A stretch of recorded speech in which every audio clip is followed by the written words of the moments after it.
Best of Bob Marley. Mr. Marley has been dead these 7 years. In fact, he died 7 years ago this very day. Did he? Do you know what sort of donuts Bob Marley likes? It's not my business. No, it's not a proper question. It's an old Peter Kay joke. He likes the ones with jam in. Do you get it? Garlic bread. It's good, isn't it? Excellent. Oh, Carl, well done. Carling Scrooge there. The only man more mean and depressed generally than Ebenezer Scrooge. Oh, dear. The reason you became King of the Universe, of course, is because of your fascinating French bread anecdote. Oh, yeah. Yeah, come on the then. How did baguettes come about? If this is going to be someone cooked a loaf a bit wrong and said, I can still make a sandwich out of it, I'm going to hit you. No. Go on then. Right. Napoleon, when he was at war and that with Russia. 1812, yeah. Yeah, all his soldiers were like, not used to the cold weather and that. So they said, take some clothes in your bag with you because it's going to be nippy out there. So they put all the clothes in the bag. Sure. They were told, it's Napoleon, for Christ's sake. No room for any food. You're joking. So couldn't they make some sort of like sandwich? No, it wouldn't fit because of all the clothes. You had to take extra gear. Sure. So, anyway... I can see where this is going. I'll be honest. Is there a baguette-shaped gap left in their holdall? They thought, let's make some bread that you can fit down your trouser leg. What? That's not true! No, it's not, I Carl! read it in Euston train station. I was waiting to go back to Manchester. Where did you read What, this? scrawled on the wall in graffiti? Yeah. Do you know the Was it also meet me here for cock fun at 12 o'clock? The upper cross sandwich shop, Euston station. It's on the wall. What do you mean it's on the wall? Do you know how it says, like, sail on at Dixon's, whatever? Yeah. Next to that, there was, like, a bit of information. Once you've read the stuff on Dixon's... I get information. There's a big thing about the history of the baguette. I read it and I thought, No, we gotta make a sandwich we can split down our trouser leg. But how can you march and fight with a huge piece of bread down your train? Although it would be intimidating. You see them coming, you go, sacre bleu, look at the size of them. They're big fellas. Well, Blimey. I can't help but feel that could be a practical joke at your expense. yeah. do that. Well, the Earl of Do you ever Sandwich... question anything you read? If it's printed up, is that, like, fact for you then? Well, it's not funny. I mean, if they were trying to be funny, it's like... it's not, is it? So it's information. Have you heard us? Things sometimes want to be funny when they're not. That's exactly what happened with the sandwich. The Earl of Sandwich wanted something he could fit down his pants. And it was those triangle cut sandwiches wrapped in cling film were perfect. You might be right. You might be right. I am. Because the Cornish pasty, so they could drop it down the mines, isn't it? Is it? They wrapped it up they wrapped up like meat and vegetables in pastry, and they sort of crimped it, and it was like and they dropped it down the mine, so, yeah, that's how that came about. And bagels were originally made so that people could play hoopla, but then eat afterwards. I don't know if you're aware of that. That is true, Carl. Well, anyway. Call my bluff. Is that true? Yeah. They're all true. They're all true. Yeah. Tell your kids that when you have them. Yeah. You know, if they're still alive in a million years. Well, it might be true. Can someone confirm that baguette fact, that it was so Napoleon could stick it down Not him. his trousers? Not him, his soldiers. His men. Yeah. Fascinating information. Fascinating bread information, Carl. Radiohead. Yeah, now this is my song for the lovers. I just thought, to be honest, I thought I could do with a day off as well. Yeah. You know what I mean? I thought, well, don't worry then, don't worry. Tennis. Yeah. No, but I was... What's wrong with your back then, Rick? I don't know. I think it's just age. I don't know. I don't get things seen to, so it's just been hurts when I tie my shoelaces. That's why I'm wearing clogs. It's so much easier. Drawstring trousers and clogs, you know. You used to go to the doctor a lot more, though. You don't tend to do it now. Well, I'm not paranoid anymore. I had two flashes when my mum died of cancer. Twice, I think, I said, there's a lump. Once I've been to the doctors twice with him.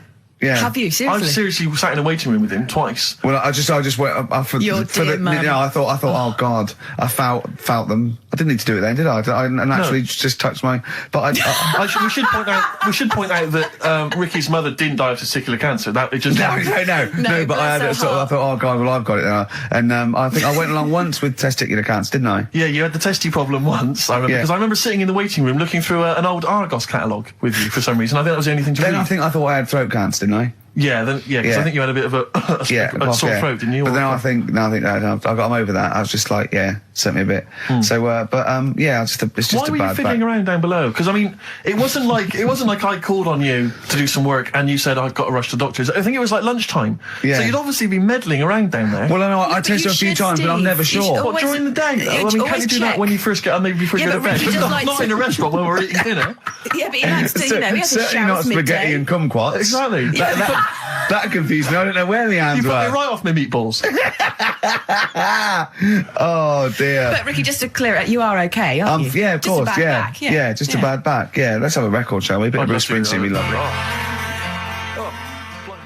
Cheering Breaks and Painkiller on XFM 104.9. Ricky Gervais, Steve Merchant, Claire Sturgis. Yeah, no, it's good to be here. I'm missing hearing Carl, actually. Shouldn't mention him, because people remember then. They go, oh, yeah. I know. We're trying to pretend. How are you, Sturgis, by the way? We've not really said hello to you. I'm very well, thank you, yeah. Do you look forward to these occasions when you get to stand in for Carl? I get a little bit nervous. Is it intimidating? I imagine it would be. No, it is a bit intimidating, because he's such a funny man.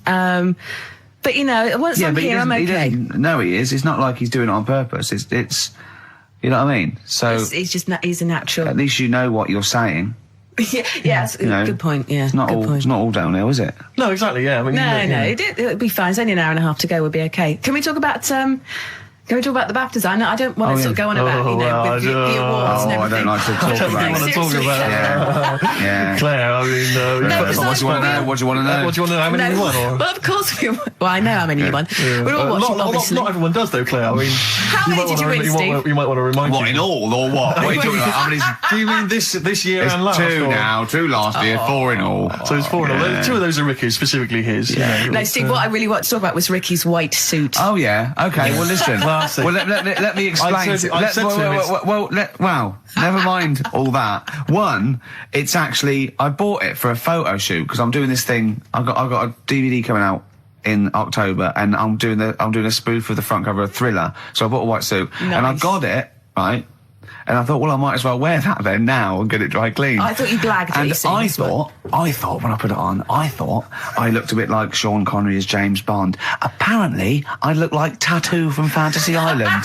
The little midget guy. Yeah. Sure. Which is, I did watch it back, and there are some resemblances. At one point, I did plan, which was, I don't know why. Yeah. I thought... Well, when he suggested he was going to wear it, I said, that's crazy. I said, it's madness. Because I knew it would come back and haunt him. I got away with it, though. Well, did you? No. I mean, what was it I said to you? We were chatting about it, and he said... he said, what are you wearing it with? A sort of white shirt and a white tie? I went, no. I wear a black tie. He said, right. He went, you should do it with the white shirt and the white tie. He went, do that whole Randall Hopkirk thing. And I went, that's what I'm worried about. He went, what, you're worried people will think you're a ghost?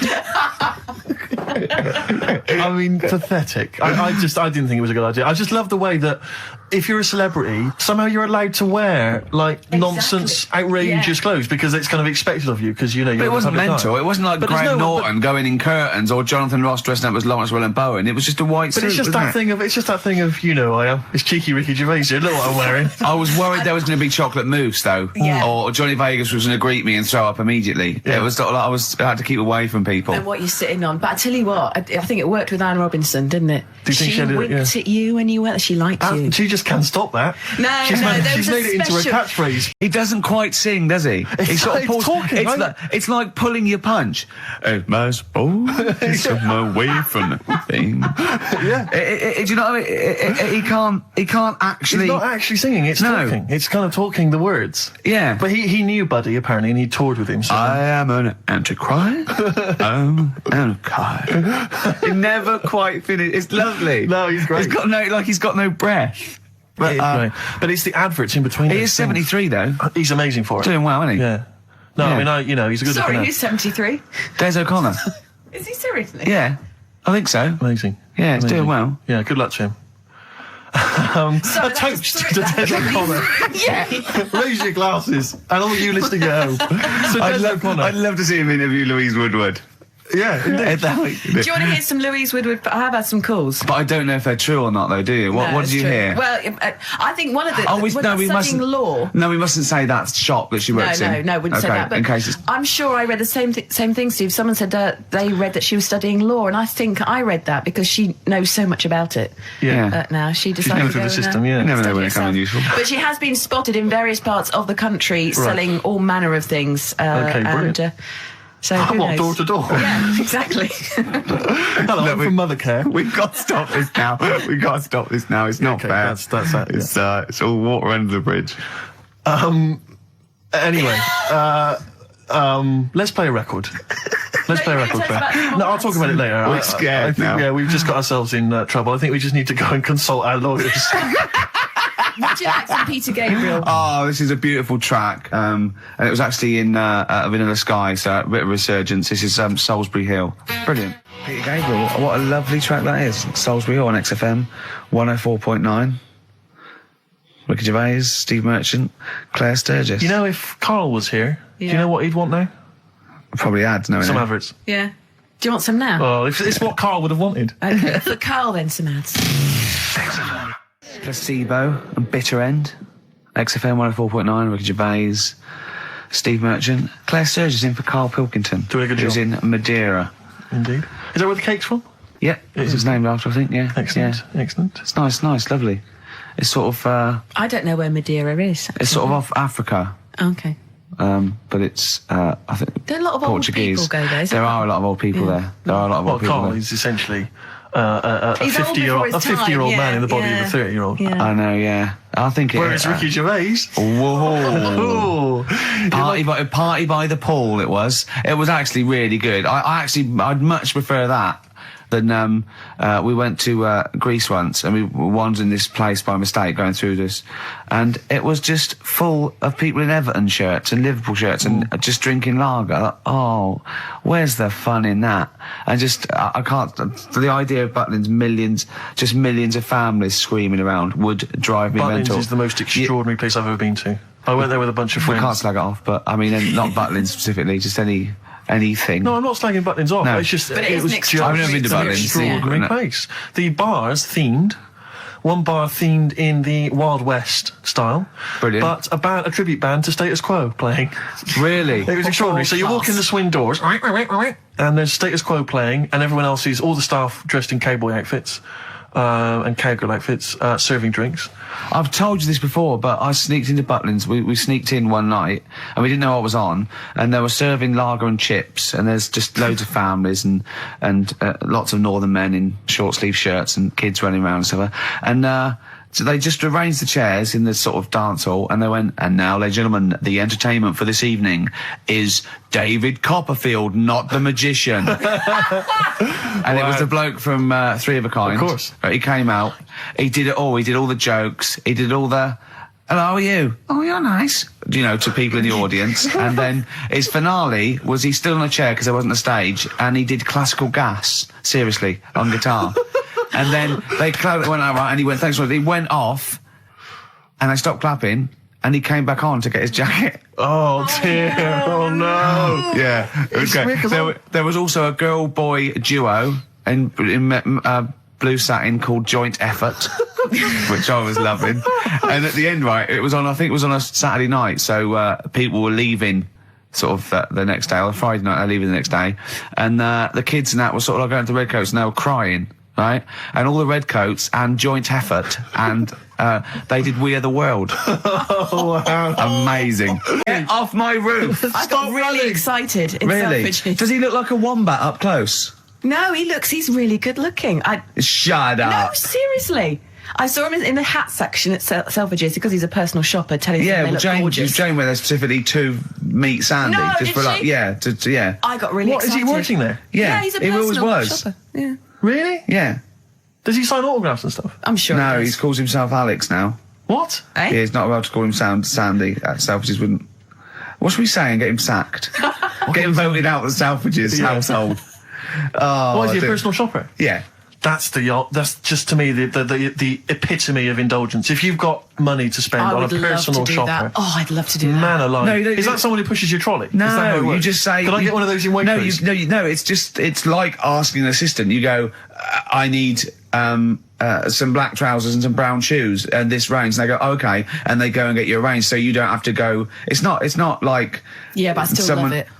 Yeah, but you have to pay for it. It's not. No, you don't pay for the service. You pay for the clothes if you buy them. It's really? not. Yeah, it's not like Lady Di having Harrods opened for her. So I could walk in there and get Sandy, of course, you Big could. Brother, to just do some shopping. In fact, I'd love you to.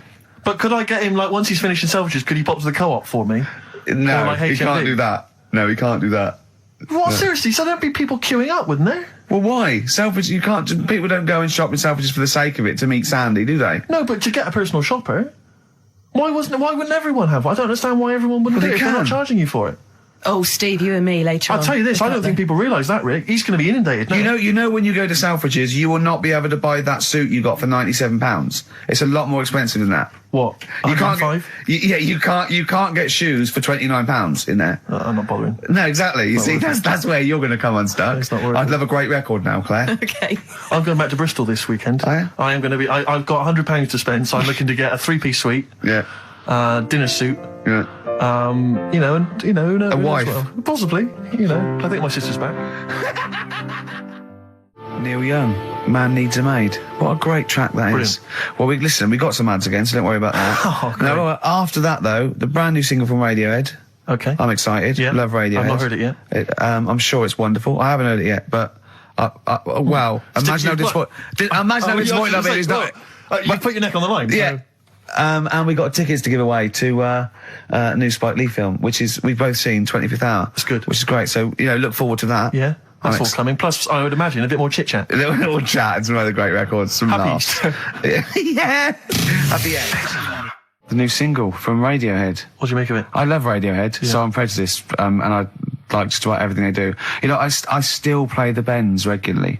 I had to replace it on CD because I wore it out. Really? I just think it's amazing. I think they're great. They're coming in, aren't they? Yeah, well, they're coming in a couple of times. I think Phil and Ed, who are my favourites, are doing Zoe in a few weeks. And I think Tom York is going to be doing John Kennedy on Exposure, doing one of those album playbacks where he comes and talks about each track. He's so shy as well. Yeah. He came into Udo once, and he was just so shy. He hated it all because people were looking at him. And,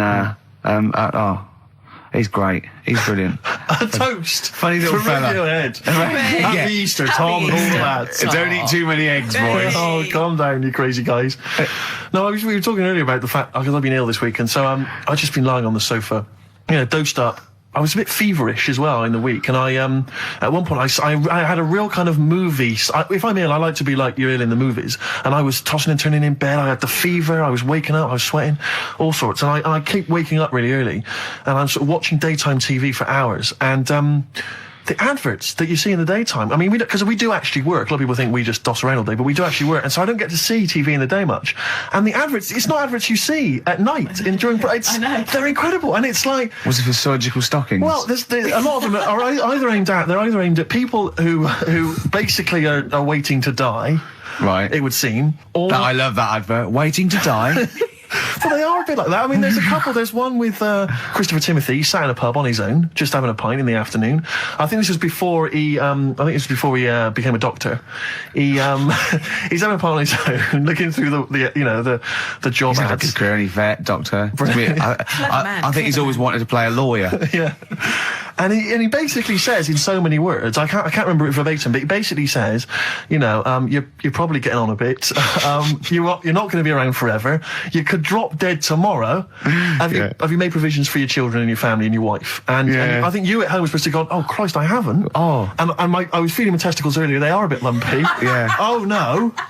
I had to bend down quite low to feel them. Exactly. So, I am getting on a bit. Exactly. In fact, what I do now is pull them towards me and kick them up like Beckham with the ball. Yeah. And on the way back down, I have a quick feel. Yeah. Or when the kids come to visit. Yeah. And, stop playing with Grandad's testicles. Where have you put them? Where have you put them? We've put them on the mountain. Oh, you little devils, go on with you. Do you want a Werther's original? And that's another advert you see constantly with as originals. So they've got those, and then they've got the adverts, which I always love, which are adverts for any kind of, Claims Direct or any of those things. It's just invariably there's a reconstruction of an accident that might have happened, someone tripping over a paving slab. There's one which is particularly chilling of a guy who I think he's with his kid watching football, and he's thinking to himself, I bet he's thinking, I wish I could join in. And it flashes back, and there he is up a ladder on a very shiny surface with no one supporting it, frankly. He's asking for trouble. Frankly, I blame him. Yeah. And then it topples for no reason. I don't know why it topples. Right. Wind, let's say. Yeah. Whenever I see it, I always think... I hope he never walks again. Well, he falls off it. Did he smash his face in? Did he fall on a spike? Because if he's going to go up that ladder on a shiny surface with no one holding it, right? Did he fall? Did he crack? Did he fall backwards on his head? The little... Worse still, Gervais. Right, did he do the splits and crush his nuts? No. Worse than that, he made a considerable lump sum of cash thanks to the efforts of one of those claims companies. Eh? Oh, no. All right. His negligence has seen him $3,000 richer. Steve, was there a yokel with a pitchfork looking up as he fell on it? Nothing. Oh, he fell off. I think he must have bruised his ankle or strained a ligament. That's not enough. That hasn't taught him anything. Well, it's not taught him a lesson. In fact, if anything, it has encouraged him to be more foolhardy in the future. Because if you're going to dish out $5,000 willy-nilly to these people, these lunatics, these oafs, these simpletons. Do you know one of my favourite adverts was the one in sort of the back of those glossy magazines you get given away, and there was always an old woman, and she'd fallen right in her front porch or whatever, and she was just reaching out, but she was too weak to reach the phone. So it was like you carry a little button around with you that you press. Yeah. I love the idea of that. She looked so vulnerable. That was mine. But I always feel with those kind of those claims adverts that it's almost like saying, I'm not going to say it explicitly. Here are some ideas for you. Paving slabs. Is there one near you? Yeah. Could you have a little trip? Exactly, yeah. If you've got a step ladder. Yeah. I'm not saying anything, but maybe read between the lines. The shiny floor. There is money to be made. And fill up my hot water bottle. Oh, I know. You thought that takes upwards of a minute and a half to do. What I need is some kind of state-of-the-art kind of plastic container with some kind of blue gel inside, which I put in the microwave, and that heats up, right? So that was what this device was. You put it in the microwave, you buzz it in there for like 30 seconds, saving yourself, a minute of preparation time. And we used to get them sent back. I swear to God, they would send that. They'd be split. Yeah, old women saying, I'd heated something in the microwave. I went to sleep. It split asunder, and the blue gel scorched my legs. I've got third-degree burns. And do you know woman with a scolding? Call Claims Direct. But do you know what we used to do? I used to say, do they not sue over this stuff? And they told me, they said, they never sue. They're not, they're old ladies. They don't realise they can sue. What we normally do is send them a replacement. So I'd have to send replacements back to these old women who had scalded their legs. We didn't even send them the money back. We just sent them a replacement. I mean, unbelievable. Unbelievable. Sometimes I always felt like... And a new pair of tights, at least. At least. And sheets, bed sheets, yeah. Oh, dear. Imagine that, though. I did have an abs mask. One of those things that, you try it on. Jane bought it for me for a birthday once. And, the electron thing, you put it on, right? Hurts, doesn't it? Yeah, well, I turned it full up, right? And at one point... Now, what's this? Sorry, I don't understand what this is. You try it... Put it round you, it sticks to your body, and it's an electrical charge, and it's like doing sit-ups. Every time it does it, it's like you're doing a sit-up, but without you sitting up, right? And at one point, I had it on, I'd done it for a few weeks, and at one point, I was laying on the couch in my pants with this on, watching telly, drinking a bottle of wine and eating cheese. She said, I don't think it works like that. I thought, if this works, it's the greatest invention of all time. So it's like you can eat, and it's kind of working it off for you as you're eating. I know, yeah. Oh, dear. That'd be great. I did see one thing in one of those little magazines once, and this is hilarious, right? What it was, it's a bloke in a wheelchair, right? And then there's another one of him, and it's raining, so he's got a cagoule on that covers him and his wheelchair. Oh, no. And just his little face. So it looks like somebody's covered a motorbike in, and it's just his little face. I thought that was great. Oh, dear. Innovations is finished. That is great. It's all over. Should we have a record? It'd be lovely. A toast to the innovations. A toast to innovations. You have provided nothing of much use for 15 years. Happy Easter. Happy egg. well, that's it. That's Mercury's embarrassment, not mine. He bought that in. He wanted to play a little bit of It's a great Pink track. Floyd. I went, well, yeah, it's a great track. It's a great track when it plays all the way through. It is playing all the way through, isn't it? Is that a bootleg? Well, it is playing now, but, you know, do you want to run the risk? Stick with it? Well, it's a great song. Okay. We'll get back to you. Toast to Pink Floyd. Floyd. Happy Easter. I mean, Are you sure that's not part of the song? Because, you know, Pink Floyd, you know what they're like? these They're up to their old sonic newfangled tricks. All the newfangled sort of trickery and that weirdness. I mean, like... Well, it's a shame. It is a shame. It is a great song. Yeah, but I don't know what to do with it. it's too annoying. We've got to stop it. Yeah. Are we putting a pay to it?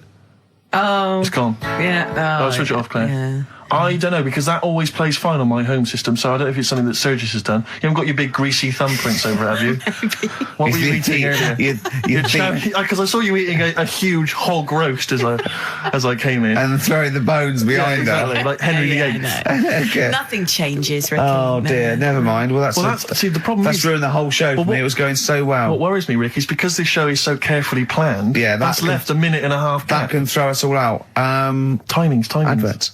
Do you think that's yes, People love them. Great. Forget about tomorrow. Wise words unless you're talking about pension plans. That's Feeder on XFM 104.9. Ricky Gervais, Steve Merchant, Claire Sturgis. Competition time. I haven't got the usual competitions of songs of phrase and monkey news and the other car nonsense. You know, I'm not. There's no cheapest chimps. There's no cheapest chimps this It's all week. I'm right. It's back devastated. next week. It's Well, back next I week. don't know. Although, let's do a quick cheapest chimps. Okay. So, chimpanzee that. Cheapest chimps. Do you know how much a chimp is, Steve? To Not buy? really, no. 55 grand. Okay, the competition is this.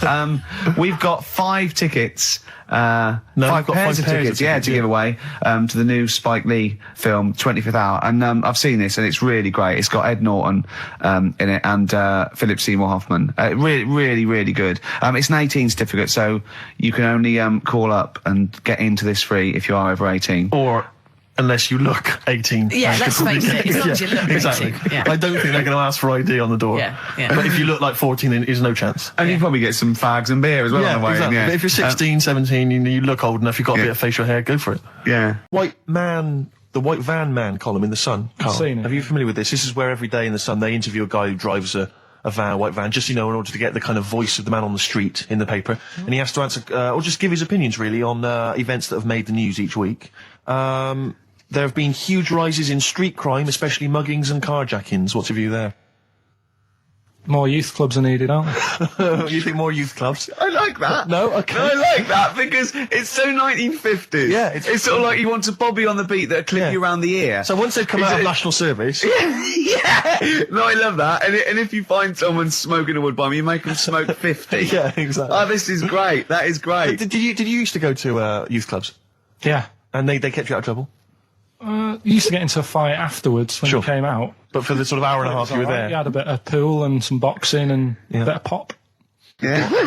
So more youth clubs, that's good. I love him. I love him. If you're at home, just make notes because this is brilliant stuff. Honestly, you won't hear more honest from the heart Exactly, stuff opinions. than this. This is great. Go on. This is not pre-planned. These are your direct responses now. as you hear them. I promise you, Carl did not know what we were going to do. He never knows what we're going to do, and he always answers honestly. That is the beauty of Carl. What is your it's not view- an act. Go on. What is your view, Carl, on New York's former mayor becoming Sir Rudy Giuliani?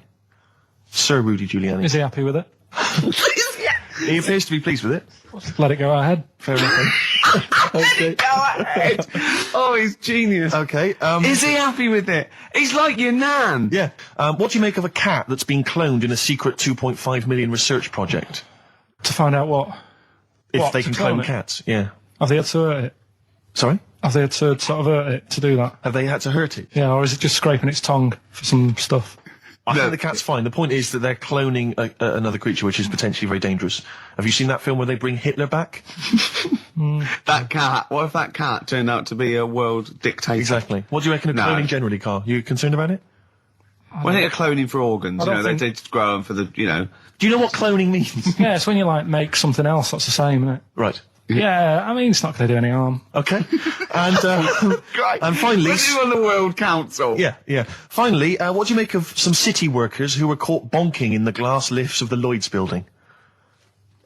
What do I make of it? Yeah. Is that a problem for you? Do you think that's unprofessional? Was it the lunch break or? I think it was lunch break. It was their own. All right. It's their own time. I think fair enough. It only takes 45 seconds to go from the bottom to the top. Is that a problem? They moved quickly. They acted, on instinct. You think fair enough? If that's their natural instincts and they're both consenting, you think fine? Yeah. Okay. Yeah. Thanks very much, Carl. Thanks very much, Carl. Carl, Right, we'll Steve, have more of Carl's world-weary opinions next time on the show. Yeah. Now it's time for White Van Man. White Van Man. Yes, for explain what it is. those that don't buy The Sun, they think it's beneath them. White Van Man is a column they have, I think, every day, actually, and they just get sort of some, Joe Public to kind of comment on the week's news. Just seems to me, that it might be interesting to get Carl's views on some of the big events. Not because we think that Carl hasn't got a valid sort of viewpoint. No. Because Carl sees the world differently to some people. That's all. And that's what's interesting. Like an artist does, or exactly. Yeah, he's very bohemian in his outlook. Yeah. Do you feel that you're up to scratch on this week's news? I don't like this bit. Do you? No, just relax. Why not? It's pressure. No, because you just have to give us your first opinions. For your honest answer, that's all we've ever asked of you, Carl, and it's all you've ever given us. Your honest, your first from the heart view, yeah? All right. Don't worry, just relax. Just chill out. Are you worried that people are listening and thinking you're an idiot? If my girlfriend's listening now, go and have a wash or something. Go and have a wash. Not very nice, is it? Is it the opposite of Napoleon and Josephine? Yeah, go on. If you're going to visit me again, Josephine, for Christ's sake, wash. Well, I'll ease you in with something fairly easy, a music-based question. Kylie Minogue versus Dido as Queen of the Brits. What's your view there? Go and have a wash. It doesn't really matter, does it? It doesn't really matter. What doesn't really matter? With the Brits. I was watching it the other night, and I think Kylie will be a good-looking old woman.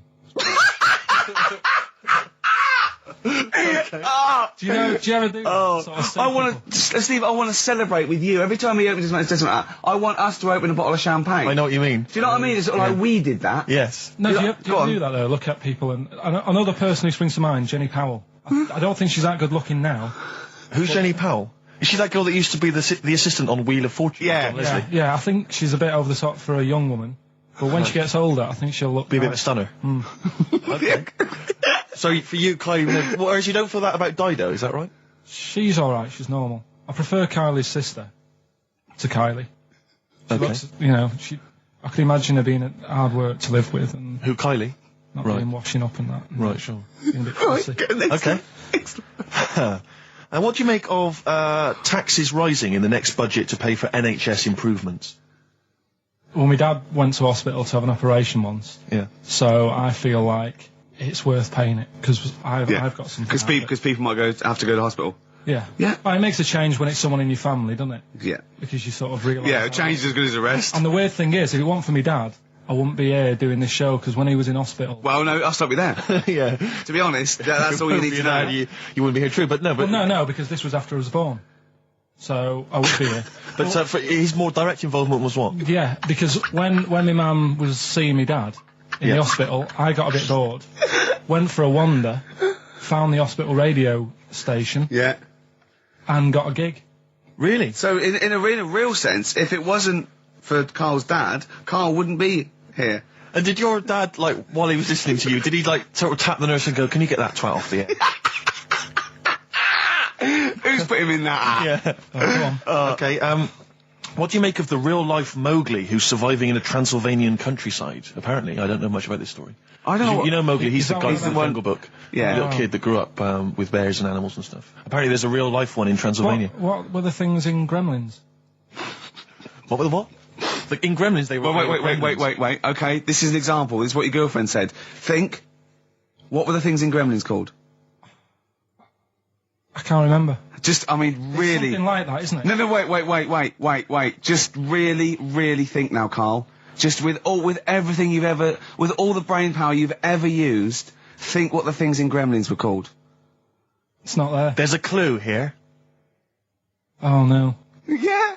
They're not. What? Gremlins. Yeah. Play a record, Carl. What about the fact that the world's tallest man is living in a semi in Neasden?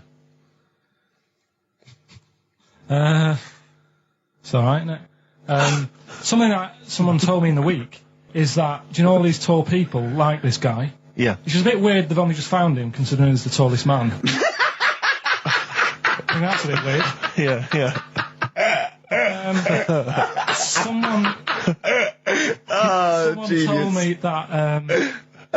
Do you know the guy who was in James Bond, the big bloke? Yes. Jaws. He's got the same illness as this bloke. Right. And what it is... It's called tall. It's something about... You're suffering from tall. You've got a small tumour or something just behind this part of your head. Yes. Oh, yeah. Just sort of in the middle of your eyes. Yeah. And the pressure on that makes you grow really tall or something. Yeah. So he needs to get it sorted. That's your advice to him. Yeah. Get it sorted. Well, I think we should have a White Van Man session. Oh, White Van I Man think people tune in for the White Van Man Yeah, session. people who haven't tuned in, they don't know. If people aren't familiar with this, The Sun runs a column every day which is asking some punter from the street their views on the week's big events, and we just thought, why not hijack that idea but apply it to Karl Pilkington. Karl, I've seen much news again this week. you've not seen much news. Don't worry, I'm sure you have an opinion on it. Just give us it from your heart. So Gladiator. Okay, so, well, on the subject of Gladiator, what do you make of Russell Crowe's appalling behaviour at the BAFTAs? This is, I heard a bit about this. This is, when he got some director or something, because... Director or producer and threatened them, because they cut his bit, didn't they? They cut a poem that he'd done during the acceptance speech. I watched it on Sunday night.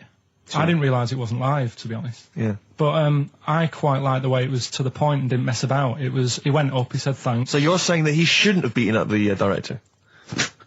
Is that what you're basically saying? It's a bit over the top. You thought I mean, if you didn't have time, if you really, I mean, what's the poem got to do with the film anyway? He was an awards. So do you think it's ever justified to beat up a TV director if you're a major Hollywood star? Depends what he's done, but I mean... Right, what would he have to have done, Karl, for it to be fine for him to then beat him up? The thing is, right, forget all the beating up.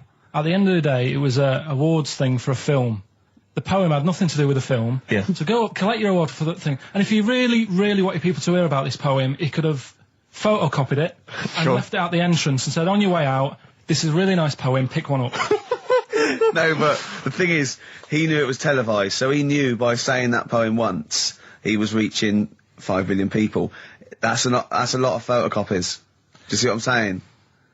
I'm not saying he was justified. It wasn't a poem award. If it was an award show for poems, you'd say you can't cut it out. It'd be like doing the top 40 and then going, number one's good, but we haven't got time for it. But it's a films thing. Okay. And he went up and he got the award for the film. Which film was it for? I don't know, but when I wanted to give you results, I said, let's give Karl his results. Steve went, no, we should introduce people to Karl again, just remind people what Karl's like. And he's so right. I'm so glad we did this first. Am I right, though? Carry on, Steve. Okay, the next topic. What about this big debate over whether Kylie Minogue's had a bum job? I'd have to see it. Next. Okay. Anyway, Karl, look, let's have a little quick session of White Van Man. For those that don't listen to the show regularly, The Sun, as you know, has a section called White Van Man where a member of the public gets asked their opinions on the week's big political and social hot potatoes. Karl, we just thought it would be fun if you answered some of the questions. It's not so much questions, it's just your views really on these big news stories. What do you make of Olympic ski hero Alan Baxter testing positive for drugs? What did he do? Well, he won a gold medal in the Olympics, and what? He was a skier. Right. And he won gold medal, and they've just tested him positive for some kind of illegal drug. But what, I mean, if he did, why take drugs to ski? Why? Because all you do is balance. But imagine, it'd be amazing if you were stoned, like going down a hill. Yeah, it's not like you have But to... it's not going to help you, is it? No, it's not just like... gravity that's doing all the work, isn't it, with skiing? Yeah, but it's often to do with your athleticism, isn't it? It's No, to but help it'd be you. like saying, and we've just found out the people on the toboggan were on crack. It's not going to help them. You sit there and you go with the flow, and you try and you hold on. Could I say, the drugs he was Apparently taking... that's his defence, He probably wasn't jacking up H or, dropping a few E's or getting stoned. He was probably taking more sort of performance-enhancing drugs, as opposed to him just, like, scoring some shit around the corner from someone, getting off his tits and jumping in a toboggan. Doesn't mean that, does it? He wasn't off his nut. Yeah. You tested you? You pissed out your head. But why doesn't he just say, don't be stupid, why would I do that? It's just not going to help me out. But it is, isn't it? Because performance-enhancing drugs do. Wait a minute, Steve. Wait a minute, Karl. Right, look at this way. Okay, look at me. Yeah, have I got his attention? Yeah, the lights glinting off your ring there. Yeah. Okay, right. Now keep concentrating. Right, some athletes, you're aware they take drugs. That's to build up Swimmers muscle and stuff. Yeah, swimmers.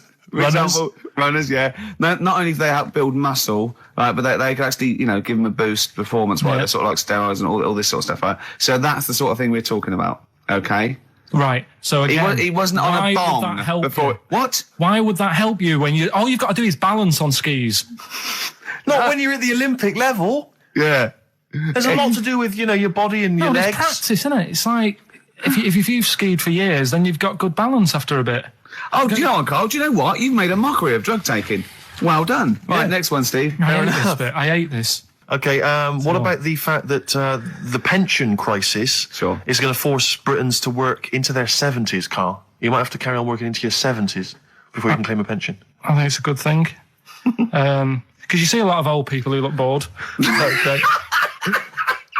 And I honestly think if you keep your brain busy, you'll live longer. Yeah. It's only when you actually shut down, right, that's when your body sort of dies because it doesn't feel it has a purpose. Yeah. It's like if you've got flu, keep going to work. If you have a day off, you just feel worse. You'll mope about at home. Doesn't do you any good. What about where do you draw the line there? What if you say lose a finger? Pop into work? Depends. If you can't concentrate because it's painful. But what if you're a typist? You're not going to type as many words, but you'll do more at work than you would having a day off at home. Sure. Okay. Right. Steve, it's time for White Van Karl. We should definitely get some jingles. I think the show sort of lacks jingles, I think. Yeah. Noises. Yeah. Funny sound effects. Yeah. Wow. Yeah. What's Mr. Nosy Neighbour interested in? Hello, what's going on here? Oh, we should definitely get some pre-recorded comedy noises, Carl, for next week. That's my job, but unfortunately I'm busy reading about Hitler.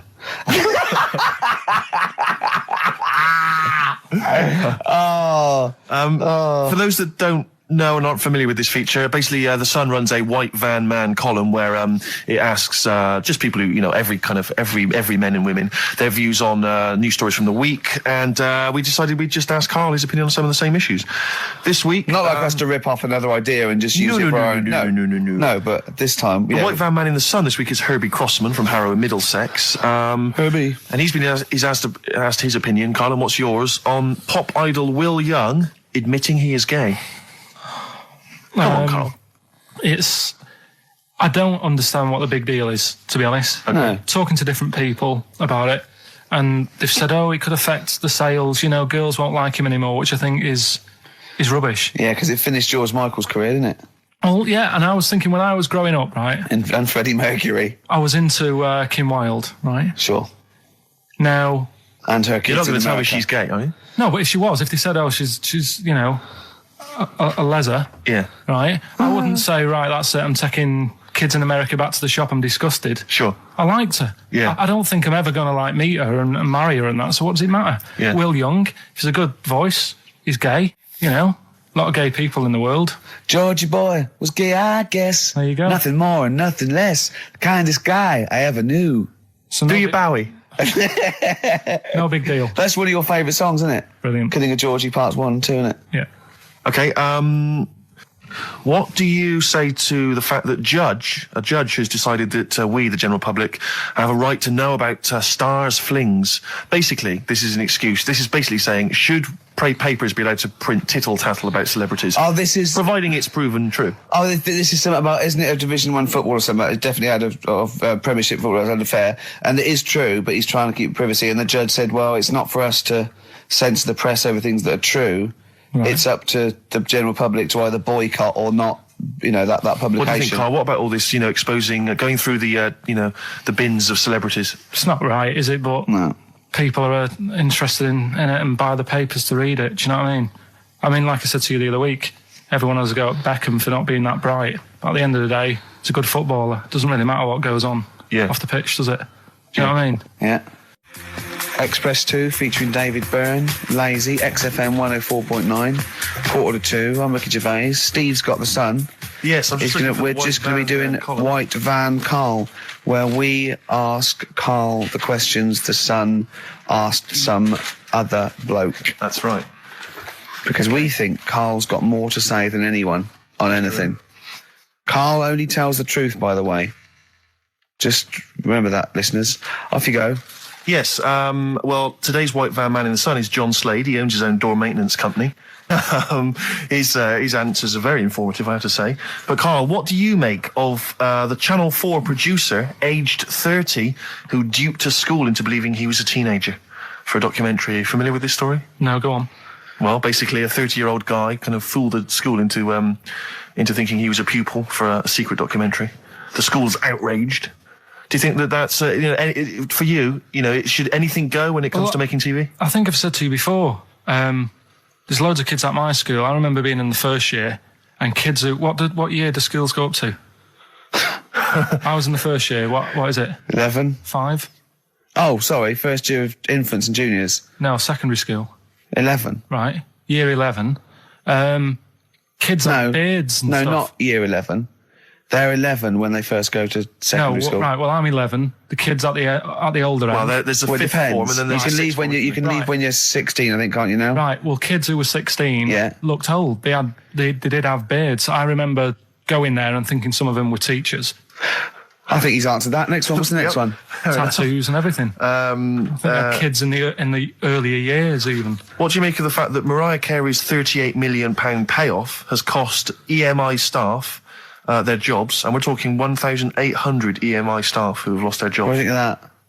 Yeah, I mean, is that silly money, Mariah Carey, on 38 million? She doesn't need that much. She doesn't need that much. She has to dress nice, though. It's not her fault. I'd say it's bad business. Okay. Because EMI, did you say? Yes. Right. They've got rid of them staff. Yeah. Mariah Carey's left. Who's going to do the work? Do you think Mariah should come back and do some temping? Well, they should have got a loan and paid her. Okay. Do you know what I mean? Vicious circle, that. We're talking about embarrassing stories and stuff, and I don't know if I've told this on the radio before. Have I told you, Karl? I'm not sure. But this was when I was working at the BBC. This is not even long ago, and I moved to London, and I was fairly new in London. And I was working at the BBC, and I had this BBC hire car, and I've never told it. If there's anyone listening who works for the BBC, I don't know if I can still get in trouble for it. But this BBC hire car, and it was like I'd been ferrying kind of actors and people and production people around all day in this car. And I was driving back, it was quite late, it was about sort of 7 or 8, and I was driving back, and I pulled in to get some petrol to fill up the car every day. And I went into this garage to fill up some petrol, and I was there, and two blokes came in a white van, right? They pulled into the forecourt, and I was filling up the car, and they went, "Hey, do you want to buy a couple of speakers?" And I said, "Yes, I do." Yeah. Because I'll tell you the reason. It was like I was so flattered that they thought I'd be the kind of bloke who would A, need some kind of classy speakers, and B, would like to buy them on the sly. Do you know what I mean? Yeah. I thought, they like the They've seen me. They've seen I look a bit of a hustler. Exactly. Yeah. I'm a street sort of guy. You can see by the way I use my walk. Exactly. Yeah. So I couldn't believe my luck. So they drove behind the garage, the little sort of garage bit at the back, and I went round there, sort of casually went round there, sort of locked the car, went round there. They went, open the back. You had 2 speakers in there. I said, "Are you sure these aren't knocked off, mate?" He went, No. We work for Dixon's. This is the story he spun me. We work for Dixon's, right? And we're delivery men. And if we make a delivery and the person's not there to sign for the goods, then we have to bring them back to the warehouse. But if we can sell them on the way back, then that's really good for Dixon's. Dixon's must love that. And instead of thinking, are you sure some kind of troubleshooter didn't... I mean, did someone going to go into Dixon's and go, you're not getting in the garage forecourt market? Jones. Exactly. Get a couple of lads in a white van. Exactly. Yeah. So anyway, so I sort of bought this story, and I was a little bit dubious, and I went, right, let me hear them then. And he wired them up to the car stereo, and boom, boom, boom, they're playing. So it was some groovy hip-hop. I was thinking, great, these guys know what I'm into. Yeah. And he's giving me the talk and stuff. And I said, I'm a bit worried these are knocked off. He went, no, listen, we got a bloke at Dixon's who can confirm this is fine, right? Phone him up, use my mobile, right? And quote this reference number, right? So I phone out, and I goes, I go, hi, some guys here in a garage forecourt trying to sell me some speakers. Just wanted to check. He went, it's fine. I went, should I just read the reference number or whatever? He went, if you want. And X14, and I went, yes, fine. Yeah. Okay. You know what that was, don't you? That was actually Mr. Dixon himself. Exactly. Yeah. Exactly. So I'm thinking, well, they sound great. They're giving me for a knockdown price. I'd say they were like 400 quid. They were like 200 quid or something. It was a good bargain. I was in the market for some speakers as well. Yeah. So, while they were loading it's them all kosher. I phoned Dixon's. Exactly. I phoned Dixon's. That's fine. Yeah. So while they're loading them in the back of the BBC hire car, right? I'm in there paying for the petrol, right? And the guy who's serving goes, all right. He goes, what were you doing around the back with those blokes? Right? Because obviously there's security cameras filming this whole transaction, right? And he goes, what are you doing around the back? And I went, brilliantly, there's some old mates.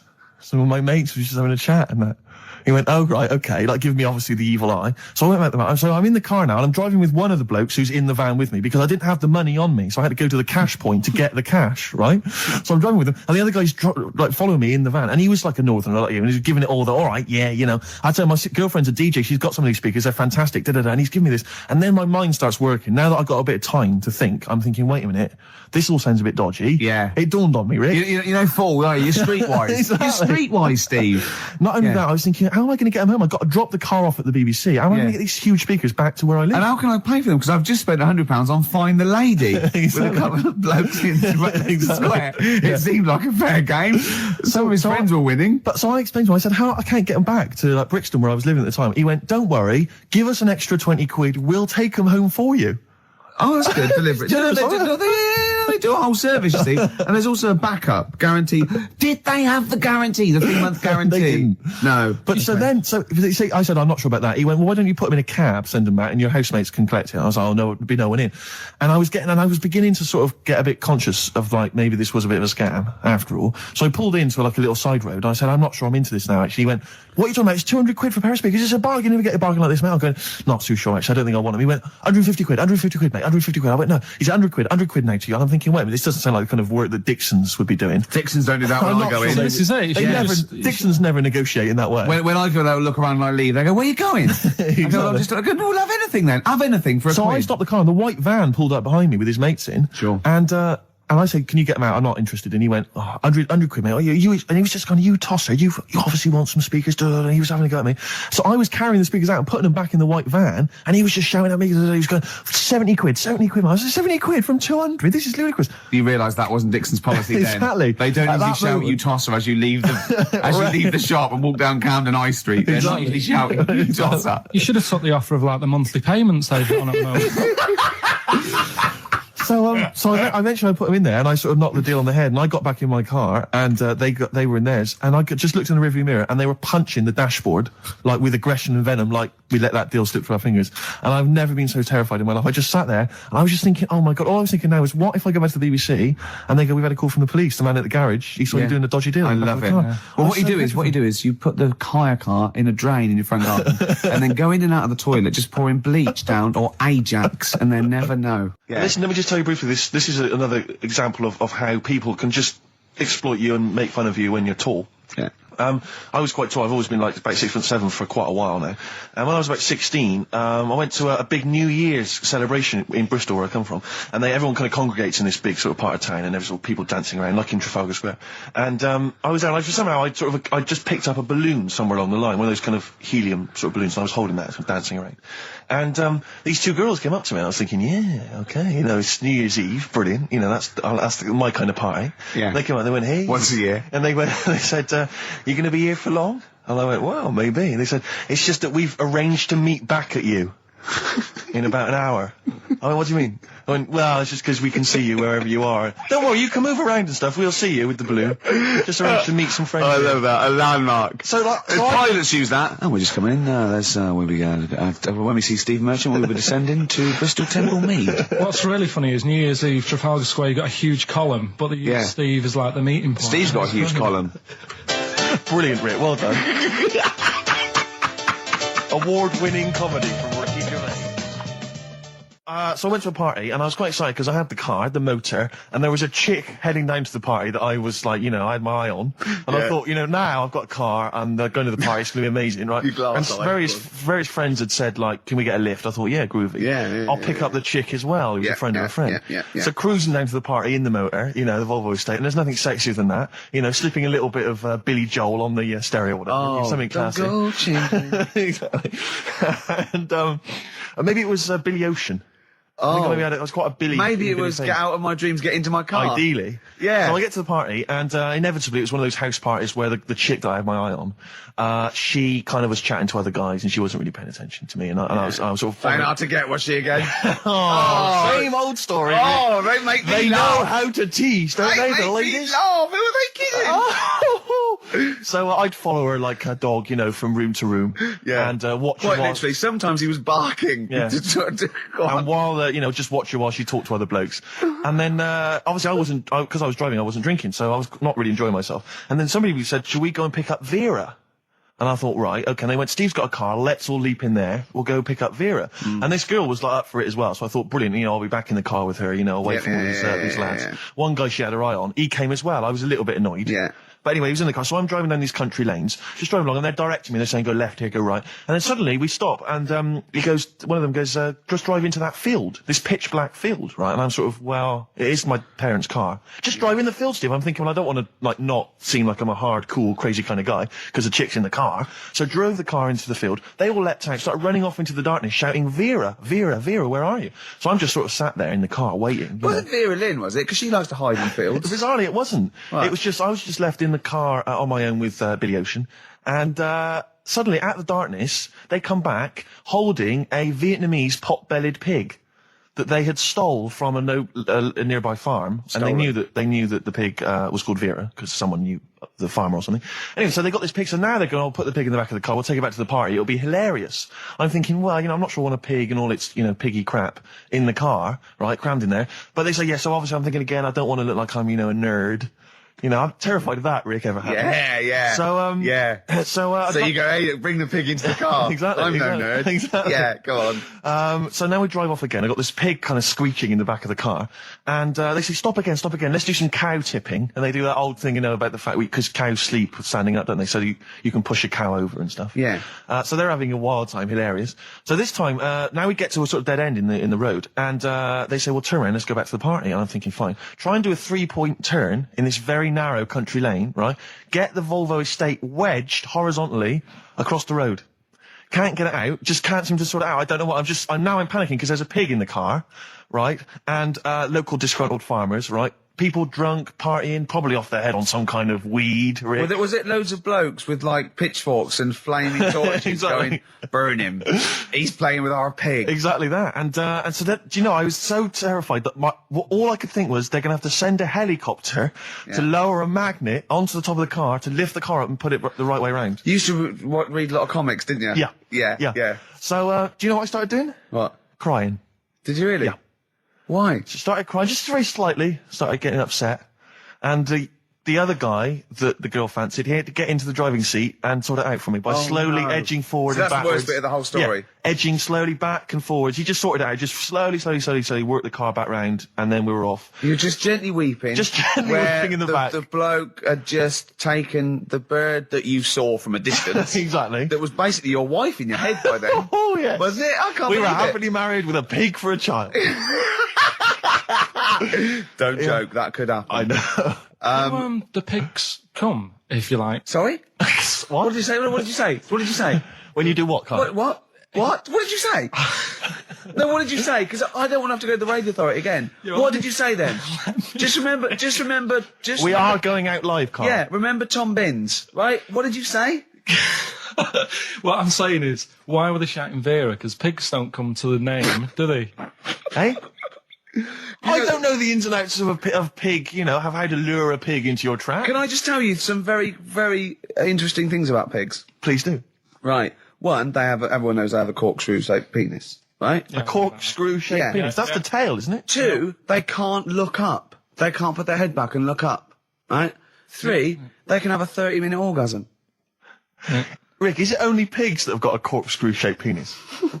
No, and landlords. Okay. Very handy. Right. But I was in the there's this woman sat next to me. She was a big fan one. She was crunching on some popcorn. Again, that's a crime. Why they're selling popcorn in cinemas? I don't understand why she the needs noisiest. To eat regularly. Why the noisiest food in a cinema? Yeah. I don't understand why that's come about. Yeah. It really makes me angry. Yeah. Exactly right. Smoothies. We want smoothies without straws. Exactly. The trailer for that film AI, Artificial Intelligence, came on. Remember that? And the tagline was, David is 11 years old. He weighs 60 pounds. He's 4'6" tall. He has brown hair. His love is real, but he is not. Oh yeah. And she just went, how old was he again?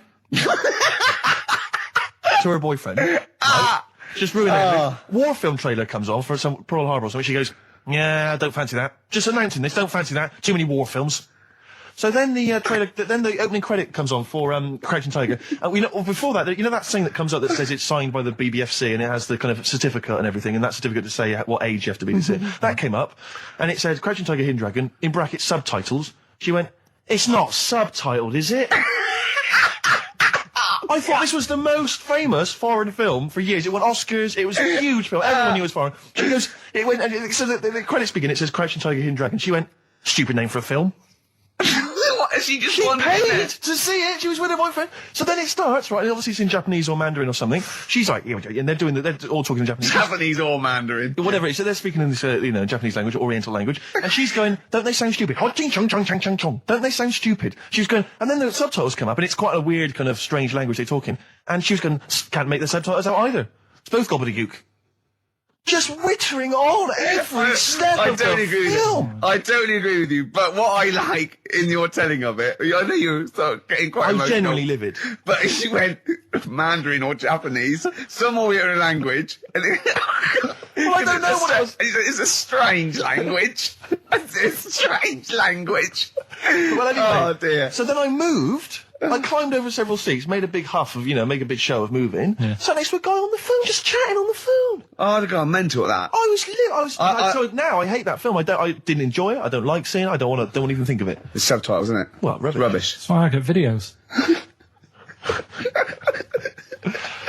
Yeah, I should have thought that through, Carl. You're absolutely right. Lamb chop? Yeah, let's play Lamb Chop. This is brilliant. This is from this CD that came out recently with the Uncut magazine. Occasionally they put out some quite interesting free CDs. And this was one that had various covers of Rolling Stones songs. And a lot of them were, quite shoddy. But this was a brilliant, specially done, I think, for the CD. It's Lamb Chop doing a version of quite an obscure Rolling Stones song called Backstreet Girl. It's just beautiful. Let's hear it. Steve, you got any other toilet-related anecdotes? Rick, my life is just full of toilet trauma. Yeah. And Carl, you may not realise this, but he's paying for Father's Day. He's paying for the cottage that he's going away with his dad. Are you really, Carl? Yeah. Right. Well, there's no way of us proving if that's true or not. Well, what do you mean? Well, you could be lying. But why would I do that? Well, because you want to show off. I didn't do it on air, you mentioned it. I don't want people to know how generous I am.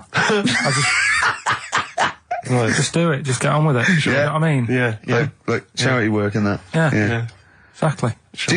But I'd have thought that you wouldn't have fallen for Father's Day. I'd have thought you'd have known that it was like... Well, we don't. I mean, to be honest, there's a bit of a coincidence, because I paid for it anyway, and it's happened to fall on Father's Day. Right? But don't I mean, buy a Dad's card. not normally that bothered. Don't fall for it. I mean, obviously that and Mother's Day and a plethora of other things were, literally invented by card companies to make more money. I know. Yeah.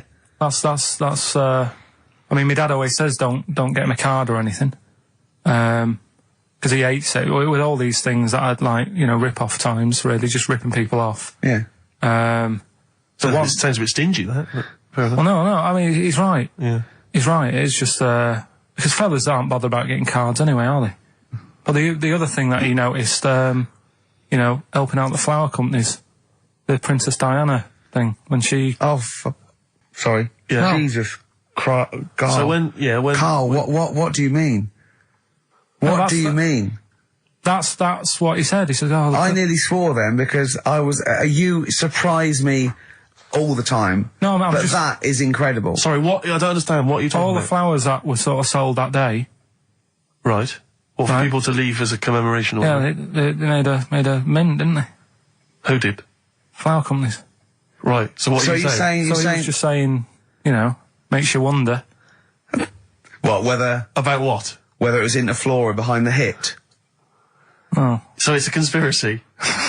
It's a conspiracy by the flower companies. I would love to see you and your dad just sitting at home watching a bit of Channel 5 when apes go mental, right? With your roast dinner. When's that on?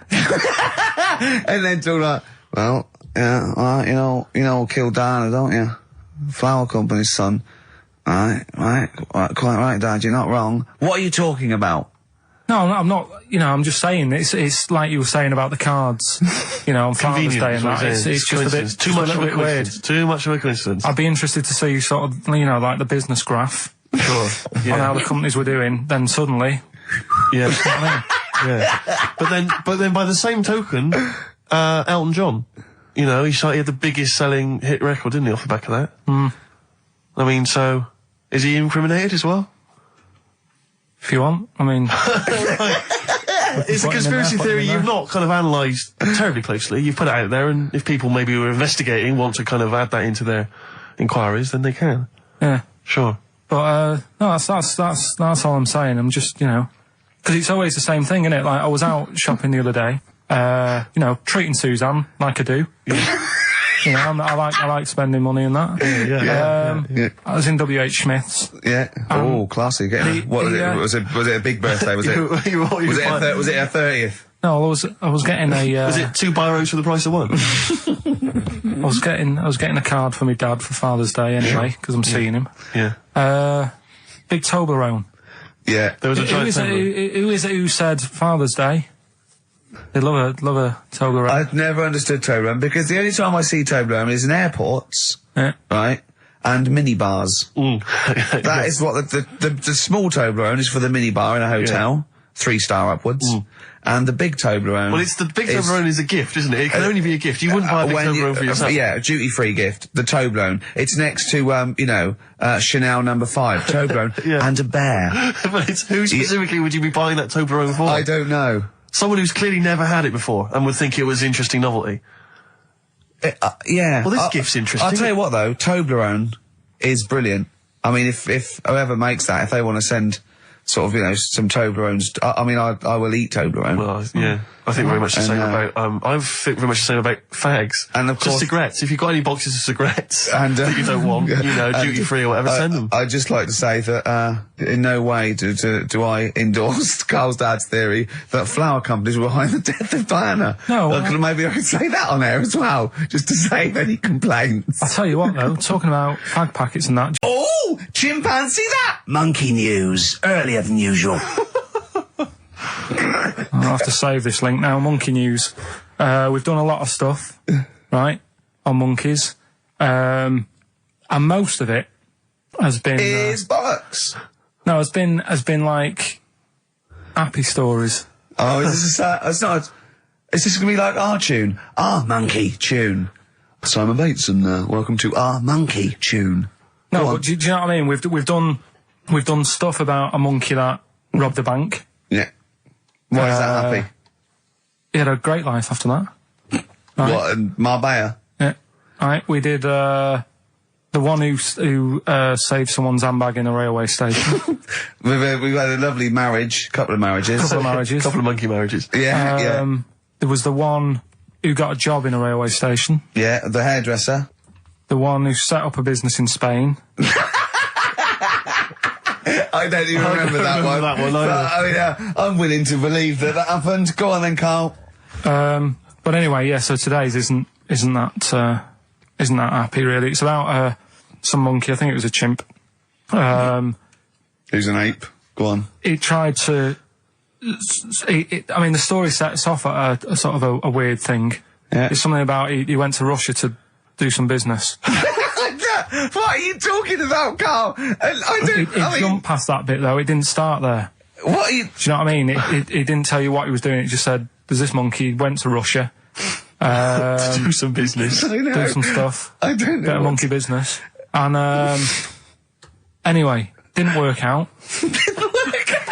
So, they were furious. We wanted a surgeon. You send us a monkey. Anyway, ended up being homeless. Oh. No, joking. So it's taken a turn for the worst. What, couldn't even get into like a tree hostel or anything like that? That's the problem. And, God. ended up homeless. Got in with some tramps. I don't know where to start. Come on. So he's knocking about with some tramps and stuff. Sharing drink and what have you around a little fire. They broke into some home, not sort of squatted. Right, so not homeless anymore. Problem was, he had a roof over his little area he had. Yeah. And he goes, this is good. This is, we're having a good time. This is sorting me out. Yeah. He had his He mate. said that in Russian though. What was he eating? I don't know. It didn't say. But they're in this house. Well, he could only be eating sort of like fruit, nuts, vegetables. They classically sort of don't eat pork pies and. But they've got drink McDonald's coffee. in Moscow now, so sure. You probably chow down on that. Yeah. Anyway, there was a bust. There was a bust in the flat that they were squatting in. All the other tramps sort of knew what was going on, legged it, left little chimps out there, got arrested. And they thought it was a real fella. at first. They were like, get him, he's obviously just a scruffy bloke who hasn't had a shave and stuff. Yeah. Yeah. Hasn't shaved his back for a while. Or his face. Yeah. His head. Got him down the station, and the boss was like, what's going on here? We've got a monkey here. He was like, what? So you arrested a monkey? Well, so the arresting officers hadn't noticed all the way to the station that he kept slipping out of the handcuffs and was going for the entire journey. They didn't notice till they got there. What, did they put a hood over his head maybe and just like, I don't know. I'll give you the story if you want. There's the headline. What is it? What's the headline, Steve? I don't want to see it, but... The headline, this is once again from supposedly reputable news organisation Ananova, homeless monkey arrested in Russia. Did you read on, or did you see the headline and make up that whole story? It's most of it is there. What isn't there? What bit isn't there then? I think Steve can have a look over it, check it out and stuff. Point out the embellishment for me, Steve, will you? Well, what it doesn't say is that the police didn't realise it was a monkey. That's what I was guessing. Really? That they got it back and they said, what are you doing? We've got a monkey here. And they go, yeah? Yeah. Oh, God. There's some more monkey problems in the week. Have you seen the Alfords advert with monkeys in? No. There's a new advert out for Alfords selling bikes and stuff. Yeah.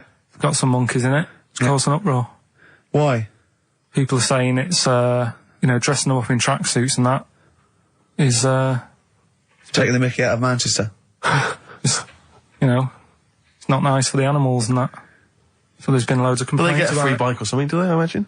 I think they kept the tracksuits. Yeah. But, yeah, that's the thing, after this cheeky freak of the week? No, I'm just saying we're not doing this to sort of, again, take the mickey out of the animals and stuff. These are true stories and that. But yeah, coming next, freak of the week.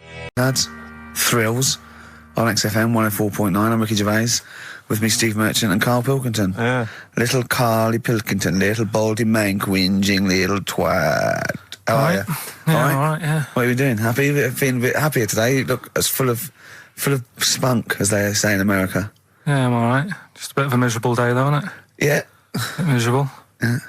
Yeah. Walking in today, right? Do you know I walked through, like, the sort of the gay district of London and that? Right. You don't walk, you mince, don't you? I'm just walking through on the way to work, and I'm always interested in their little shops and stuff that they have, right? Loads of their little shops. That's nothing ashamed of. If you want to go in and buy something, go in and buy something. I'm just having a look at, looking in the windows and stuff. Little postcard just near the entrance. Yeah. That's meant to tease people in, to make people go, that sounds good, I'll nip in, right? Little postcard. Free butt plugs with every sale. That's great. How did we get from 5p off milk to free butt plugs with every sale? Wow. What society come to? Well, it's because we're liberated, Rick. Yeah. It's an open society. What did you buy to get them? You didn't buy... No, I didn't. But what's the purpose? What, of the poster or of butt plugs? Butt plugs. Because I really, honestly You don't... shove them up your arse, don't you? Whoa, slow down, bum. Shove them up your bum. Yeah. But when? Is that just like when you're doing whatever, doing stuff around the house, or...? I think it's not to keep things out. Is it like you would use a plug in the sink to keep, the water in the sink? Oh, if you're not gay. Get that, oh, yeah, no, I know what you mean, yeah. I don't know. No entry. What is it? I mean, I don't understand what that's I don't know. I assume it either feels good or are they... well, I've got to be careful here. Or are they sort of like breaking it in? Right, yeah. Do you know what I mean? Like it's like a shoehorn. Sure. or It's like when you stick paper in your shoes if they're a bit tight. Or those people who sort of like put little bits of wood in their lips, and then as soon they've got big plates in their lips. Yeah. Same with the butt plug. It means you can, you're ready for anything. I don't know, do I? Look at Carl's face. Well, if you know what butt plugs are used for, then why not get in touch? Ricky.Gervais@xfm.co.uk. What do you think? If there's any... I can't believe we're already on this subject. I know. It's 1:05 and we're I was going to say then, if there's any people who use butt plugs, and I was thinking that Carl would have said, well, they're not up yet. Yeah. Because they go out late. No, but what is it? We're award-winning people. We've written a TV Not on show. radio, though. Not on radio. We're rubbish on radio. I know, but We've got nothing to lose. But I always say to you, Steve, that I like educating people and that. Now, the way I see it is I didn't know what they were. Let's phone to go. Someone might know about butt plugs. All right, we'll get. No, get them on. Get them on. Ask them. No, because they might say something dodgy. Oh. Yeah, whereas, what have we just been doing? Just take a chance. Take a chance and tell them not to swear. Well, you tell them. Okay. Right, Steve, I haven't got my headphones on. Hello, who's that? Hold on. Who, sorry? Nicholas. Nicholas, hello, mate. You're not going to swear, are you? No, I'm not going to Keep it clean. Yeah. Keep them keen. What were you calling about? I'm phoning about your plugs. About, not my plugs, but sure, plugs in general. What, do you know much about them? No, Are you a plug user yourself? No, I'm just thinking if maybe you've got some gay friends and you're spending the night at their place, you might want to use one. Right. What, you mean experiment with them, or...? No, so you can make sure they're not going to do anything while you're asleep. Could I suggest, just lock the door? I mean, that is easier to me. Can I make a bigger suggestion? That's probably the most homophobic thing we've had said on the show today. Thanks very much for your call. Right, okay, good. Well, that's why we shouldn't put people on the line. Just, without checking first. I think Carl's made a good point. That's the calibre of listener we've got. He's in Heat next week, Steve. Right. Yeah, they've put a picture of him. They could do the grab off the DVD, and he's behind the scenes, and he's got his little picture in Heat, and he hates it, don't you? Well, I'm a bit annoyed because I didn't want it in. Why are you worried? Just don't want people knowing what you I look like and that. Why? Were you on the DVD? Yeah, but... It's to public domain. Anyone can take it off there and put it on the paper now. But that's extras on a DVD, and I'm just thinking not that many people. If they watch it, they won't take it in, stuff like that. What are you worried about then?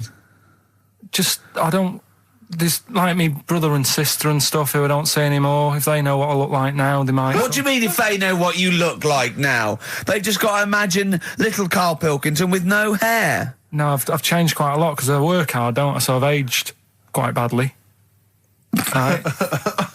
And I'm just thinking if they... You used to have the hair of a Chinaman, didn't you? Sorry, why is it a problem for your brother and sister to see you? Because I don't see them anymore, do I? And they'll come out of the woodwork now. What? They're after your millions? No. So they're sitting at home, they're looking at Heat, and there goes Karl Pilkington. Oh, Karl's my brother. My brother. Oh, maybe I'll go and see him. I don't want the hassle. But they could find out where you are. What's the hassle then? It's just hassle of having friends and family and that. You mean this, don't you? Yeah, it's that I'm not into having But mates. if either your brother or your sister came to your door, would you not welcome them in and give them a cup of tea? Do you know what? He bumped into his sister, right, after about 7 years in a car park somewhere, right? And she went, oh, I got a picture of my new kid. Do you want to see it? He went, not really. All kids look the same. And she went off in a huff. Unbelievable. Yeah, but that's the problem, though, isn't it? She hadn't seen me for years and years. That's the way I am. I'm not like being rude or anything. I'm just says what comes in my head. Oh, don't give me that. Don't do that. I'm not rude. It's what comes in my head. That's a rubbish excuse. Not rude. Know me, know my ways. Yeah. Right, am I wrong then? Let's look at it. Let's look at what I said. There's Nouts Obama's cakes. No me, no my ways. Get out, you twiddle flunt. What is that? What sort of philosophy is that? Know me, I'm rude and take it, I'll leave it. I'm not being rude. You are being rude. What, saying that all babies look the same? It's your nephew. You didn't even bother to have a look. You could have been courteous and had a look at the picture. If it was a first, I'd say fair enough, but she's got loads of kids. Oh, fair enough.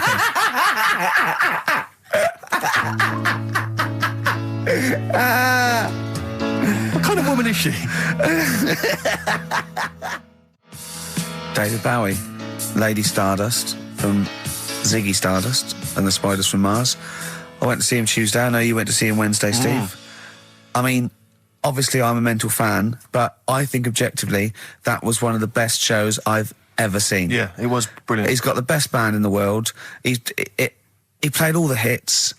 It was an amazing show. The sound was incredible. Do you know what I mean? Well, his voice as well. I think people don't realise how incredible his voice is. It was absolutely... Soulful is the word I'd use. Brilliant. Yeah, it was absolutely brilliant. You don't care, do you, Carl? We don't care about this. You never really go to gigs, do you, Carl? The live music experience is not something you enjoy. Can be all right. Go on.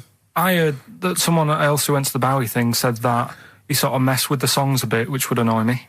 No, he didn't. Not really. Hardly at all. He said when they did Life on Mars, instead of saying something about just the tune of it, he messed with it so it wasn't the same. That would annoy me. What would you do? But I mean, we're not talking Bob Dylan or Sinatra. He ad-libbed a little bit, I suppose, and it's his song, but it was totally faithful. He was singing the songs. What do you mean? Well, it's just don't mess with stuff. It's like if you went to see Titanic and then the boat didn't have a crash, you'd go, what are they doing? It's like, I fancy messing with it. Well, he didn't. I'll tell you, he didn't mess with it. Relatively speaking, he did not mess with the songs. They were brilliant renditions. That would be a hell of a film, though, where Titanic gets to New York. Absolutely fine. Oh, Carl. But, you're amazing. It's because I work here, though, and there's a lot of gigs going on all the time, and then you get to a point when, you just go, get a bit fed up with that. Well, when was the last time you went to a live experience? Well, I've been to gigs, but the one that springs to mind probably is when I first sort of tried a gig out, and it wasn't a music one. It was Bottom. Do you know with Bottom the live thing with Rick Mail and Equanimity? Yeah, in Manchester. When was that? Years ago, because it was in Manchester in about, I don't know, 87, 88 or something, and I was set up for a blind date. Right, a mate of mine sort of set me up to see this. What? Girl. So you said, let's go to Bottom? Well, I didn't tell her. I just said, meet us at the Apollo. I bet she was over the moon, wasn't she? Met her there. I said, right. Romantic. Going to see some middle-aged men run round in pants. Brilliant. Well, it's good. It's one of them things that afterwards you've got something to talk about, haven't you, and stuff. Yeah. So was it a good gig? Yeah, it was all right. Sort of bought some April fruits and that at the start of the night. Yeah. I think she liked that. And then we watched Bottom. Then afterwards had a bit of a chat. And then... you didn't see her again, I take it? I would have done, right, because she was all right looking and everything. Yeah. But when we were chatting, she said she had a problem with a marrow and that. She what? She had a problem with a marrow. She had a problem with her marrow? Yeah. You mean her bone marrow? Yeah. Oh, I thought you meant she had one stuck of her fanny. No, just the... Thanks for that, Rick. That's an image I can't get out of my head. No, I wondered what... Oh, I see, a marrow. I thought you meant a marrow. Her marrow. And is that serious, that? I just was put off it, because I thought... I think it's more serious than a problem with a marrow. Yeah, I mean... With a marrow and that. It's an idea if you're bored with butt plugs. I love it. I love it. Everything he says is like someone from Kes. It was just that thing that because you didn't want to go out with a girl who might be ill in some way.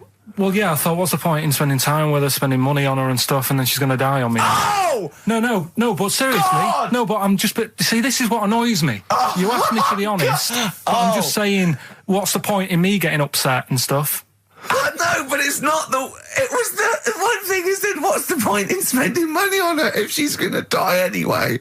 You've got to realise that's not a normal thing to say. No, but what's the point in getting to really knowing someone and thinking, she's really nice, I want to spend my life with her. It's good that she told me when she did.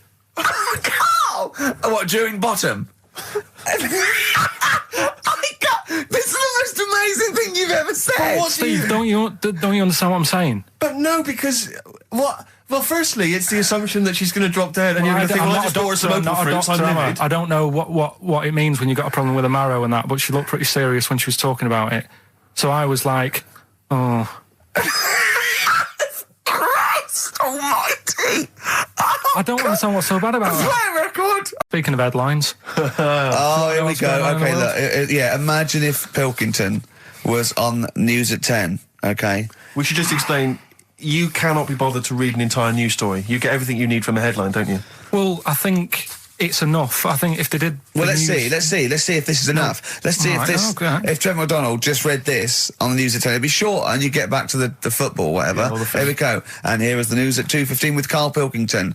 Bong. Man who walks backwards around lake falls in. Bong. Chinese woman eats dirt. Bong.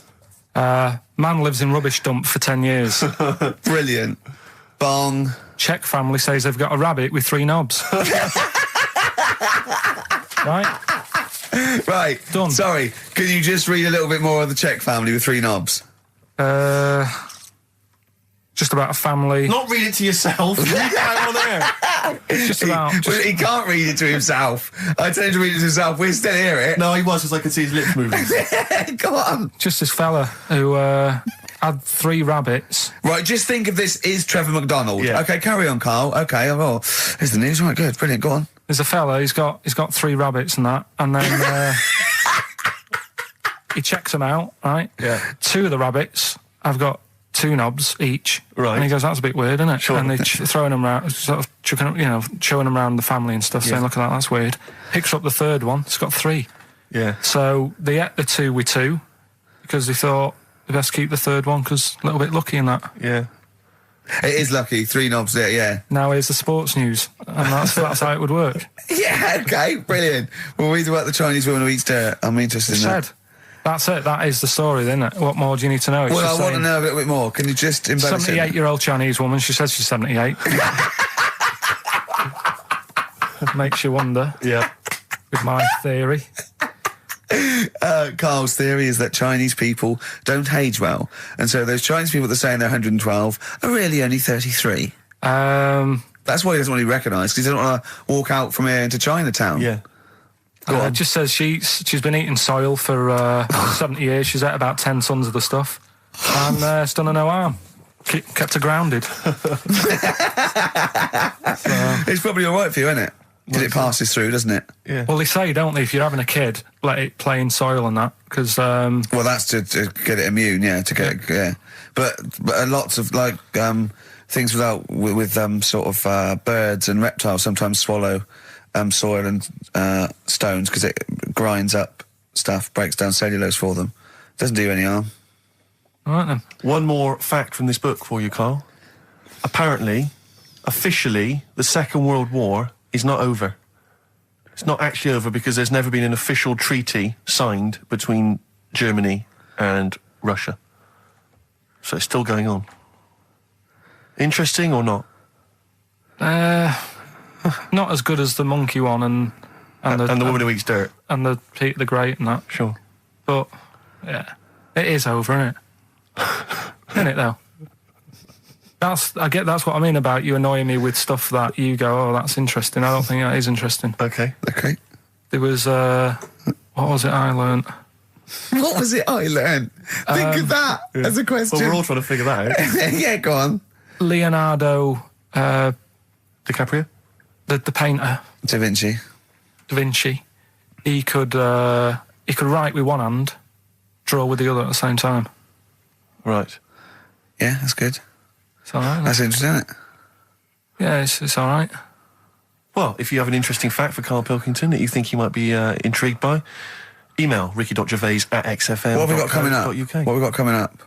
More education stuff. Some good tunes and that. Yeah. Can I just give you a little fact here? Someone's emailed in for you, Carl. They've sent an interesting fact for you. I think you're going to be interested in this. Don't read it on the email. Let me read it for you. I think you'll be excited. An interesting fact from Carl. That's from Toby. He says, Attila the Hun punished some fella who annoyed him by cutting off his arms and legs. You'll love this. And stitching his arms back where his legs should be. And vice versa. Look at his face. Look at the little smile that's just cracked on his lips. That is the kind of fact you've been waiting for all day, isn't it? So go on, again, so... Attila the Hun, right? Some guy didn't like. He cut off his arms and his legs, and he stitched his legs on where his arms should be, and his arms where his legs should be. Look at him looking at his body, trying to picture it. Yeah. I'll let it sink in for a little while, then I'll ruin it for him. Carl, what are you thinking? I'm just picturing it. Right, he would have died. It would have been tokenistic. There's no way that person could have lived through it.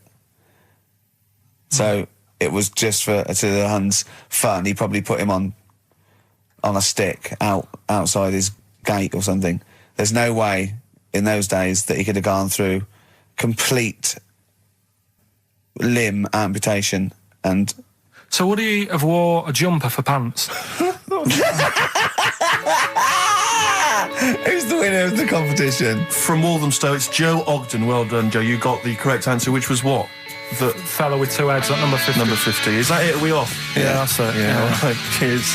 More of the same drivel next week. Bye. Bye. Anyway, Educating Ricky. Good, we've settled that then. Go on. The titles that are meant to sort of pull you in. Yeah. We've got what was it? Stocking, Aitken and Waterman. Yeah. You've got It's Not His Vault. And Get a Load with This. Get a load of this. So, which pun do I pick first? I think I'll go for Get a Load of This. Get a Lobe of This. Yeah, Get a Load of This, yeah. Well, that's a story about a girl who she was deaf, right, for 4 years, and it happened quite a bit back this. What year? Or was it? I think it was ages ago, was it? About quite a bit back. She was deaf for about 4 years, having an argument with her mum, it said, which I didn't quite understand, because I don't know how they do that. Yeah. But she was having an argument, and a man pushed her against a wall, and she banged her head, and her hearing came back. Okay. Was she wearing a Walkman and it fell out? And she'd realised, There's no explanation. There's no explanation. Well, why is that teaching me something then? So I knew you'd say this, right? So I thought, right, I'll stick something on it. Do you know that bees are deaf? No, you can't just, no. If you ask someone something they don't know the answer to, they don't tell you something else. Just, I'll tell you something else then. I can't answer that, I'll tell you something else. Imagine that, if you asked a teacher. Look, how do birds fly? Wow, if you're going to do that. Tallest building is, I mean, what? Well, that was the equivalent, Carl, of running away when we asked you a question. Yeah, the intellectual equivalent. Look over there, there's a monster. Yeah. Listen. What do you mean? What she? Okay, so her hearing. There's no explanation. There's no explanation, or you don't know. Well, there isn't one, is there? Really? It's a bit What? weird. But the only did thing the doctors not look into it? No, I think they just said, "Oh, that's good." So again, I don't. Where did this information go? Is that if you read this on the net? Is that all they put on the net? There was once a deaf woman who hit her head and she and could her hear. hearing came back. It was bizarre things about being deaf. Was there Oh, three yeah. Was there I've got that book. Yeah, it's a good book. That was there three Yeah. more pages you just couldn't be bothered to read off? Yeah. No, it was just a little bit. And it Was there a said- little picture, a cartoon picture? No pictures. I just And we read going, it. ow, Look, ow, if you I don't can want to hear. know, if you don't want to learn, you know. Yeah. Okay. It's Not His Vault. Let me have It's Not His Vault. You got to save this. This has got to teach me something. It'll be an interesting story. Right, It's Not His Vault. This fella. Yeah. What year? Ages ago? Olden times? I'd say in the 70s. Okay. Would you? Any evidence for that? And Does he wear flares in the story? Right. Is that This- your reason? no, it's a bit like Yuri Geller, this fella, right? Where Oh, yeah. he's electric. He's electric. And if he walks past the telly would fizz. Uh-huh. If he walked past the radio, it all goes like that. Ooh. His hair stuck up all the time. And he'd be having a bath and everything would be all right. And then the power would sort of switch on in his body. And the electric in his body made him jump out of the bath. So... What do you mean so? What is that so? What does that so mean? You've given us nothing. You've given us nothing. You'd have to at least give us the scientific explanation. Yeah. Electric eels have 400 volts in them. Oh, is this the running away again? What was that one called? Yeah, but It's not his vault. But there's a reason not his fault. It's not his fault. I thought it was going to be something about I think we should do these the other way round. I It's think you not should his tell fault. us the story and then we'll hear the pun. It's not his fault. It's not his fault. Right, let's leave it. Play a tune. Forget it. Educating Ricky. Doing it. We're not doing it. No, we are. What are you going for? Oh, he can handle it, I think. Don't worry about him. He candle it. He candle it. Okay, yeah. let's hear this one. Right, are you familiar with the phrase burning the candle at both ends? Yeah. Do you know how it's come about? I know a man who does. I assumed that it was to get more light in the room. How would that work? Well, they'd put it sideways and light both wicks, so out of one candle they could get two. No, go on. No, what it is... Oh, is, it means you're doing too much, you're staying up too much, Right. you're not getting enough sleep, and you're... Well, years ago, Yeah. when they didn't have light bulbs and that, Oh yeah, what year is this? Literally ages ago, specifically. Yeah, quite a bit back. Mm-hmm. Okay. Didn't have light bulbs and that, so they used to have candles. When did the light bulb come in? Because I can't remember at the moment. Don't know. Okay, go on. So, yeah, so they've got a light bulb. You wouldn't know. You're a doctor. You're not a historian. Go on. And people who worked a lot of hours. Yeah. How many? Literally lots. They get up early in the morning because they have to be up early. Yeah. And it's dark outside, so they'd light the candle. Sure. And they'd wear it out a bit. And then they'd be getting in late as well. Yeah. And like, they'd be like, oh, it's dark. I'll have to light the candle again. And they're burning candle at both ends of the day. So that's where the saying comes from, burning the candle at both ends. So. All right. That's a little lesson. Yeah. Lesson one. Okay. Can I have... No, you can't have You can't rush yet. into them, Rick. You've got to... I've got to soak in that. You've got to soak that one in. Any questions for Karl off the back of that? What do you think? So people were... I mean, basically where this comes from is people were... They're literally burning the candle at both ends of the day. Sure. There you go. So we've still got... Go on. I'm committed to this treatment. And I can't wait. This is like Christmas Rick, I Eve for should me. just say- It's like Christmas. I've got to open another present now. No, I'm afraid we've got to save it. Rick, raw. Nirvana. Amazing. We were just talking. We were getting excited about that. Yeah, weren't you've we? got an incredible Brilliant. voice he has. And Grohl drumming it's brilliant. You know, you're right. The new one from Nirvana. Well, it's time for Educating Ricky Part 2, isn't it? I'm excited, Karl. I'm going to learn so much from this. What's the choices again? What Right, you've got left. Still keep phoning in your answers to Email. Email. Sorry, yeah. The answers to Rockbusters. Yeah. Right, okay, Educating Ricky, Part 2. Right. I'm committed to this treatment. Yeah. Is one. Oh, I've got to go for that one. Yeah? Yeah. Or the other one is the police are causing a bit of a stir. He still says it like it's the best thing he's ever come up with, which in a way it is. It could be. Right, go on then. I'm committed to this treatment. Right. Do you know the saying... Is it just sayings now? Are they all sayings this week? No, they're not. Okay. No, the other one isn't. Frog in your throat? The saying, there's a frog in your throat? Yeah. I assume it's when you croak a little bit. You sound like a frog. No. Right. Might seem a bit weird, this one, right? But years ago... Oh, yeah. Sorry, what is that clue? Committed to this treatment? It's about frogs Kermitted.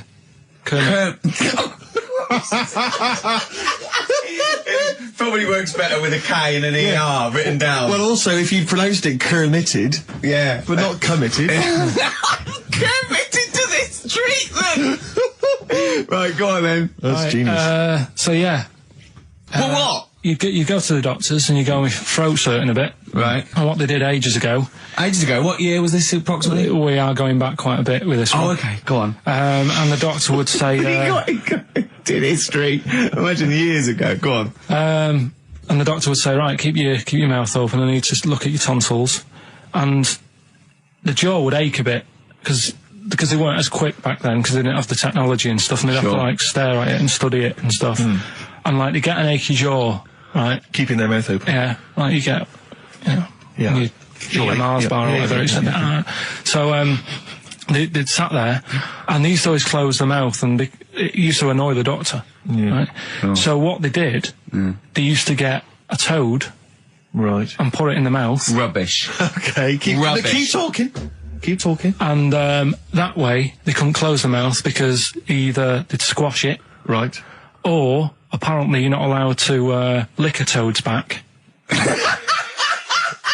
So the doctor would have them for breaking the law? No, but it's poisonous, right? A toad's back. You should never lick a toad's back. Or put it in your mouth, really. Oh, just stop for a second. Wait. What? Can I just ask one question? Go on, yeah, just go ask on. one question. I've got a few, but go on. Sure. My initial thought is, it sounds like a brilliant bit of sort of medical knowledge there. It's a great idea. Yeah. My only thought is, how does the doctor see past the toad? At your tonsils? What's he actually looking at with the mouth open? Surely the toad is in the way. Hopping around in the way? It didn't say. Sorry, and my first question is, was this on the internet? Yeah. Yeah, okay. Karl, that is bollocks. That is, I mean... Well, alright then. Let's turn this round. Where does the saying, you got a frog in your throat come from? Probably because you sound a bit croaky. Probably that. Probably because you sound a little bit like a frog when you've got a sore throat. Carl, did you not question it just for a moment when you read it? Just for a second, didn't you think that seems an odd approach? Firstly, why a frog of all the different because species? It's poisonous. A toad. So a toad, so it's a toad as well. Yeah, well, that it worked. I'm committed. Worked. No, I was going to change it to. Have you heard the news Toad Day? But I went with the frog. Oh God! Right. So that's rubbish. So that's rubbish. Next, can I have? Let's play a tune. Let's come up with a God. Can I just say? No, just play it. Just play it. Yeah. Yo, Carl.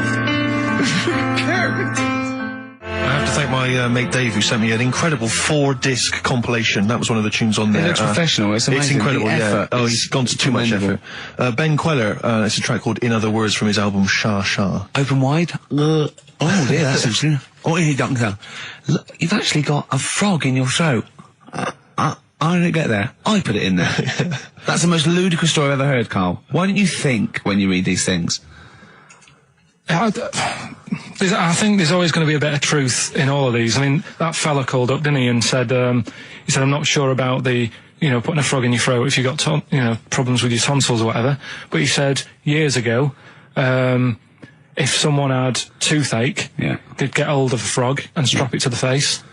Yeah, sure. So maybe down the line, maybe they did. Maybe they didn't do it for I think Caligula made his emperor a horse and emperor as well. But I mean, well, what about the frog thing with a poisonous back? It's rubbish. That's true. No, the toads have the secretions in the Why? But they didn't put it in people's mouths. No. So, well, I'll tell you why. When a badger or a heron tastes the toad, it's horrible. Ugh. The toad might die, but it's for the good of the species, because then think how many toads looking like that heron could eat in its lifetime. So the fact that one toad sacrificed all those other toads in that heron's manner will be safe. Why? I mean, we've talked about animals a lot on the show, right? Yeah. And when God made a toad, sure, right? Okay. Well, I'm going to stop you there. I'm going to stop you there straight away. Don't just let him carry on. Right. Okay. Like, there's annoying things out there. Jellyfish is a big problem with me. I don't understand what they do in the sea and stuff. Right. Right, but we'll leave them. God's a problem for me, but go on. We won't talk about jellyfish. No. With the toad, right? If it's to protect itself. Yeah. Right, now so it's not to protect itself, it's to protect its species. No, yeah, but that, surely, right, if the toad had a choice, if God said, right, what I'm going to do for you here, you can have something like a lobster's got claws, big claws to have a fight. Or I can give you something that if someone's having a go at you, you've got to try and persuade them to lick you back as a defence. Yeah. What use is, right... Oh, right. Godson. Well, I'll tell you why. What is God The up fact to? that there are still toads around is a testament to that defence working. That's all I'm going to say, okay? If the toad had died out, you'd have a point. But they're still around. It works, alright? And don't start slagging God off. He's got a lot on his plate. Basically, I think he took on too much. Particularly in 1 week. Exactly, it was crazy. Danger high.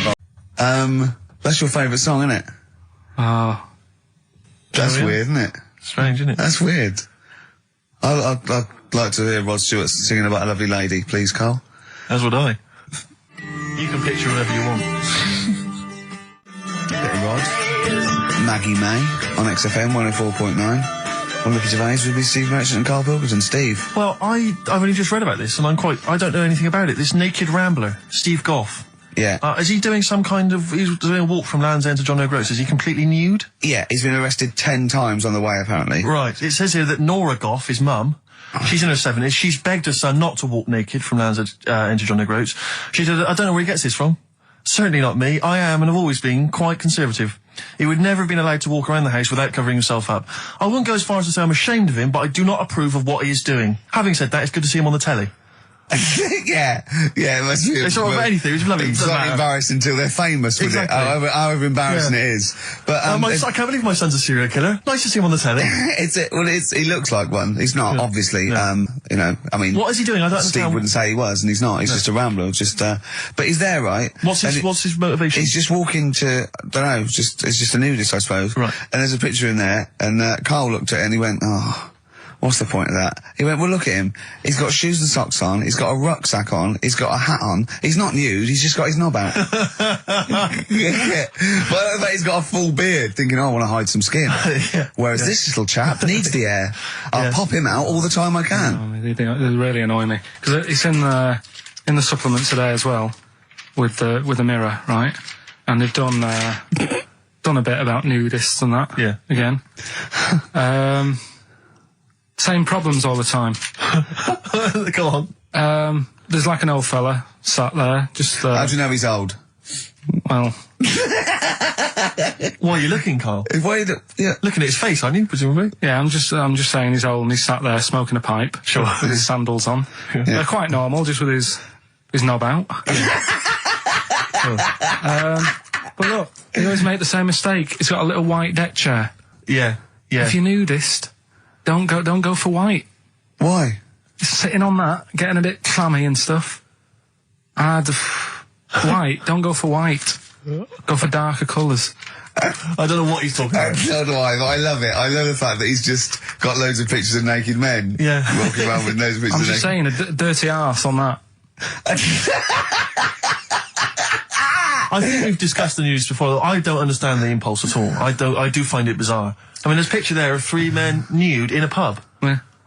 Just having a chat. Yeah. Just having a chat. Oh, look at Carl. Carry him around those pictures. I mean, okay, fair enough walking around outside, but indoors? In a pub? Nude? Well, it must be a nudist Pop on a pair pub. of shorts. That must be a nudist holiday, I assume. Yeah. As opposed to, like, the local. There is, though, isn't there? There was a thing in Bazaar magazine the other week where there was a picture of some people.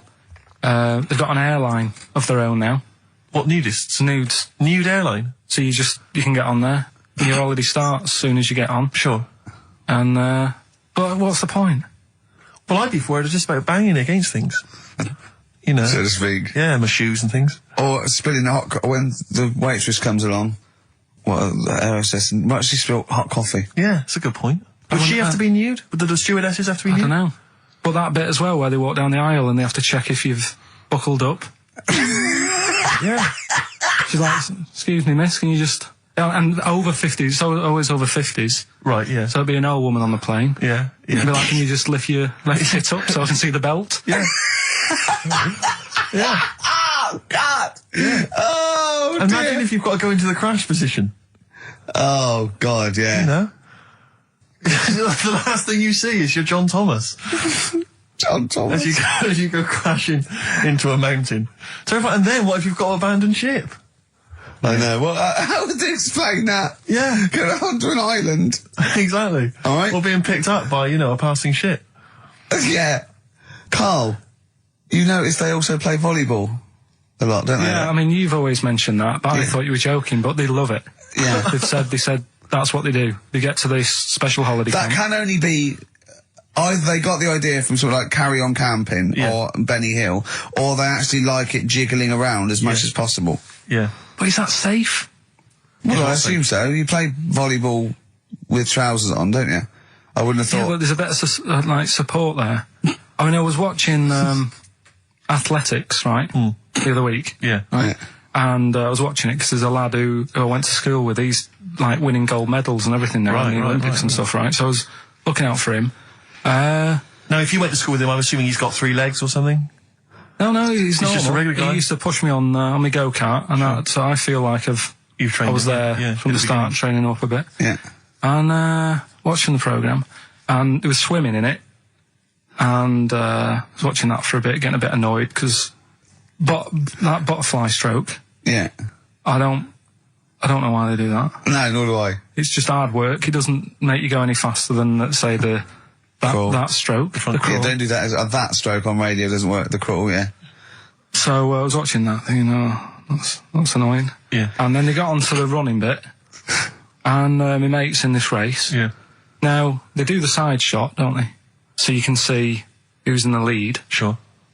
And then they do that front shot, where it's absolutely pointless. The only reason to do the front shot, I think, is to keep women interested. Because you can basically see his tackle going from left to right, being battered all over the place. Why were you looking? seriously, you had no choice. If you wanted to watch it, it was like, I was interested if he was going to win, but it's like, you know. But why did you turn over and watch Charlie's Angels instead? Because I wanted to see if he won the race. Or flip back at the end. Just flip back to get the result if you don't. Yeah, or at least turn away or close your eyes. On the front shot. No, I wasn't. I just. Suzanne was happy. Suzanne was loving it. Yeah. And I was like, whoa. Yeah. Just go to the other shot. But they were showing you the front shot and running along there. They could have just shown the top half, but they didn't. Sure. It was there. It's just heads moving along at 25 miles an hour. Yeah. Well, I think you're meant to see the running, the actual legs moving. It's athletics coverage, isn't it? It's not like... But they don't show you a shot from behind. Did you want that? Oh, no, I didn't want that either. It sounds like you were disappointed. Yeah. Play a record. What are we having? Better Radiohead? Yeah, it'd be brilliant, wouldn't it? Yeah. Did you say Nime at one point? 104.9? Did I? Other than that, it was Again, textbook. Yeah, a desperate attempt at being articulate. Sure. But let myself down. With your See, this is the good thing about the boxing thing, because there's no chance of me, you know, slurring the words. No, I already slurred my words. Yeah, so no one, any damage will be totally fine. Yeah. Oh, the doctor's rushing in. I think there might be some kind of concussion. Jane just going, no, that's just the way he talks to me. But because I'm thinking maybe, did you start the show with that particular kind of manner? Just because obviously a lot of new listeners, I imagine, thanks to the massive poster campaign, and you obviously want to impress them and charm them. There's a few examples today of irony coming back and biting you. Yeah. That seemed like a funny idea at the time, me posing that, but Jonathan Ross phoned me up when they first went up and he said, I've just seen a big poster of a predatory gay. Yeah, you do look a little bit hello, and what's your name? Why would you like to sit down here? And then you're in the background. And also, I think the funny thing about having you as a partner, I mean, the only good thing is that you know, you look weird and tall, like too freakishly tall and lanky. But in that one, no, because your background and you're smiling, you don't look as weird as you do in real life, or as freakishly tall. So it sort of ruins it a little bit for me. Look. Pilkington, what are you doing? He's not listening. He's just opening a packet. What are they? McVitie's. See, we should mention them. We get some free ones if anyone at McVitie's are listening, because we're not getting the perks of this. Nothing. I'd say I'm not getting anything. I really got in this game for the ladies, for the money, for the voiceover work. Certainly, I'm seeing hide and hair of that. But you're not getting the voiceover work because Jethro's getting all the parts that you might get. Yeah, sure. Yeah. Okay, Rick. Yeah. You were the voice of what? The drink driving campaign? You sound like a man who was run over in a drink drive incident. I mean, dear. It's like you don't drive. Yeah, but I didn't get any money for that, you did drink I? Or did I? I can't remember. It's like, I mean, I don't drive, well, that's good, I don't drive. No, it said don't drink and drive, so I've chosen just to drink. At least I can formulate sentences using the English language, and I'm not getting the voiceover work. The English language of the 14th century. Well, it's better English language and English language. Rather than whatever kind of Middle England language you speak, the language of the hobbits. All right, Carl. See, you're eating a biscuit. I can't believe it. Are you bored with this already? Do you know what? MTV called me last week. They called me again yesterday and said, when can they come down to do they're coming down next Saturday, by the way, to do a little screen test for you. They're going to sort of just film you with a little camcorder. You said this. They're going to film you. Are you all right? Do you want to, are you hungry? Do you want to go out and have a meal? I can't believe you're eating while I'm on air. No one can hear that. Do you know who I am? No one can hear that. Explain who I am. Well, that's Ricky Gervais, right? He's made his name on TV. Yeah. Okay, he's done any number of corporate gigs, and they pay silly money. So, I mean, this guy's earning, and really earning beyond his talent. All right? So I think I deserve a little bit more than a little mank eating a biscuit while I'm talking. Rick Gervais? Yeah. Have you won a BAFTA? Yeah, too. All right, so just a little bit of respect. Yeah. Yeah. Carl, well, what have you won? What have you won? I got a bronze certificate for doing a full week at school. That's great. It was only a bronze. What's that then? 3 out of 5 days. And I got me a little Crusaders badge, if you remember. What's the little Crusaders badge? The Crusaders badge for the religious club. So I was at the fellow that you went and played. You had to go ping pong ball. So they wanted to talk to you about God. Yeah. Yeah. You got a Crusaders badge, did you? Yeah, that's why I went. That's why I joined. That's why I joined. For the badge. I like the little badge. Did 4 weeks and then packed it in. But we're talking about MTV, right? And I was feeling a bit nervous, wasn't I? About about like, you know, the way I look. Right. And what have you. And then I watched a bit of Celebrity Big Brother and all the fuss that Mark Owen's getting, and he's not that good looking, is he? He's a very. I want to be Mark Owen's mate. If anyone who knows Mark Owen or Mark Owen's listening, I want to be his mate. I think he's brilliant. I think he's a nice lad. But what I'm saying is, right, all the girls go mad over him. Yeah. And he's not that good looking, is he? Well, no, he's got. He is in a certain way, isn't he? That sort of non-threatening. But he's not stunning, is he? Do you know what I mean? No, but no. Well, what's your definition of a stunning? Yeah. Well, who do you like? Someone who you look at and you go, God, they're good Which looking. bloke do you fancy? What bloke do you think's attractive then? So if I was into men, yeah. in fact, you can still say a bloke's a good looker without fancying him. Who do you think is attractive? Probably. I mean, it depends what you're looking for. No, just look. Just look. Different looks as well. Of course, yeah. No, who do you say was attractive? Who do you say was like stunning in your definition? A good-looking lad. Yeah. Good-looking lad. Oh, look at him over there. He's.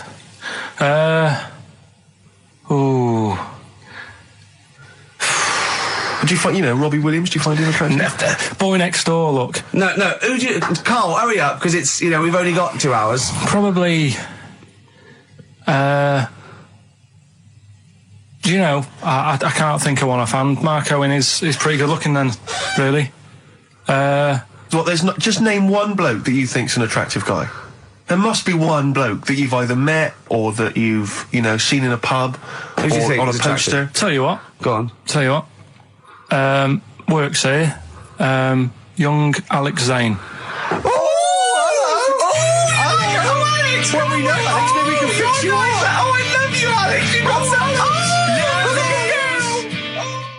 Richard Ashcroft, Science of Silence on XFM 104.9. I love that. Yes, correct. He's one of my favourite artists now. I just think, he's so, I don't know why he's not ballistic. He's got everything. He's like one of our best rock stars. I'm Ricky Gervais. Hello there. You're Steve Merchant. I am indeed. Karl Pilkington over there. Big day today. Really? Yeah, for Karl. He hasn't been looking forward to it. He's been whinging in the week. A couple of things. He thinks he's overworked. He thinks he's overworked here, and he's stressed, and he's got to do DIY. MTV are coming in right, to give him the chance of his a lifetime to do just a little screen test, and he's going, well, I'm not going to look good, am I? They're not going to. Why? He said, well, I've got a round head and I'll be wearing headphones. And he's not made an effort. He thinks, they'll put him off. He said, they won't even press record. He's got a spot on his head. I mean, you know, also, Carl, you're not looking forward to it. You're not excited about it. It's a great opportunity. Why is it a great opportunity? to get on MTV. No, but look, money for old folk. Yeah, but look what's happened to people like Jeremy Speak, or whatever his name is. And all Jeremy that. Spake, yeah. Yeah, and Slightly different. Why is it? Well, you're making it in the industry, and you've got something to give. He happened to be around when they were filming an airport. Do you see the difference? All right, the other one then, who's on a boat. Same thing, although at least she had a skill. She had a skill, you know. She can sing, you know. Well, it's just. I think it can all go wrong. Do you know what I mean? Well, of course it can. So can sitting in your little room moaning about nothing happening in the world. You know, he wanted to stop educating Ricky because nothing happened. He said, look what happened last week. I scoured the net. He said, all I found was a dog in a car wash and a parrot and a vicar. Right? I'll tell you what, there ain't much more going on this week. Well, you're talking... listen, me and Steve, yesterday, we took a day off to prove you wrong, and we've come up with two of the most incredible things I told you about, and they're amazing. So there are things out there. Always, but just go for truth. Go for truth and science and discovery. Fact is stranger than fiction. You don't have to revert to sort of like God and ghosts. I know, yeah. Do you know what I mean? But the funny thing is, you know, like... last couple of weeks I've been saying there's not much going on. Yeah. I found out when I was looking that there was a day in 1930, right? It was a Good Friday. There was no news. There was nothing going on. They had to put a music video on or something on the telly because there was nothing going on. Play a record. We're going to play some classic tracks today. This is Debaser. Pixies, Debaser. I was looking forward to playing that. Came and said, Carl, I'll play that. I was looking. He put it on. Lauren just called through and said we played that in the last half hour. Embarrassing. Yeah. So It's really what is the point of having a producer if he doesn't check things out? So, I mean, it's a good track. I mean, I'm sorry if you heard that twice in the last hour. Go on, listen to everything all the time. I've been running around. I get in early on a Saturday. You got in about the same time as me? I went out and bought you some biscuits, so you're happy. I put the coffee on. Yeah. I've sorted what prizes we're going to give away. I've been running to the library getting you certain tracks. Yeah. I can't listen all the time. I'm doing my best. Well, I'm not sure it's good enough. I mean, I'm worried when MTV come in, if they've heard this kind of shoddy production, they're going to start to wonder what is it. The same songs every 5 minutes. Anyway, sorry, are you sort of overworked because you were on Zoe Ball's show talking? Oh, hello, what's going on here? Well, I was exclusively on our show. No, I was in the car. I seem to remember, Rick, he was a nobody that got a chance to come on air and talk about that. And guess what he was getting auditions for MTV? Guess what he was talking about on Zoe's show? Oh, hello. All the jellyfish stuff and all that. About getting believe it. Recycling material that you've done on this show. I phoned in, right, and I went, stop doing materials. He just hung up on me. Well, I had a job to do. Who do you think you are? Your ego has just gone through. Hang on a minute. What? I had a job to do in the week. They asked me to drive the desk for Zoe, right? They didn't say talk. Zoe, if she talks to you, you can't just ignore her. Yes, you can. Well, you Who can't. is she? Who does she think she is? You made a promise to us, a pact, that you were our kind of monkey. Yeah. What can I do? If someone takes time off, I've got to do it. It's my job. Yeah, but you don't have to talk. You don't have to use. You're the head of production. We've given you this special gig. This is like taking you out weekends. Yeah, exactly. You know, if we find out you're getting too much excitement in the week, we'll have to just calm it down. Well, get another little. Well, that's it now. Anyway, it was only last week. I feel like kind of solid. I feel betrayed. It's like you were having an affair behind our back. Yeah. And you rumbled it. He was doing all the stuff. He was doing all this like, oh yeah, jellyfish and this, jellyfish Yeah, because that. she was asking, and I thought it was a good way of promoting this show, actually. Oh, did you mention the show? Yeah, I did at some point. Did you? What did you say? I just said more about that on Saturday afternoons. So you talk twice. I only heard you talk once. So you're talking all the time. Well, about 5 times in the week. In the full week, 5 times. Deary me. And one, it was just stuff. You could never be a monk, could you? Chatting away all the time. Right, what have you got? I play ball as well, to be honest. I feel ball's slightly responsible for it. Right. Have you done a business degree or anything? Commerce. You did commerce. Where did you do that? What did you do with that? At school, I'd learn how to fill out a cheque, pay a bill, and I think I had a trip round Kellogg's. Did you get an O level or a GCSE? We know he didn't. You know, but was there a commerce exam or was it just a division of Can't maths? remember. What did he fill out a check? Was it a subset of It was maths? an option. It was like, if you want to do it, you can. What was it? Fill out a check. Pay a bill. Pay a bill. Have a visit round Nip round Kellogg's. Kellogg's, and I saw my sister's boyfriend there at the time. He sorted me out with some variety packs. Really? What was in them? You know, Rice Krispies and Good stuff. Cocoa Pops? Space Dust or whatever it is. Space Nuts. So, sorry, that wasn't Ken Dodd, no. No. That was someone else, was it? That was an aunt. That was it, yeah. That wasn't Special K. Oh, dear. What about this then? Home Secretary David Blunkett admits that muggers rule some streets. Weird this, because when I was out with you... I don't believe it's going to be weird, whatever you say, No, Carl. when we were in that pub that night and we got talking about muggers and that, the tip is what I tend to do, because I nearly got mugged once. Act mental. You what? You nearly got mugged once? I nearly got mugged. Yeah. But I tried this technique of acting a bit mental. Right, and how did you act mental? Well, this guy wanted me trainers. And I was in Piccadilly Gardens in Manchester. It was quite late one night. And he come up, he said, I want them trainers. I said, you want them? I said, I worked hard for these. He said, how dare you come to me asking? And I got a bit livid. And he looked at me like, oh my God, he's got a right one here. And he left me. Were you acting mental or were you just mental? No, I put it on a bit. Were you not petrified though?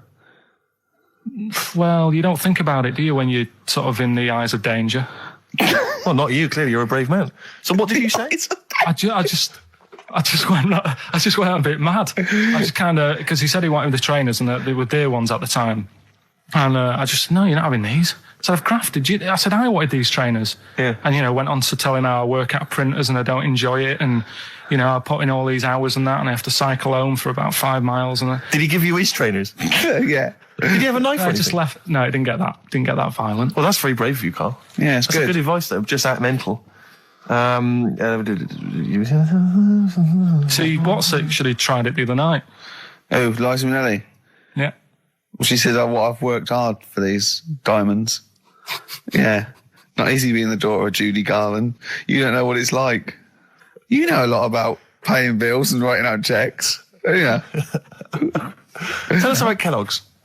What was it like? What was in the factory? Was it just like squashing bits of corn? Pretty boring, really. Just loads of conveyor belts, boxes of cornflakes everywhere. Just what you imagine. Yeah. So is it more, this is where you might be working?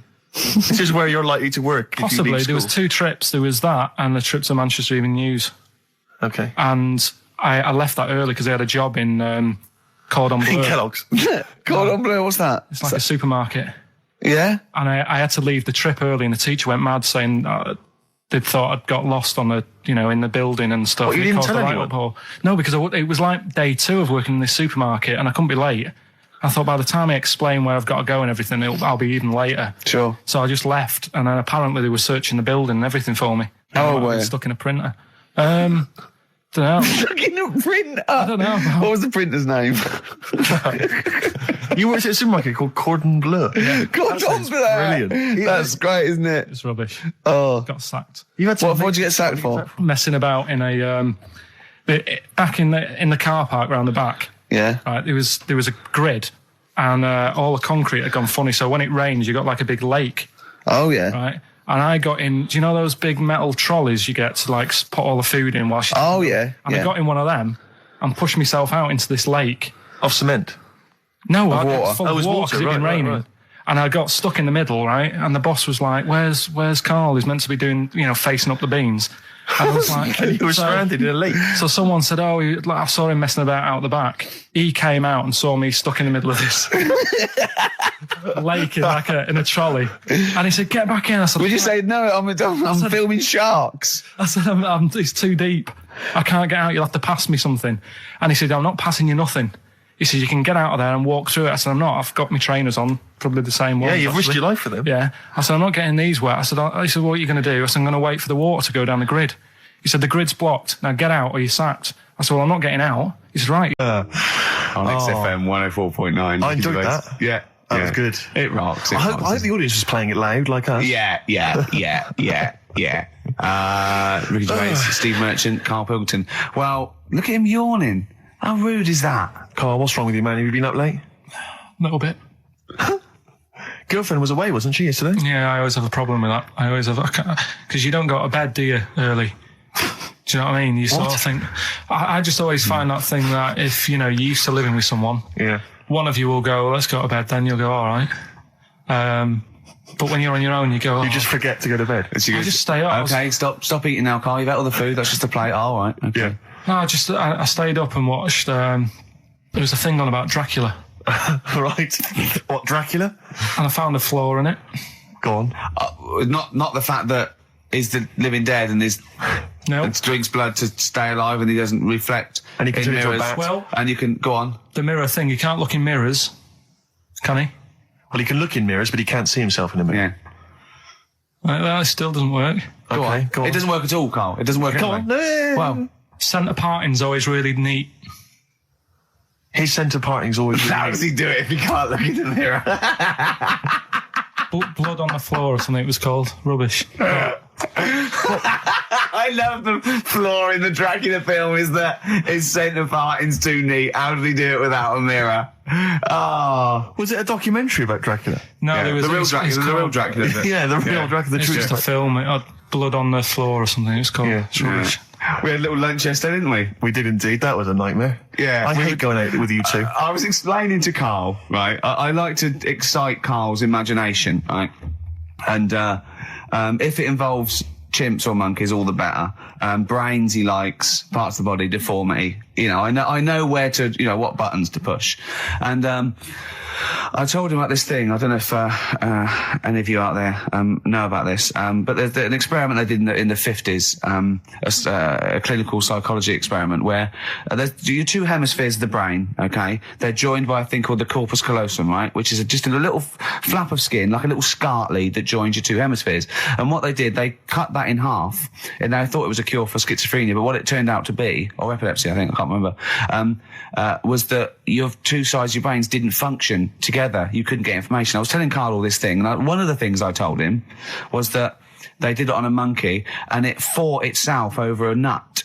like its right arm was connected, by its left lobe of the brain, and it was fighting over itself. And Karl went, instead of like thinking this is amazing experiment, he went, would it have been happy if you'd given it 2 nuts? Yeah, I know. Well, you started off by explaining it. I remember you mentioned, because I was watching the two of you as you were describing it to me. You said, of course, one side of the brain deals with symbolism. And as you said the word symbolism, I noticed Karl drift away from looking at you, pick up his mobile phone and start pressing buttons randomly. And I thought it was the word symbolism that got him. And I noticed it took you just a moment longer. And I think the first thing you said was, when did I lose you? Yeah, I knew I'd lost him. It's extraordinary. And he doesn't even try to disguise it. I said non-locature at one point as well. Right, yeah. And I knew I was dicing with death there. Yeah. But I told you tried to look it up, didn't you, on the web? You didn't find anything about it, did you? The spelling of it's what is it again? What's the word? Corpus callosum. Yeah, so I couldn't do it. Don't bother. Give up. Don't bother. So if anyone knows any interesting facts about that, but yours hasn't been cut in half, has it, Karl? That would, again, might explain something. I'll tell you what we will be talking about later. I don't know if you're sort of aware of them, Steve. Go on. Bonobos. Oh, I don't know much about bonobos. I told him about he was looking for stuff. I said, put in bonobo. He was having no luck with chimp. And they're a form of chimpanzee, but they're even closer to us, evolutionarily speaking. They've got their social groups are more like ours. They're more intelligent. And he was loving it, weren't you? So is it human bonobo Karl? Is that how it works on the evolutionary ladder? Chimp Karl. Yeah. Yeah. So we're talking about bonobos. You're excited about that? Yeah, That's coming up in Monkey News? No, I think it's a bit of a monkey bonus. Placebo, Bitter End on XFM 104.9. This is pre-recorded. We recorded this a couple of weeks ago, before Christmas. I hope you had a great Christmas. If you didn't, not our fault, really, is it? Nothing to do with us. Wouldn't have thought we'd have. We're well over time because we've got plenty of cash now, thanks to a lot of you who probably bought the Office DVD. Yeah. Probably got and that if you in haven't stock yet, and you've maybe got vouchers or money, still available. Still there in the shops. Still available. You can still make it the best-selling DVD of all time. Please do. Yeah. Please do. I'll tell you what you want to hear there before you make your mind up. I'll tell you what, if you like this next clip, go and buy the Office DVD. I think you will. It's a brilliant clip. It's the one where we talk about, well, it is self-explanatory. Yeah. It was a great day, wasn't it? Brilliant round of golf, absolutely brilliant. Such a beautiful place in Stoke Poges, it's like a really posh place. And are you a good golf player? Well, we'll get to that. Oh, okay. Wow, he bought the shoes especially for it. Oh, I'd love to have seen him in those little shoes. I know, and they were no good because they were metal spikes. We had to change them. He was annoyed straight away. He spent over £22 on these golf shoes. We hired a buggy that was brilliant fun. I was bombing along, wasn't I? I don't drive, but it was great on that buggy. Well, you've been on a buggy with me and you were a bit scared. Yeah. What I nearly killed us once. I was just taking banks and things, but you don't see sort of bunkers, and he'd scream and go, stop! And he'd put his foot down the brake, and then I reversed. At one point he sort of did a handbrake turn next to the lake, and then we had to reverse, right? And you just flick a switch and put your foot down. He did that without looking. I look behind, there's a big oak tree there. He screams, watch the tree, right? So Dukes of Hazzard. And I kept jumping in and leaving him behind because I had to go to my ball. Because anyway, so the first shot, I got on the driver. I honestly did one of the best shots I've ever done. It went straight down. It was great. I thought, phew, got away with that because it's always the first one because it's a clubhouse and you want to look good. Yeah. So. He tees up, and I've been saying, buy some balls. He just got 6 balls. I was going, what if you lose me? I won't lose 6 balls, right? He tees up, right? Whacks it. It goes miles, like right angles, straight into these the woods, right? He turns around, he goes, go and buy some more balls. So I'm laughing because it's like impolite to laugh, but he broke the ice for me, and I was falling around. And then his second shot, I go, you're off for 3 now. If you take another shot, he went, oh, right. So it's his third shot. He puts the ball down. He hits the ground before it and misses the ball altogether. And I was on my back, wasn't I? Unbelievable. Actually rolling about on his back.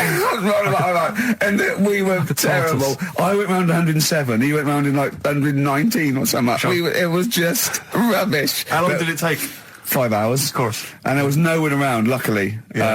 But it was fantastic. So then we go and have our meal.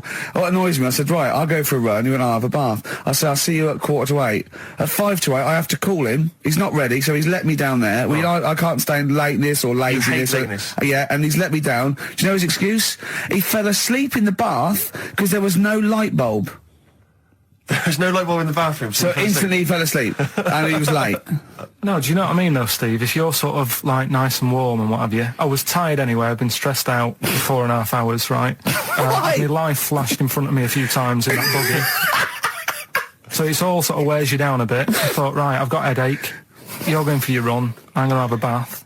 I walk in, put the light on. For some reason it didn't come on, but I thought, it's all right. I'll just, doesn't matter. You can have a bath in the It's summer, so it's light anyway. Well, there's no windows in the bathroom, so... Yeah. So you were in the darkness? So I'm in the darkness. I nod off because I'm shattered.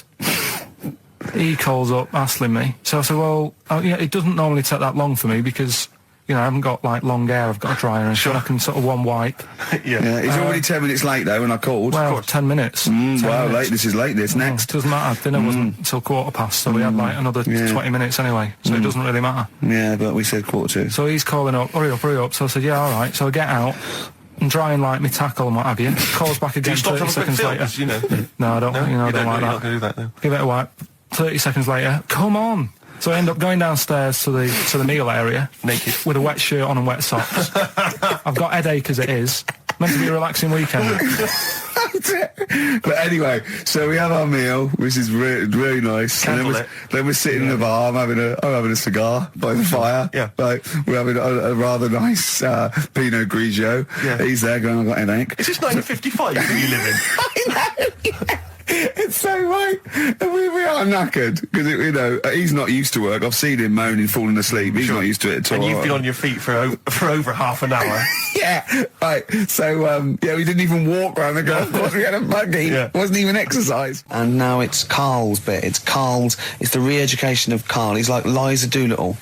And now he's coming to, or Lawnmower Man, if you've seen that film. More like Lawnmower Man, if you've seen the film. You know what I mean. And his homework was to just study quotes, really, on happiness and stuff and general well-being. He's not a big happiness quote fan, are you, Karl? Not really. So what have you done? You've come up with something, haven't you? Right, yeah, I told you, right? Because a lot of these are just things you say every day. They're nothing special. So what I'm doing... Well, you say them every day. Well, the sort of things you come out with and you don't even think about it, do you know what I mean? Yeah. They're on the TV all the time. People on the radio are saying these sort of little quotes. Sure. And... what I've done is, remember that programme on Channel 4, Faking It? Yeah. Where they got some, like, posh kid to be on a door and all that. What I've done, I've... Imagine if that was the pitch for the show.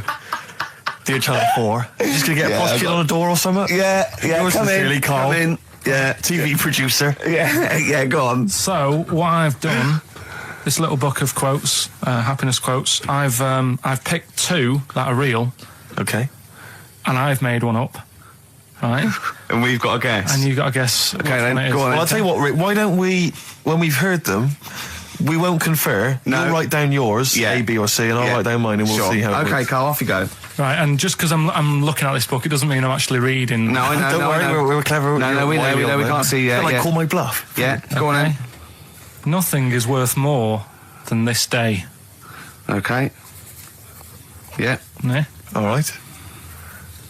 Yeah. The way I see it...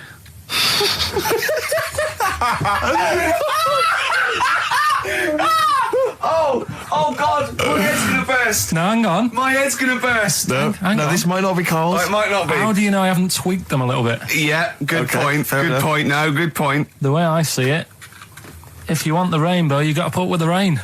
Yeah, okay. All right? All right, yeah. Okay, hang on. It's not, yeah. Come on. Cat food. Cat food, come on. It stinks a bit. But if you don't put up with the smell, the little kitten will die. Steve, I don't know what to say. I don't know what to say. Imagine this in faking it. Imagine their faces when he says that, and they're going, "Oh my God." Oh. Karl, play a song, mate. We'll have to confer on this one. right, Claire. Well, that's just amazing, Carl. Just read them again. Two were real, one was fake. Go on in. Right. First one. Nothing is worth more than this day. Excellent. Next one. What does that mean?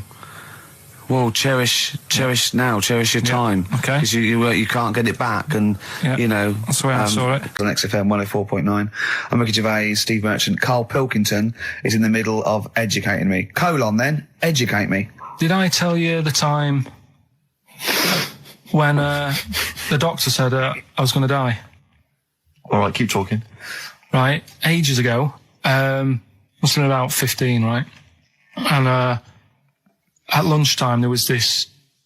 We used to have a choice of stuff to do at lunchtime, right? We used to have like a burger place that had an arcade machine in it, right? So we used to go there and play on that and have a burger. Or there was this baker's, right, that my mum worked at, and did great cakes and stuff, right? So she used to like bring some home and that, but she couldn't always bring them home every night because, you know, they'd cost money, and she used to get them for free. And they used to say they'd rather chuck them away than give them to the staff because there's a chance that the cream might be off. Right. Right, so they used to chuck them round the back. So I used to go round the back with my mate and eat a load. Brilliant. Eating out of bins. No, it wasn't out of bins. They were still in trays, but they just stacked them up near the bins, right? So this got out. I mean, it used to be chocker. Once the school found out, everybody used to go there, and it'd be like, well, have a cake. The headmaster chronicle fighting the kids off.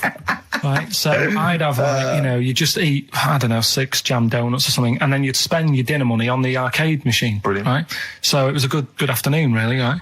So you'd do that, and this one day I must have had 6 or 7 jam donuts, a few Congress tarts. What's a Congress tart? I love them. I can't get them in London, right? So I'd have some of them. If anyone can get a Congress tart for Karl in London, please let him know. So anyway, this day, that was just a normal day. Do you know what I mean? You'd once, twice a week, you'd have a load of cake. In your life, yeah. So normal anyway, day in your life. Were the frog boys there with the webbed hands and the big heads? And the horse in the settee? Yeah. But the day after one of these days, I had really bad cramp in my belly. Right? Okay. I was like in agony, could hardly walk. So I said to my mum, you could hardly stagger to the free cakes. So I was in absolute agony. I said, I don't like doctors, but you'll have to get a doctor in because I don't know what it is. I can't walk. She gets the doctor round. I won't say his name, but he said, well, doesn't look like he's got long left. Blimey. So I was a bit like, hang on a minute, I've only had a few cream donuts. Yeah. My mum was panicking. Sure. He went. My dad came in from work. She said, something's really bad with Karl. I think it's serious. You know, the doctor said he ain't got long left. So he said, what? He said that and just left. So she said, yeah. He said, I'll have to call him then. So he called him up, said, what's all this about? You know, Karl hasn't got long left. How long's he got? So he goes, I was only messing. He's just had some bad cream. Can you believe that? Well, the thing is, I like the fact your mum didn't ask any questions. I know. She didn't go into detail. Can you explain more, doctor? No, I got a shoe off. But she doesn't. I don't want to diss you or your family, but I imagine if I was there, I'd have known the doctor was joking. Yeah. That's all I'm saying. I mean, I sound very arrogant there, but I imagine he went, what's he been doing? Yeah, I had about 6 cream cones. Oh, right. Oh, wow. He hasn't got long to live then. I'll see you later. Yeah. That's what I think the doctor did. Yeah. I just like the idea your mum just let him go. Yeah. Terrified, thinking, well, I'm not going to probe him. He's that's it then. Dad comes in. Hi, honey, I'm home. Anything happened? The doctor said Karl's going to die and then left. Did he? I'll call him. But anyway, that's why these sort of things fascinate me. So we'll move on to this next one, right, which is brilliant. Dead short story. So, right, old woman, about 70 years old. Yeah. She's normally fit and healthy and stuff. Nothing wrong with her. She's having a good life. And one day she goes for a check to the doctor's just to check herself out because she's getting on a bit. Yeah. He says, take your clothes off and that. So she does and checks her out. Says, yeah, you're looking good. You're looking good. Turn round. He said, oh, God. He says, you got a tumour on your buttock. Right? So she goes, oh. Well, can you do anything to sort it out? So they go, yeah, we could book you in for an operation. It's best if we remove this. Books are in for an operation. Operation day comes. strip her down and that. They're all stood round, the doctors. Start to operate. It only turns out it's a pork chop that she sat on 5 years earlier, and it had stuck to her buttock. Right, Carl. I can forward you. Serious. Right, okay, Carl, I'm telling you now, I'm leaving. I'm never doing this show again. No, I'm serious. Honestly. You're talking, I've never had such... What do you mean? You couldn't believe it? No, when I read it, I said, I've got to tell Ricky this that. This woman had a pork chop stuck to her arse for 5 years, you mental case. Of course she didn't. That is a blinding record. Because you were on Zoe Ball's show talking. Oh, hello. What's going on here? Well, I was he was exclusively on our show. No, I was in the car. I seem to remember, Rick, he was a nobody. Yeah. That got a chance to come on air and talk about that. And guess what he was getting auditions for MTV. Guess what he was talking about on Zoe's show? Oh, hello. All the jellyfish stuff and all that about getting believe it. Recycling material that you've done on this show. I phoned in, right, and I went, stop doing material Zoe's boy. He just hung up on me. Well, I had a job to do. Who do you think you are? Your ego has just gone through the roof. Hang on a minute. What? I had a job to do in the week. They asked me to drive the desk for Zoe, right? They didn't say talk. Zoe, if she talks to you, you can't just ignore her. Yes, you can. Well, you Who can't. is she? Who does she think she is? You made a promise to us, a pact, that you were our kind of monkey. Yeah. What can I do? If someone takes time off, I've got to do it. It's my job. Yeah, but you don't have to talk. You don't have to use... You're the head of production. We've given you this special gig. This is like taking you out weekends. Yeah, exactly. You know, if we find out you're getting too much excitement in the week, we'll have to just calm it down. Well, get another little... Well, that's it now anyway. It was only last week. I feel like kind of solid. I feel betrayed. It's like you were having an affair behind our back. Yeah. And you rumbled it. He was doing all the stuff. He was doing all this like, oh yeah, jellyfish and this, jellyfish Yeah, because that. she was asking, and I thought it was a good way of promoting this show, actually. Oh, did you mention the show? Yeah, I did at some point. Did you? What did you say? I just said more about that on Saturday afternoons. So you talk twice? I only heard you talk once, so you're talking all the time? Well, about 5 times in the week. In the full week. 5 times. Deary me. And one, it was just stuff. You could never be a monk, could you? Chatting away all the time. Right, what have we got? I play ball as well, to be honest. I feel ball's slightly responsible for it. Yeah. She can't find her own, gibbon to get on the show. She can't find her own kind of, loser, then don't start stealing ours. Outrageous. Well, coming up, right, maybe we'll get Fat Boy Slim in. Indeed. Next. Yeah. Saturday, if you're listening, Slim, come in on the show. What's his name? Ernie or something? What's his name? Norman. Oh, yeah. Right. Ernie! Yeah. I don't know. That's great, Ernie Ball. Yeah. He wouldn't change his name. That's it, yeah. That's great. Anyway, coming up today, we have got Educating Ricky. Right, okay. Is this the last one? You've promised it might be. I believe there's a book out that might help me with this feature, so we'll see how it goes. I was thinking of new features in the week. I've got, wanted to come up with, I wanted to do Celebrity Fact Club. Celebrity Fact Club. All right. I've just got to get some celebrities in first before we can kick that off. So maybe in the new year. Ball and maybe Cook. Zoe Ball. Yeah. Ball and Cook. Yeah, Start off. Maybe. Right. And I've also got Cook and Ball stories. Yeah. That's nice. Good one. Cheers. Thanks, Carl. Yeah. Maybe you could sell that to Zoe's show. And I'm also thinking Through the Ricky Hole. Through the Ricky Hole, okay. What's that? That's, I'm quite... No, you just got the title again, haven't you? Yeah, okay, play record. So, Rockbuster's coming up as well. Yeah. Right? Yeah. Eminem, Lose Yourself on XFM, 104.9, and Ricky Gervais with me, Steve Merchant. But not Karl Pilkington. No, Carl, no. He's gone back to Manchester, innit? It's better than London. Yeah. You don't know it. Manchester's better than London. Instead, Claire Sturgis. Claire Sturgis round of applause for Claire, Thanks. The posse's he's coming there in sort of the camouflage gear and is that quite trendy? Is that what the kids are wearing? It's funny. Someone actually mentioned Or that are you this on morning. manoeuvres? Yeah, I am exactly. actually, taking time out this morning from what I normally do. Sure. I missed the second half, talking like that, of Celebrity Boot Camp. I don't know what that Coolio. is it? The fella from Medieval Italy. What, the one that's not dead? No, the one that killed himself, Steve. Okay. No, I just want to clarify for people. A lot of people don't realise that one of them is dead. Right. I thought it was important to mention it. Actually, I didn't know. I'll be honest with you, I hadn't thought it through. No. It was a piece of interesting Milli Vanilli trivia that I had, and I wanted to slip it in. But it wasn't really trivia, because it was a question. You went, what? The one who's not dead. I'm saying, because I could have found a more tactful way of bringing up the death of one of Milli Vanilli, because I think there's a lot of people out there now upset. Maybe actually, didn't people who didn't know. That's quite a shock. I didn't see. I mean, I should have sat people down. Who died? Vanilli or Millie? I think it was Millie. No, it's Vanilli. I don't know. No, but I didn't know. I'm guessing. Actually, I'm guessing. I'm not confusing Milli Vanilli and Scritti Pilli, because I mean that is a danger. Oh no, you're thinking of the fellow out of Grumple Palumple.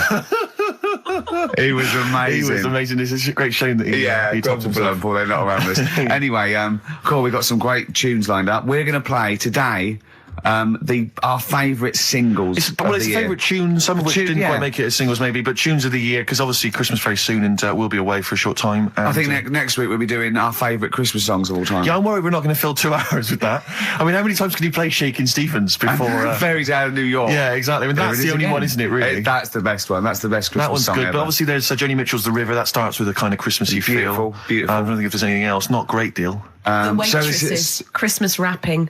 Is that one? Is that brilliant? Is that good? Yeah. So This Is Christmas, John Lennon. Paul McCartney came out with Simply Having a Wonderful Christmas Time. Christmas time, yeah, exactly. Yeah, so John's was Happy Christmas War is over. Yeah. Of course it wasn't, but but I mean, at least he wanted No, to be. he was dreaming of it. He was dreaming of it. Yeah. Bless him. And to show how much John Lennon's dead as well. I don't know if anyone's... Yeah, no, they do. That's just another bit of rock and roll trivia. I like John's protest against war. He stayed in bed for a week. Yeah. I've been doing that. I've been protesting against war for ages. Yeah. I'm eating hamburgers absolutely. against war. Absolutely. I just go into Burger King on the way here. I went into the counter. But of course, that's not product placement there. And there's a number of other burger joints that people may wish to go to if I they often go to choose. McDonald's. Yeah, I often go to McDonald's. But I went into Burger King because it's close. It's convenient, but then often McDonald's will be convenient. McDonald's is just convenient. Depends where you are. Just as convenient depending where you are. And I said, can I have a cheeseburger and small fries? Take away, please. And he recognised me. He went, I've seen you on telly enough, one, yeah. He went, there's your meal. So I went, thanks. He winked and went, I'll put large fries in. Brilliant.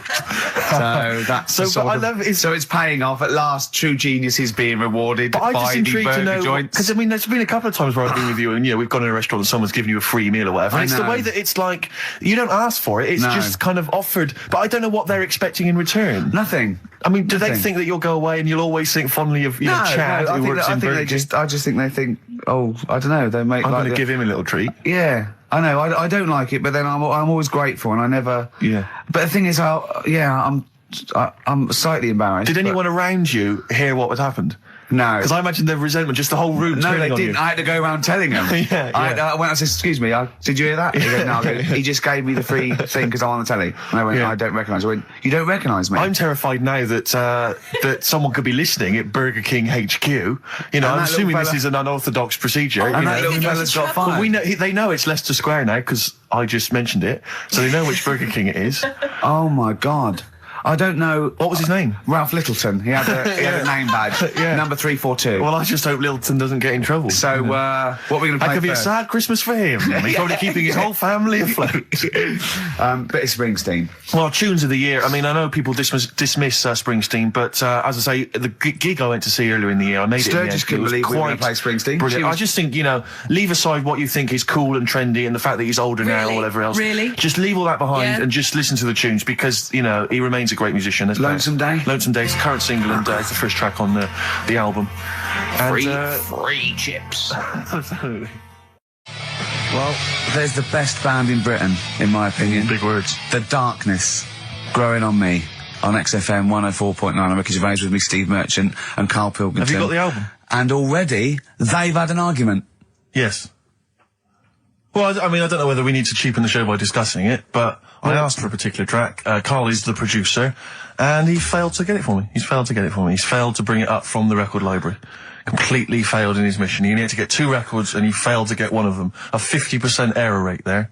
Yeah, but like I said, I looked in the system, it told me what album it's on, I brought that album up. I'm busy. But, okay, so fine, you're absolutely fine then, that's no problem. Once again, that's a great excuse, Karl, brilliant. The show has been ruined, it's been partially ruined, but you've got a bit of an excuse. Alright, I didn't make a big deal out of it when you said, "Oh, and whilst you're down there, get us a new 50 Cent single." I never said, "While you're down there, get the new 50 Cent single." I asked you if 50 Cent single was lying around. If it hadn't been here, I wouldn't have worried. So I get it, yeah. I did that for you. Right. And when I come up, you say, "Has it got swearing in it?" Well, I don't know. It's 5-1, Steve. I haven't got time. I've been whizzing around. You're the producer. It's the brand new single. I'd have thought it had been lying around in the XFM office anyway. But I don't have time to sit around listening to music. Sure. Well, yeah. Right? I know that you have. Now you've got an iPod that can hold 7,500 songs. I don't know when you're going to get round to loading all them on, but I haven't got the time. Sure. Busy. Yeah. Fine, okay. No, that's a perfect excuse, Carl. Well done, mate. Right. I just hope that I never have to depend on you in a real emergency. I had a bit of bad luck as well. I wanted to play REM, and maybe the listener can help me here. Can you email in ricky.gervais@xfm.co.uk if you know what song I'm thinking of? It's an REM song. I think it's on the album of the last one before. And he says, Mulholland Drive, and I'm Steve McQueen. That's all I know. I'm sorry, I can't think of the title, so I need the title to look it up, if you know what I mean. I can't put in like that. I can't put in Mulholland Drive. The system goes, what are you talking about? So I need the actual title of the song to look up to find it down in the library. Oh, well, I'd go down yourself if you're going to go down to the library and get that. I wouldn't send Carl, because... Ricky.gervais@xfm.co.uk. What if he wanted to? He did have time, because he came in at 1:20 rather than 5-1. Yeah. No, I told you about that record that I wanted it yesterday, didn't I? So you had 24 hours notice. So that's not really an excuse, is it? But I did find one of my favourite songs of all time, which is Bones off the Bends album, and it's Radiohead on XFM 104.9. And there it is, because you gave me lots of time to find it. So. Sure. Yeah. Could have brought it in himself. No swearing in it. Bones. Radiohead. The Bends on XFM 104.9. And thanks to Paul, who's emailed in. There's a whole bunch of other people. Lots Nick, of people. We've got Davey, Steve, Ashley. It's Electrolyte. You know, it all comes flooding back now. We've got that. I've got it out of the library. We're going to play that. That's done. It's interactive. I've used the listener. I've shown the listener, right? I've helped them to help themselves. Sure. I've said, if you want to hear it, tell me what it is. They tell me what it is. They're going to hear it. Yeah. Do you know what I mean? Perfect. Saves going down the library and, well, we don't want to... Yeah, well, we know mistakes can happen if that, you know, if you have to go down the library. Yeah, and I mean, I checked it, though, to make sure it was the right one, you see. It's just a little bit of...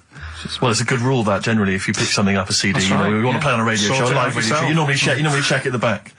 Oh, no, yeah, that's right, yeah, if you want a job done, do it yourself. You're absolutely right, Carl. So... Anyway, look, let's all make friends. Let's kiss and make up. Yeah, touch and make up. Yeah. Let's just. Well, I'm up on Carl at the moment because it was my birthday in the week, and not only has he bought me a little vibrating thing to put on the chair because I've got about that, so that vibrates. That. Actually, we can hear it. Yeah. I'm gonna do it between records then. Right, what's that doing to you as you it's just, it sort of like sends a little pulse into your sort of muscles, relaxes, doesn't it? I've got to relax on there. If I'm relaxed, the listeners relax, we're all happy. Sure. He's also got me this little electronic bongos, and I thought we could do like... Oh!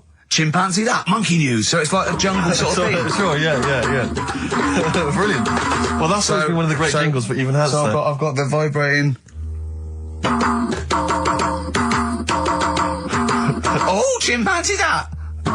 Monkey news! Dr. Fox, if you're listening, I think you'll know that's a clear improvement in this show. So thank you for those. It's alright. Yeah. What did you get him? What did I get him? I couldn't get him anything. I was too busy buying myself an iPod.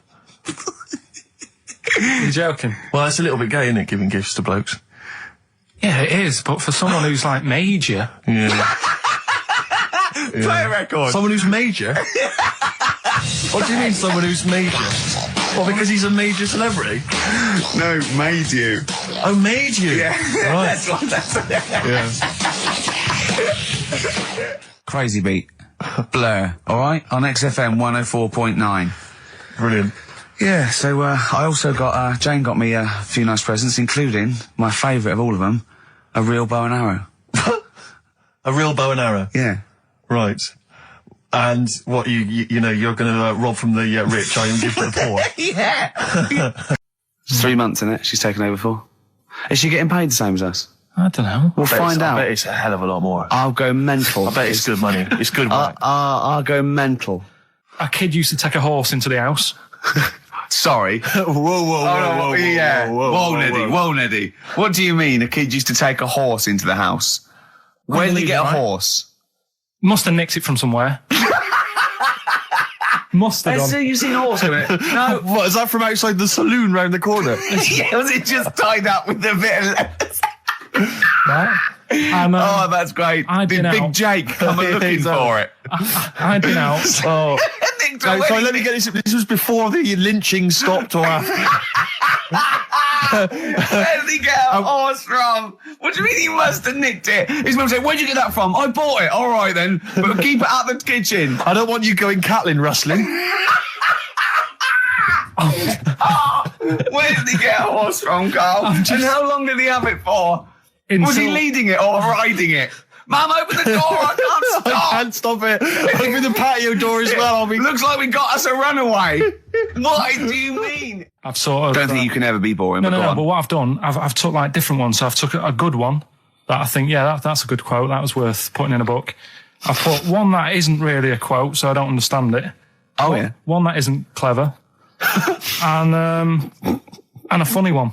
So a bit of variation all out of one book. Oh, how long did this take you? What did you do? Did you sort of like sit? About half an hour last night. And did you sit sort of like quietly at a desk or something? No, just in the lounge with the telly turned down. Oh, right. Just to give a bit of light to the room. Just had it on but turned down. Have you figured out lights yet? So, so the first one, and it was like they stuck some bacon on his head. And as ever, the vital piece of information, i.e. the reason, Carl seems to have forgotten. Because the worm was in his body, and they said everyone likes the smell of bacon.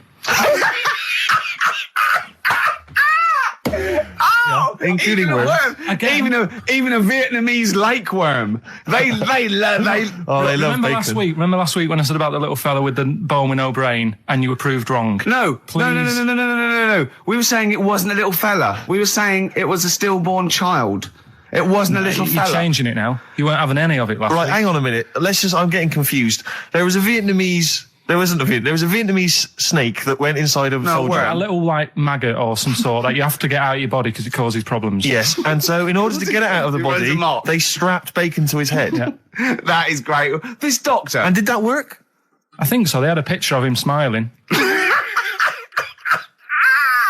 Oh, God, what, the worm or the bloke? The bloke. Oh, dear. Honestly, I hope someone knows the story. Right. It was about 3 years ago, I reckon. Okay. And, it did work. GI bacon. So this is why the worm burrowed out of his head to get the bacon? Get to the bacon. Right. That's great. When my dad was when he was a taxi driver. Yeah. You used to have to sort of do your bit for the local area. Oh, God. By taking the Forrest Gump people to Blackpool. Yeah. Is that what they're called now, the Forrest Gump people? Is that what the organisations that support them ask for them to be referred to? A minibus with life is a box of chocolates.com. Forrest Gump types. It must have been, so you work with these people? The people with learning difficulties. And they used to get 5. Coming home must have been a busman's holiday. So he got 5 of them in the cab. Yeah. And he had to go to Blackpool, and 4 of them were really good, behaving themselves, didn't mess about, weren't fighting and stuff, but there was one who was just causing loads of trouble and he couldn't control him. Oh, and what you've got to be able to do with people like that, you don't want them to get stressed out because it's not good for them. It stresses them out, and you could end up with a bit... Thanks, Dr. Karl. You could end up with a bit of a riot on your hands. So he thought, I'll nip this one in the bud right now. And he pulled up just on the outskirts of Blackpool, and he took the one out that was causing problems and put it in a wheelie bin. Oh, no. Oh, I'm sorry. I apologise. He did what? Oh, he did it for the good of the others. He put it in a wheelie bin. He was having a good time. He thought it was one of the rides. Can you stop saying it? He had another problem similar to it where he had a little minibus, and it was his job to take a load of old women to the bingo hall, and it was miles away. And he took him there. There was no problem. About 10 old women in a minibus. One of them was causing trouble, so he pulled over. No, right. So he took him there. Everything's fine. He dropped him off. They had a lovely night. Yeah. Right, they had a lovely night. Won a bit of cash. Coming back, it's a bit of a late night, and they all started moaning at him, going, "I want to be dropped off here. Take me there. I want to be dropped off first. I've got to get up early. Blah blah. My husband's expecting me. I'm already late. Take me here first. Take me there." And he just pulled up in the middle of nowhere, said, "Get out." And he made them get out, and they all called for taxis.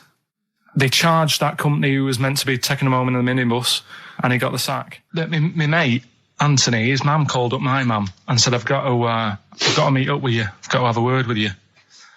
And she said, what about? She said, I don't want to talk about it over the phone. So she goes, oh, right. Well, yeah, come round tonight then. So anyway, my mum sees me. She don't want to be in an awkward position and, like, be a bit embarrassed and what have you. So she sees me and she goes, right, Anthony's mum's coming round. What have you been doing? Yeah. So I go, oh, God. I said, I've been nicking stuff. So she goes, like, what? So, not big stuff. I've had a few calculators and Mars bars and stuff. How many? I'll just work it out. Hold on. Works out at 7.2 per day. So, how many calculators do you need? So it was when that phase. You failed maths, didn't you? Everyone wanted a calculator. It was like a trendy thing, wasn't it? Right. Oh, yeah. In Manchester a couple of years ago, yeah. So anyway, so I told her all this and I confessed to, like, computers will make it there one day. Confessed to There's magic in the back of battery. Go on. Confessed to nicking all this stuff. She comes round. She only wanted to borrow some money. Brilliant. She said, oh, I don't like asking. I was a bit embarrassed to ask you over the phone, but can I borrow 20 quid? Oh, that's fantastic. And there's me. That's great. And it's similar sort of thing to yours. And did you? And he went, hold on, Mum, let's just work out the interest on that. I think 10%. She'll owe you £4.40. Oh, so your mum was a loan shark. yeah. And did she mention? She went, I just with that other, because what I'm saying is presumably you got your mate in trouble. No. Right, you didn't. No. She went, no worries, I'll just go and get my purse. It's on the dressing table. Exactly. Yeah. Carl, do you want a cigar? Well, quite, yeah, but what is exciting, surely, is the razzmatazz and the brushing shoulders with the rich and famous. I'm not into that. You're not? No. I don't feel you're going to appreciate this like we thought It's you would. weird, because Suzanne said to me this morning, who would you like to meet there? Yeah. Is there anyone who, like, you can get close to, and it's like, God, I really admire your, big fan of yours or whatever. And this is me and Steve, so you're here now. Well, I really admire your big fanny. I didn't... What did you say? What did he say? If you're a big fan of it. Oh, right. Yeah. And, sorry. there isn't anyone, really. Do you know what I mean? I like, you two are alright. Thanks. Jonathan Ross, is he going? He might do, I don't know. But hang on, wait a minute. I can't help but feel we could have exploited this more. We could have maybe run a competition to let someone win. Yeah. If you're not going to appreciate it, Carl. Yeah. Are you going to get a trouser suit? Are you going to get a ladies' trouser suit? I just think then, if you go sort of like looking macho and walking down with him, they know that you're not really partners. And I just think it's a slap in the face for BAFTA. That's true enough. No, it doesn't matter what you wear, though. Look at Elton John. Can't you mince a little bit? Can't you at least sort of walk a little bit mincy? Because you've got such a macho sort of mank walk. Elton John's fella doesn't look gay and the stuff he wears and that, does he? Do you know what I mean? It means nothing. No, but that's because Elton's doing the work for him. No, but... By dressing as, like, some kind of restoration dame. Yeah. Right. Go on then, Carl. Second one, then. This is a bit easier, but I still think it's a good one. So this is, we should explain what this is if you just tuned in. It's one of those stupid lateral thinking problems. That Carl himself has created. Yeah, that was his homework. Right, this one. It's a fella. He has a normal day doing stuff. Nothing wrong with him. Right? And it's the twist in the tale. It's just like Tales of the Unexpected. Yeah. Just a normal day, nothing wrong with him. Hold on, though, he's got the legs of a fish. Go on. So that's what he's been hiding his legs. So Go on. He does his the legs of a fish. Sorry, Carl, carry on. He has his working day and that, and then he gets a bit tired. Goes to bed. He puts the light on, leaves it on, goes to bed. Oh, that's crazy. That's mental. I can't think what's happened. Anyway, here's Radiohead. Right, okay. What? The question is, why does he put the light on when he's going to bed? He's had a normal day. He's come home from work. Is that right? He's come home from work, or he's not been working? Yeah, he's just been out? No, he's been working and stuff, I think. You think? You've made it up, Carl. You can decide. So the question is, why has he put the light on when he's asleep? There's a reason that he's put the light on when he's asleep. Has he gone to sleep? No, Carl, don't shrug. You're meant to answer these questions. He put the light on before he went to bed. Yeah, and the question you're asking me is why? What's the scenario? And the light's on and that, but he's gone to sleep. Yeah. He started reading and then he fell asleep. No. Did he intentionally, for some reason, put the light on? Every night. It's mad. Sounds mad. That's Carl, doesn't it? Every night he does it. Yeah. He puts the light on. So, when he goes to sleep. Carl, is the point of this, he puts the light on for a very good reason. Not for us, but for some people. He's blind and it's always been on, and he thinks he's turning it off, but it was on in the day, and he thinks he's turning it off, but he's turning it on because he's blind. That'd be stupid. That works. No, that works great, Rick. Yeah. Thank you, Carl. So you've got to come up with... Hang on. If you're blind, why would you put a light on? No, he thinks it's off. Yeah. But why would he turn it on anyway? Just think so he doesn't get burgled, so people know he's in, because he can't see him. So he just, he puts the light on when he's there, then he turns the light off when he goes to bed, so people think it's fine. But he's got it out of kilter, and actually he's walking around in the dark all day. I don't believe that if you're blind, you turn your light on. I don't think you'd be living on your own, would you? I'm not having that for a second. Do blind people live on their own? I'm not having that for a second. Well, some people do. Lonely blind people live on their own. No, if you got bad eyes. Any even women? Are there any blind women who are living on their own? Well, never mind your concern for the partially sighted or sight impaired people coming to London. Get on with this. Yeah. So there he is. Yeah. It's like, a bit tired. Yeah. Just put the light on. Get to bed. Yeah. So he turns the light on and he goes to bed. Yeah. Oh. Should we play a track? He's not sleeping on the job. He's a lighthouse keeper. Well done. Is he a lighthouse That's keeper? not it, Carl. He's a lighthouse keeper. Right. Why wasn't the light on all the time? Because it's light in the day. You idiot. Play a record. What? Play a record. You're a buffoon. No, actually, the light isn't on in the day, is it? No, it's not. I think you're the buffoon. Yeah. Carl has won! Quickly recap the end there. I almost missed the end. So there you go. He's in the attic, right? Yeah. His missus is still downstairs. She's not up there. Okay. Right? He's on his own, and he cleans this lamp, right? Yeah. And this fella appears out of all this smoke, and he's wearing a nice pair of 501s, and he's wearing a shirt, and there you go. That's the sort of thing I think we need now, right? We've covered a lot of stuff. What, education? Teaching, yeah. Well, okay. What do you want to know? Don't know. Have you got something? Can you educate us on anything? I've been reading bits. So could we bring back just for one night only, educating Ricky? Oh, I'm excited. Yeah. Do you think it warrants that? I don't know enough about it. You know what I mean? About what? It sounds perfect. Play the jingle. Educating Ricky. He's getting smarter. A couple of things happened in the week that I read about. Okay. Keeping up on what's going on in that. Sure. Yeah. One was about that Galileo fella. Okay. Was it about 1636? Was it? I think it might have been earlier. Bad. Go on. Did some stuff with light and that. He did lots of physical experiments, yeah. Is that it then, Carl, is it? He did some stuff with light and that. What did he do with light? What was that? Well, I think he invented the first... Telescope? Telescope. So I think it's a particular lens, though, and he did experiments where he dropped famously two different weighted balls from Pisa, and they hit the ground at the same time, showing that it doesn't matter, the weight doesn't matter, but air resistance does and stuff like that. I think he probably explained it a bit better than that. Yeah, but I'm talking to Carl. Sure. Did they need to know He's stuff? just thinking about pizza. Yeah. Did they need to know stuff like that back then? What do you mean, did they need to know stuff like that? It's just... There weren't people going around going, I've got to drop these two things off the bleeding tower of pizza. I just don't know which one's going to land first. Yeah, I need to know. What do you need to know about? Bring me Galileo. Yeah. It's for a bet. Yeah. No, but if I was knocking about then, I'd be like, stop messing with that. We need a telly. Or, do you know what I mean? I bet he thinks the Flintstones is real. I know. That'd be brilliant. That's what I'd do if I was a caveman. I'd make a telly out of rock. Yeah. And a pelican and a as car a cement that I just mixer. ran along the road with. Yeah, exactly. Yeah, we need a car. Yeah. Well, we haven't really got the internal combustion engine. Can you stick your feet through the bottom? Yeah, just get me a car, for Christ's sake. Anyway, so I learned that. And then... What? You learned his name. Yeah. Other people I learned the name of this week. Oh, if a chimp could watch telly. Go on, Carl, go on. Brilliant. I love that. That's like a ride song or something. That's my favourite one. Ride-ish. Ride-ish. Feeder. Just the way I'm feeding on XFM. Some of the educating Ricky I've got for you today is on the similar lines. Right. Oh, you've got to be impressed by that. You've got to be impressed by that. That's pretty good. I mean, I'm interested to see, what they do. What they do with what the crowd developments are. But yeah, no, that's pretty good. Yeah. But I mean, amazing. Yeah. Amazing. Well, just digest that information, because that's not even the most impressive one we found.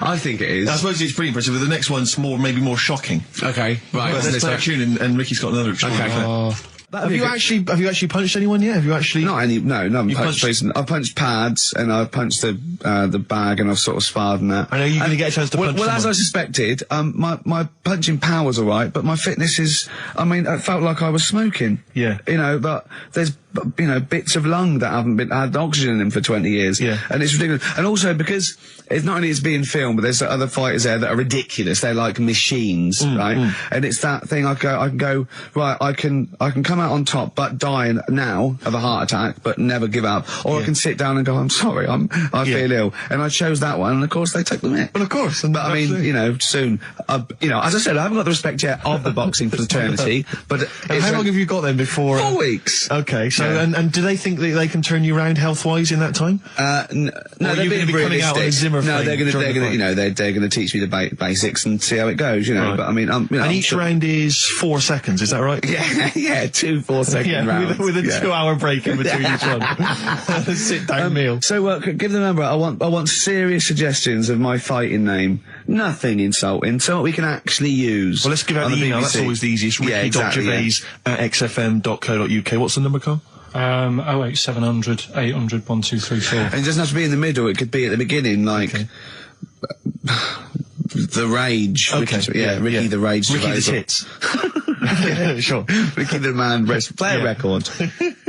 It was a good day, Ice Cube talks to me about my life in the pub.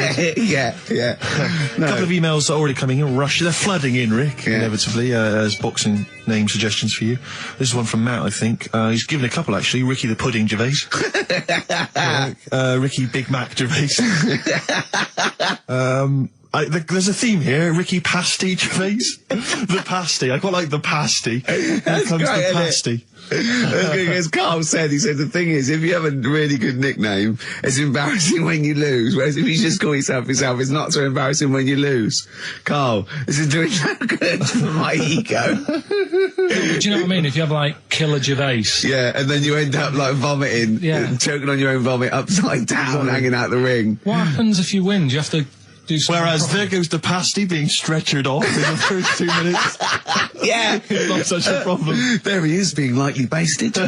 And chucked down a mine. What do you mean, what do I have to do? Say if you beat Grant, say if that happened. Yeah. What happens next? What do you mean, what happens then? What? Do you think, this is a contention fight for the big one? But do they... Well, then we make Ricky 2. No, but, do you know if they're planning on making more money? Because it's for comic relief, isn't it? So what happens on the night? No, it's for a charity of our Comic choice. relief would make sense. Yeah. Well, whatever, right. Yeah, it was last time. I think that was last time. Is it sport relief? It's not sport. It was last time, but I think this is a programme where And how do you make money for charity from this? Do we pay to sort of, for how many punches to the head you're going to take? Or no, I just how think... long you're going to last? I assume the BBC donate money, or someone, or a sponsor or whatever, I don't know, just donate money. Because it's actually a programme, this is more about a programme with a charity angle. So, So as if you get, like, killed, there's more money and food to go around. Maybe. But no, I mean, the thing is, what's the next step? Because if they go like, right, yeah, well done, you've won, thank you very much. Well, Carl, what do you expect? That it's winner stays on? Like in a fair, where I go out there and I let people punch me. On Bernard Manning. Yeah. And then my twin gets up. Yeah. It's just it's a programme. He's not going to turn pro. It's like faking it. Yeah, but what's the point if it's not going to go anywhere? Well, sorry, him fighting Grant Bovey in a ring is not entertainment enough. Yeah, what's the matter with you, Carl? Man's going to get his face pummeled in. That's Coldplay. Scientist on XFM 104.9. Right, competition, isn't it? No, it's Educating Ricky Part 2. Oh, is it? Yep. I wasn't even listening. He's doing all the work, I wasn't even listening. I wanted to spill some water down that. Right, what's this one again then? Right. What's the teaser headline? Teaser headline is, What's Tomato with You? Brilliant. Yeah? Good in. How excited were you when you came up with that? You couldn't wait to come in and tell us, could you? I think it's a good one because you won't forget it now, will you? Okay. I mean, like the worm one. What's so special about the worm? you know, a lot of people think that if you cut a worm in half, 2 worms will grow, but no. What happens is if you cut the head end slightly nearer the tail than the tail will die, but the worm with the head will be okay. So, it's exploded a myth. And taught me something. Right, so the second one, part 2 of Educating Ricky. What's tomato with you? Yeah. What this one's about is, ages ago...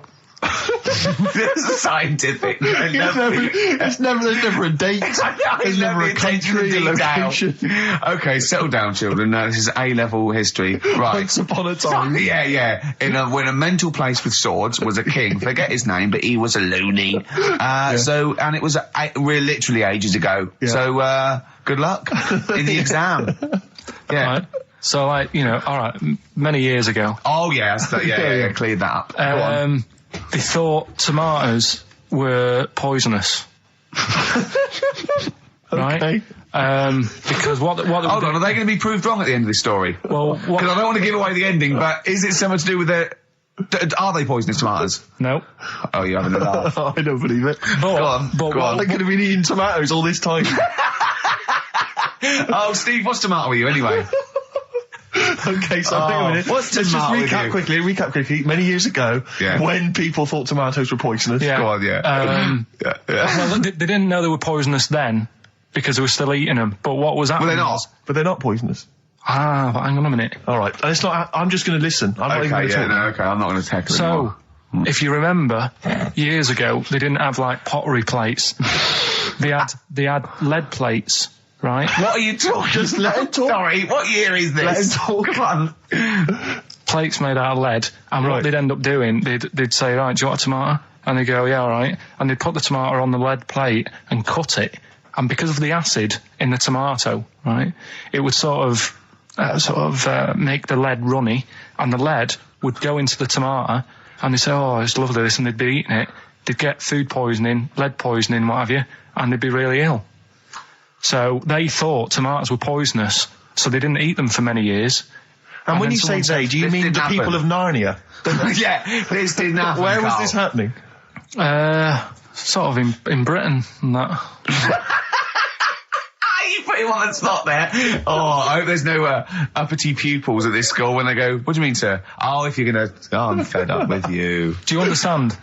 No. So the No, you've got... No, right, okay, first of all, Carl, where'd you get this information from? Where 14 times as well? Do you know... You can't remember? I don't know where I got that from. I don't know where I got it from. But why don't you think that makes sense? But what? Someone once got lead poisoning from a tomato? Not just one, loads, and then all of a sudden... No. Why is this educating me? Because I'm telling you that tomatoes... I can't take anything away from this. Yeah. I don't know what to take away from this. What have I learned? Don't mix lead with tomatoes. Why is this educational in any shape or form? What are you telling me? A long time ago in the land of Glunk, right, where the ninnies did slib, right, they thought tomatoes were poisonous because they ate plates of lead. What are you talking about? Yeah, but we all know tomatoes aren't poisonous. Is that what we're taking from the story? Is that the moral of the story? Don't believe these people that I'd never heard of before. What are you talking about, Carl? I think it's a bit weird. It's a bit weird, yeah. It's the same people that were spreading those malicious worm rumours. My hangover's coming back. Right, nuisance is a bit of a nuisance. Yeah. Apparently, the old fella who used to hang people... Yeah. He used to be able to tell somebody's weight just by looking at them. Right? That's a bit of a bonus fact. We'll be the judge of that. The thing that I wanted to tell you is money for old rope. Do you know what I'm saying? I can't even be bothered. Yes, you're going to tell me now. Come on, Carl. Right, I mean it. Basically, money for old rope came from the... right. What was all that about? He can tell someone's weight. What was that for? Fact. And blind blessed shitting himself. What are you... What... No, tell me that now. You nearly made me swear then. I'm getting really annoyed. I'm getting really annoyed now. Tell me this back, Carl, or I'm going to go mental. Come on, Carl, time's running out. More that people years ago, when people used to be hung right? Right. If you didn't like the person who's been hung, you'd go, God, I really don't like him. And so you never forget the time. Because if they're being hung, we take that as read. Yeah. So they never forget afterwards to get the hangman to get the rope and to cut it up into little pieces, and he'd sell them. He'd sell the little pieces of rope to people. See, Carl, that's the most interesting thing, if it's true, that you've come up with. Right. Okay. And so so they sell the rope. They sell the rope, and it's money for old rope. Money for old rope. Meaning, like, God, it's easy to make money. All they have to do is cut it up and sell it. I'm cynical. I'm not so convinced. Listen, we're really tight. We haven't even got time for a last track. We've got an ad break, and we've got to give out. Okay, do the answers then. This is ridiculous. So, Steve, do you want to pick a winner? I've got a winner when you give us the answers. Okay, so the first clue was that army has got some well nice trenches. Yeah. That was DW. Who's that? Dandy Warhols. That's brilliant. That's brilliant. All right. It's good, yeah. The second one, the top of them curtains are wrecked, all the material is worn. Yeah. HV, that's Holly Valance. Oh, he got a phone call for a woman saying, I haven't heard it, and he was talking to her off air, and she went, what is it? So-and-so said them curtains. She went, oh right. He said, you know the thing around the top of the curtain is a pelmet, not a valance, and he went, cut her off. Yeah, but my auntie's always making balances on everything. I'll tell you about that next week, right? I'm looking forward to that. Right. Is this the one that farted for 5 minutes? Yeah, the very same. Yeah. Right? So we'll talk about that. I was in Texas, I tripped up, I landed on my knees in a puddle, WH, wet knee Houston, right? Wet knee Houston. Yeah. So, you're a maniac. So, who's a winner? We've got Pete, Catherine and Laura in Newcastle upon Tyne. They're listening online, I assume, and they're going to get Digital. those great places. And remember, they got loads of stuff. They got the DVD here. They got Linda Green. They got Stone Roses. They got another compilation and Executive Decision. What did you read about Brian Blessed? Is it actually true, or have you lied with someone else? It was an interview with him in it. And what did he say?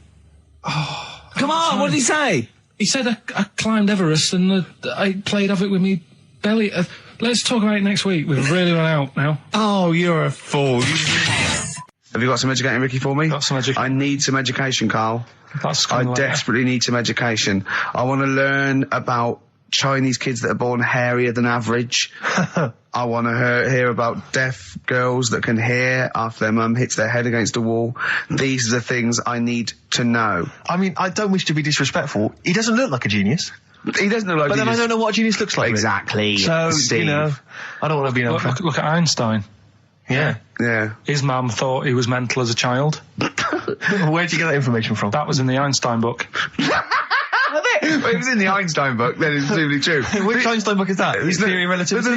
The big book of Einstein stuff. Oh, yeah. Yeah, the big bumper book of Einstein stuff. It's for a coach trip, and you have to fill in E equals MC1 squared, 2 fish, or 3 hello, and then it's multiple choice, and you fill it. It's great. Did his mum think, A, he was a genius, B, mental?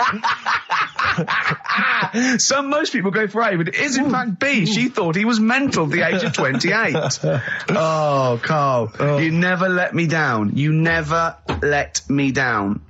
So have you got Educating Ricky for me? We've got Educating Ricky coming up. We've got Rockbusters. We've got Rockbusters. Great as seen and talked about in Heat. In Heat magazine. It's got really tough this week now. We're not messing about anymore. Right. Got some good prizes. Absolutely, yeah, we'll talk about those later. Because, I mean, was it last week that you had the classic? Was it, I can't remember, I'm paraphrasing, Carl, apologies. Something like, I'm here in Texas, I've fallen in a puddle, and my knee has got wet. Yeah. Wet knee Houston. Whitney Houston. Yeah. And also, it was last week when there was a little bit of confusion over the one for Holly Valance. Right? Of course. I don't think it was confusion. I think it was your error. Yeah. No, it wasn't. And it was Holy Valance, and you meant Pelmet. Then Becky, who called up that time and said, if you're getting mistaken with Pelmet, right, she sent me an email in a week saying, I've done a bit of research. Yeah. It was my fault. I've made an error. Yeah. It is a Valance. Okay. And I know about valances. As I told you last week, at the very end, my auntie loves them. Yeah. Right? She makes them. She started off just like putting them on top of the sort of window around the curtain. And then she thought, I can do more with this. Yeah. And she had a little coffee table that had magazines underneath. And she said, I'm sick of seeing them magazines when I'm sat down. She sounds like a Pilkington. So... I'm sick of seeing them magazines when I sit down. So she put a valance around the table. She just got valances around everything now. Yeah. Then, next step, She tapes everything. She never actually watches telly. She tapes it all because she gets sick of listening to the adverts and that. Yeah. So she tapes everything. So she's got loads of videotapes and that. And the video used to get on her nerves. When she was watching a film, she'd see the clock changing. Oh. And it distracted her from the film, so she put a valance around that. Yeah. That's genius. Yeah. So, that is or is it mental? Only Mrs. Einstein can tell. I don't know. She's even made her little Jack Russell look like a hovercraft. Yeah. It's great. So everything's got a balance. If you go round and you stand still for too long, the chances are she'll put a balance around your head. Yeah. This is this is Auntie who? Auntie Nora. And this is the one that farted for 5 minutes. Lest our listeners forget. Lest we farted for 5 minutes. Called his mum, saying I'm farting. 2 minutes into the fart. She's about 2.5 minutes in. Yeah. Carl, you're making noises while I'm talking. Yeah, but you do this all the time trying to wind me up. And I'm not saying Manchester's the best place. I get hassled a lot by the homeless. Don't we all? You should go home to sleep. Yeah. I'm here, mate. But no, I do treat them a lot. You know? You treat them. I love that. You had a good day? Yeah. You've been good? Yeah. There you go. That's 50p. Suzanne does the Save the Children thing. You were talking about, charities hassling you all the time. She does that. And I sort of say, well, you do that. I'll look after You'll take care of the homeless. I'll take care of the odd tramp around where I live. And how do you treat them? Loads of different ways. 50p I might give them. Yeah. Or I might, they'll sort of say, oh, have you got any money? I'll say, what for? And they'll go, I'm really thirsty. So I'll go, well, hang on a minute. And I nip and get them a little Diet Coke. Sure, Diet Coke. Yeah, they want to watch their weight. Yeah. They're going full fat. Oh, what an insult. Yeah, exactly. To a man like me. Yeah. I'd rather treat them than... Because a lot of people spend money on, problems abroad and stuff. Right. Oh, I just think, Yeah, famine I'm just saying. Oh, God. Like what? What do you mean? Like famine relief?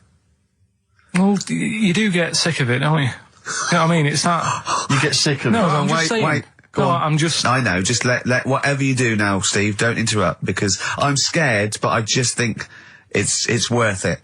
There's so many issues. There's freedom of speech, there's we're not responsible, there's he'll get away with it because he's a buffoon, and it is entertaining. Exactly. So, go on.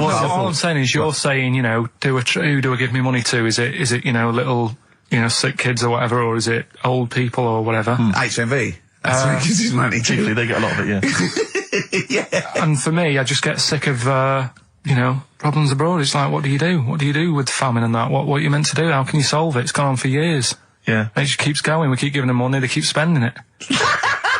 And you're not getting any return for your cash? Well, it's just how many times, they've got to learn. What do you mean they've got to learn? What, you're going to teach them a lesson? What do you mean they've got to learn? What do you mean? Well, what are they doing with it? Yeah, they must have like better interest accounts or something where, look after, put the money in the right things. Sorry, do you think that Bob Geldof sort of writes them a cheque? He goes over and he's in the helicopter and there's millions of them, and they go, it's Geldof from Boomtown Rats. Brilliant. They go, if there's one man that can help us. Yeah, I hope he doesn't sing. He's not going to sing. He's got some money for us. And he comes down and he goes, do you want a cheque or do you take Switch? They go, we don't take Switch. He goes, there's a cheque. They get things doing like... it again though, isn't he, as well? I mean, he used to work here, Bob. He's a lovely fella and that. But, yeah, he's a lovely man. But how many times can you save the world? He's over there again helping out, and it's like, well, what do you do? Are you saying don't bother because it keeps happening? Not well, I'm not saying that. You know what I mean? I'm not daft. So that's what you're thinking. And Carl, you are daft. Yeah, exactly. I don't know what the answer is. Do you know what I mean? So you're just saying wash your hands of the whole affair, leave them to it? Yeah. Sure. Are you really just saying it's nature, it's tough luck, just don't interfere? Like a wildlife programme. Is that what you're saying? Don't interfere. Are you basically just saying it's not my concern? This has got a bit heavy. Can we do Cheeky Freak of the Week? Let's play a record.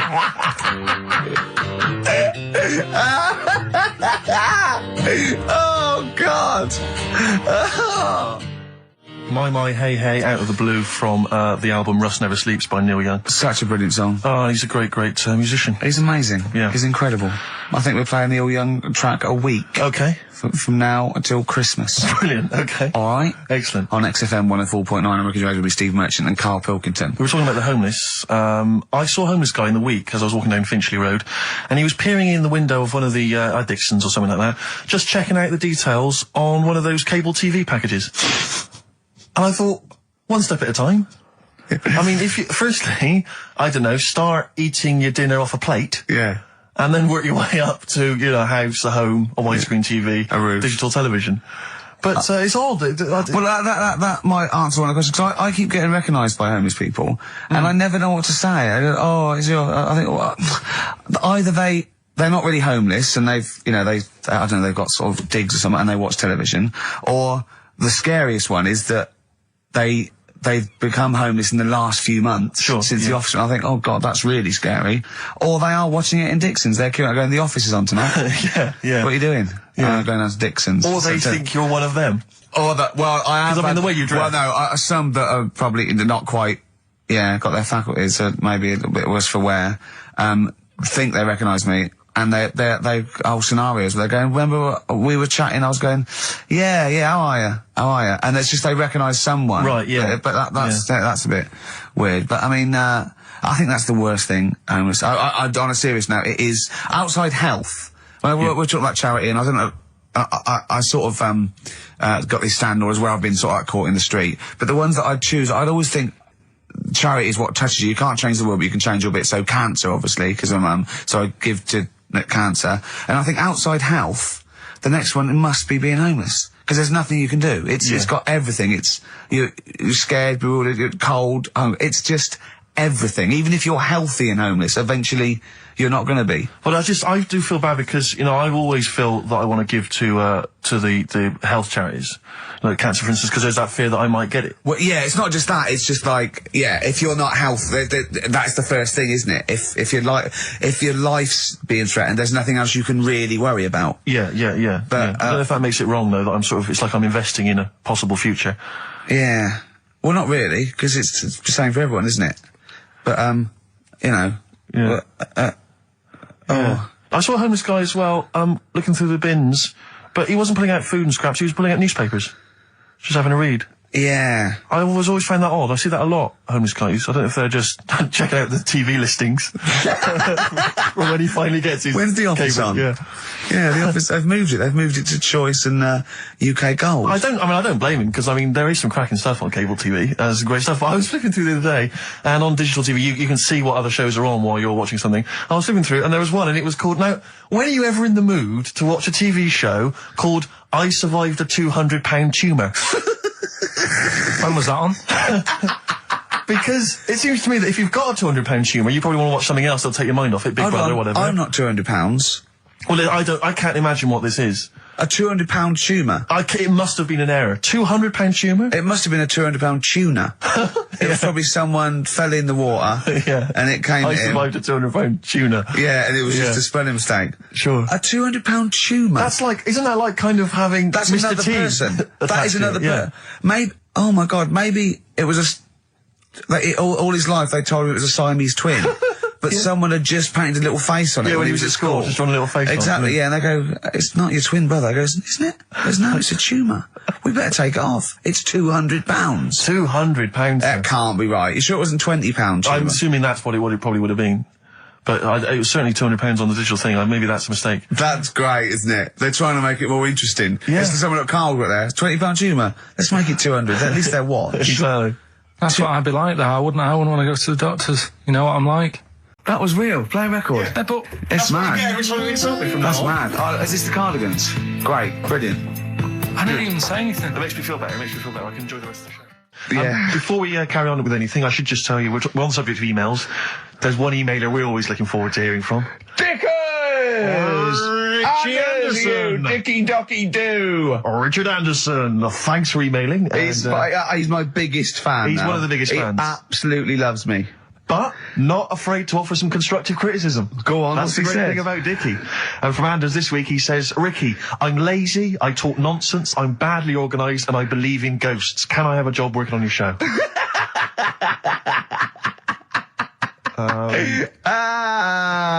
Possibly, Anders. Maybe send in a CV. Or email a CV. He's put a little bit of all of us in that, hasn't he? Oh, I'll ask you if he's a goggle-eyed freak, Steve. All right, calm down. Well, no, I didn't mean no need to get insulted. No, I didn't necessarily mean you, did I? No need to get nasty. Well, also, I was thinking about that, actually, Steve. Oh, God. Just talking of the old, What? What? Talking of the what? No. Do you know, like... This better be good. No, you don't have that many girlfriends and that. What do you mean? Carl, why are we on this? I was defending you in the whole monkey discussion. Come on, what's your point? What's your point? No, what's the point? What's the point? I just was thinking... If there was an infinite number of Steves? You're an odd-looking fella. Come on, Carl, get to the... No, I know that. I've told you that loads of times. What do you mean, you know I know that? Well, there's no point pretending anymore.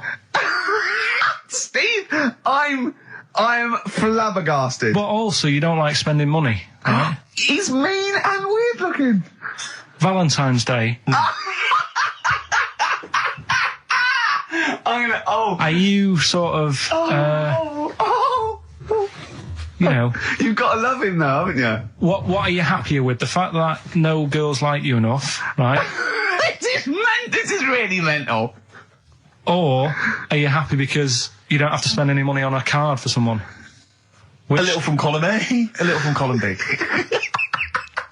Wait, let's have more monkey news. What have we got? No, we've got so much to get into this show. Insults. We don't need the insults. I think we've got enough. We don't need the insults. Yeah, there's no more insults. No more insults. What angers me with Carl is he's been planning that. No, I haven't. I was thinking about it on the way in because Valentine's Day is coming up and I'm not a big fan of it. Right. Condoms? You bought your girlfriend a box of condoms for Christmas. I don't think you can have a go at me. To be fair. No, but I don't just treat her on Valentine's. I'm always... Do you know what I mean? You don't even treat her on Valentine's. You don't even treat her at Christmas or on her birthday. When do you treat her? Hang on a minute. Wait a cotton picking minute there. Oh, why I order. Wait a minute. What's that? Tiffany dog.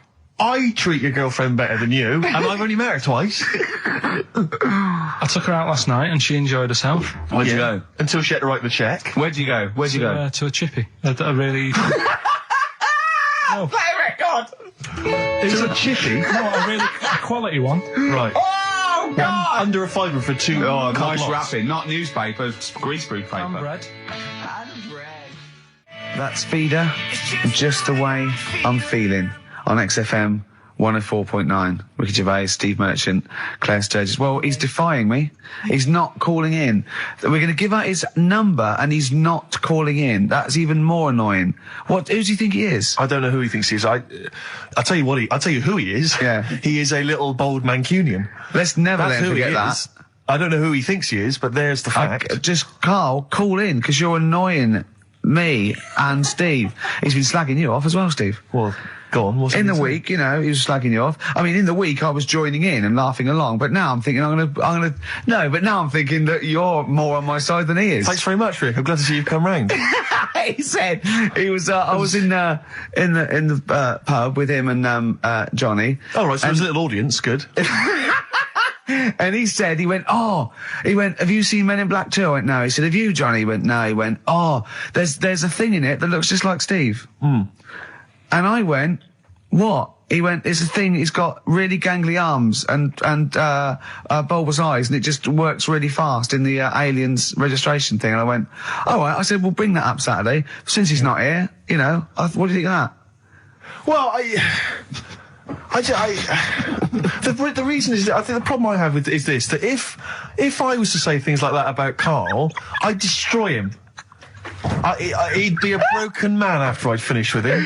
Call in, Carl, or Steve's going to say a few things about you. I'm going to get a couple of home truths out there. I can't believe it. I cannot believe it. Yeah, we were, at the time I was joining it, we were having, slagging you off on other things as well. Sure. But now I'm thinking, maybe you were wrong. Maybe I was taking the mickey out of the wrong person behind their back. If you receive any phone calls from people you don't know, we don't know anything about that. Instantly, we don't know why why that is happening. That is just going to be a weird, spooky thing. So And don't bother telling the story about Men in Black 2 either, because I don't think people will be interested. Actually, on the subject of Men in Black 2... What? Have you seen that, Steve?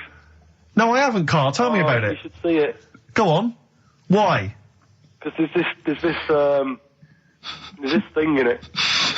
Go on. What, a stupid, bald Mancunian tosser? No, weirder than that. There isn't anything weirder than that. Big eyes, it was gangly. Keep talking.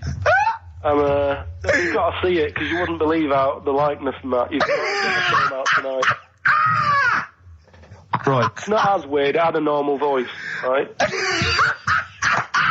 done you and he's not even here! I'll tell you what, mate, it ain't worth coming in next week. Stay on the line, Carl. Play a record player. Kings of Leon, Molly's Chambers. What do you think of that, Carl? Alright. There's a surprise. Another insightful remark. Steve is not a fan now. Not only does he know you've been slagging him off behind his back. No, I wasn't slagging Steve. If you get it out on DVD tonight, you'll know I'm not slagging you off. It could be your brother. I love the fact that it makes it worse, but he's thinking you're going to go, oh, he wasn't slagging me off. It does look like me. I do think I'm an alien. I love the fact that you hope Steve will go, he's got a point. It's a spitting image. Yeah. I am, seriously, Carl, I'm really angry. I'm so angry with you at the moment. You haven't seen it yet? No, I know, because I know what it's going to be, and I'm just... Why? I'll tell you why I'm angry, because he doesn't do it in jest. No, but what do you think it's going to look like? What do you think this thing's going to look like? Going to look ludicrous. It's not going to look anything like me, but he's going to pretend it does. Go on, what? Go on. No, it does look like you. Yeah, of course it does. And you looked like the Human Z. Well... I mean, to be honest, you did a bit, Carl. You walk like him, you're bold like him, you got a sort of gormless face like him. Any more? I don't smoke. That does. I'm not arguing with you, I'm not well on that. Oh, you're not well. What exactly is wrong with you, you whinger?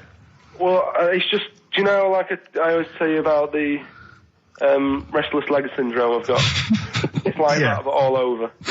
So you're just shaking around the house? I'm just, yeah. What do you look like, Elvis? What are you doing? You're shaking around the house. I'll tell you, with your bald head, you probably look like an enormous vibrator. Oh, God.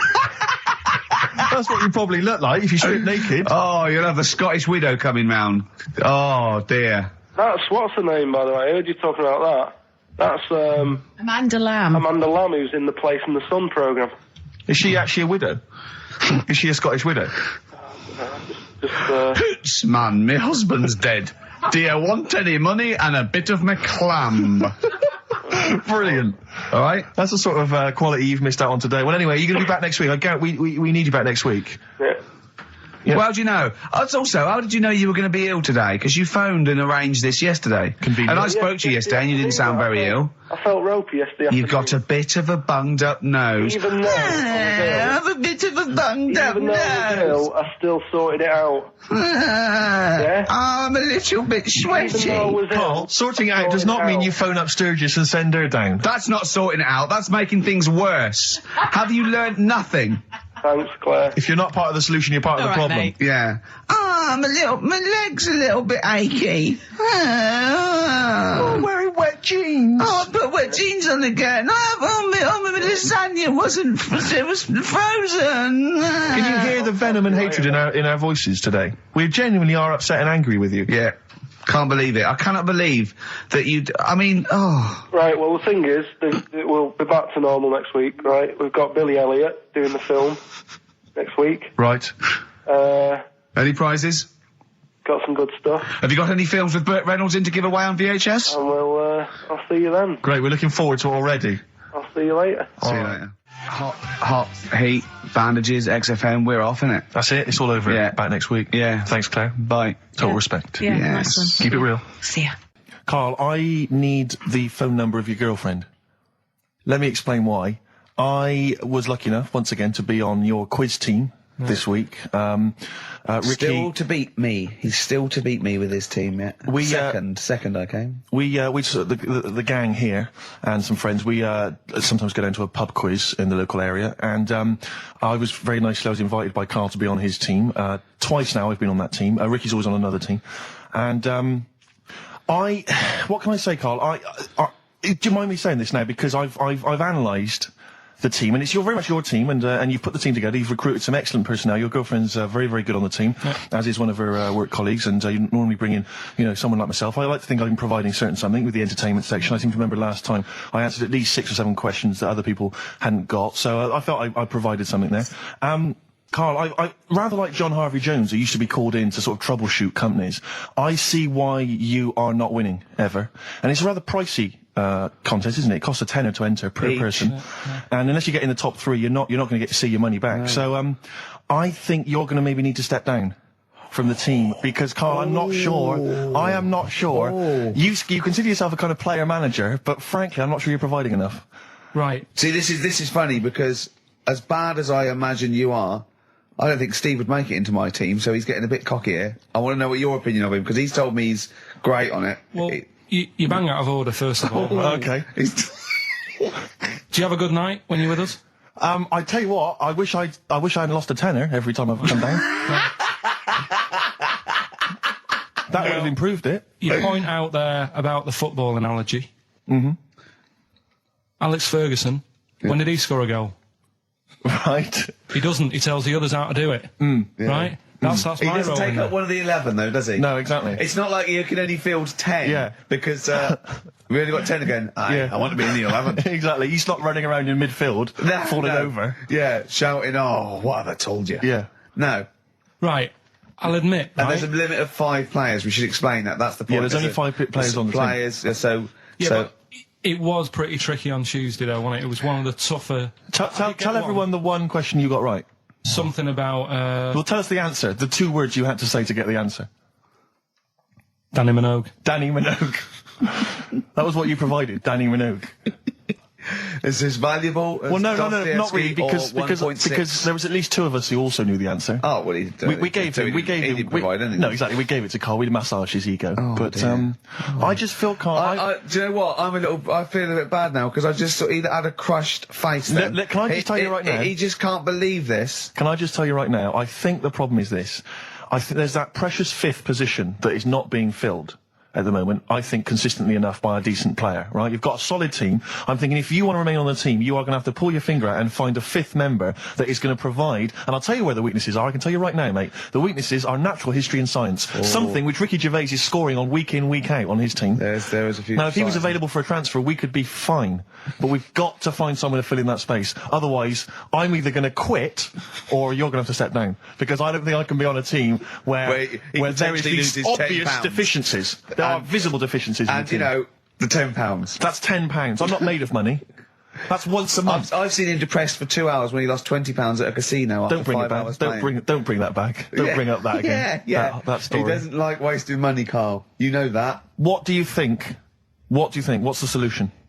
We've got to think proactively now. We've got to sort this out. See, there's always other things going on in my mind when I'm in that pub quiz. For me, it's just a little bit of fun. Sure. It's a night out. You know what I mean? Suzanne enjoys it. Yeah. Bit of a get-together. We have a chat beforehand. Yeah.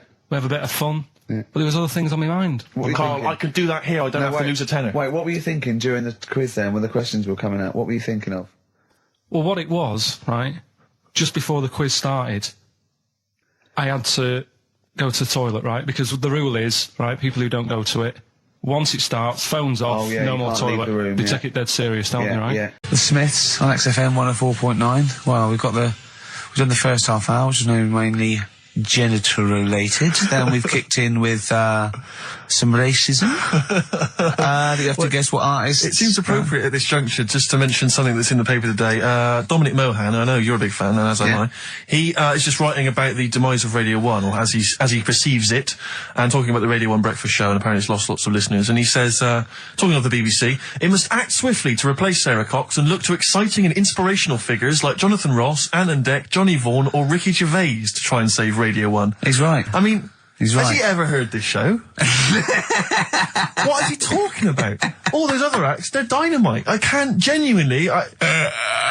That's someone who said I quite like Ricky Gervais show, but he can't have listened. I mean, can you imagine what we just played? Or in fact, can you imagine the last 50 minutes on Radio 1, on The Breakfast Show? Well, we can pre-record it though, so I wouldn't have to get up early. Sure. That's not your point, is it? That's not really it. Your point is the quality of what we're doing, not how early it is. Sure. Get it. What would you provide though, Ricky, do you think, if you went to Radio 1? What sort of, because I mean, obviously... Wank, oops. I can do all that. Because obviously our time at XFM is going to basically... I'd be the furry shreddy. Right. Yeah, so I'd get that. Would you have some wacky catchphrases? I think I would. You'd bring back Holy Fook, presumably. Holy Fuck, yeah. Oh, ding dong.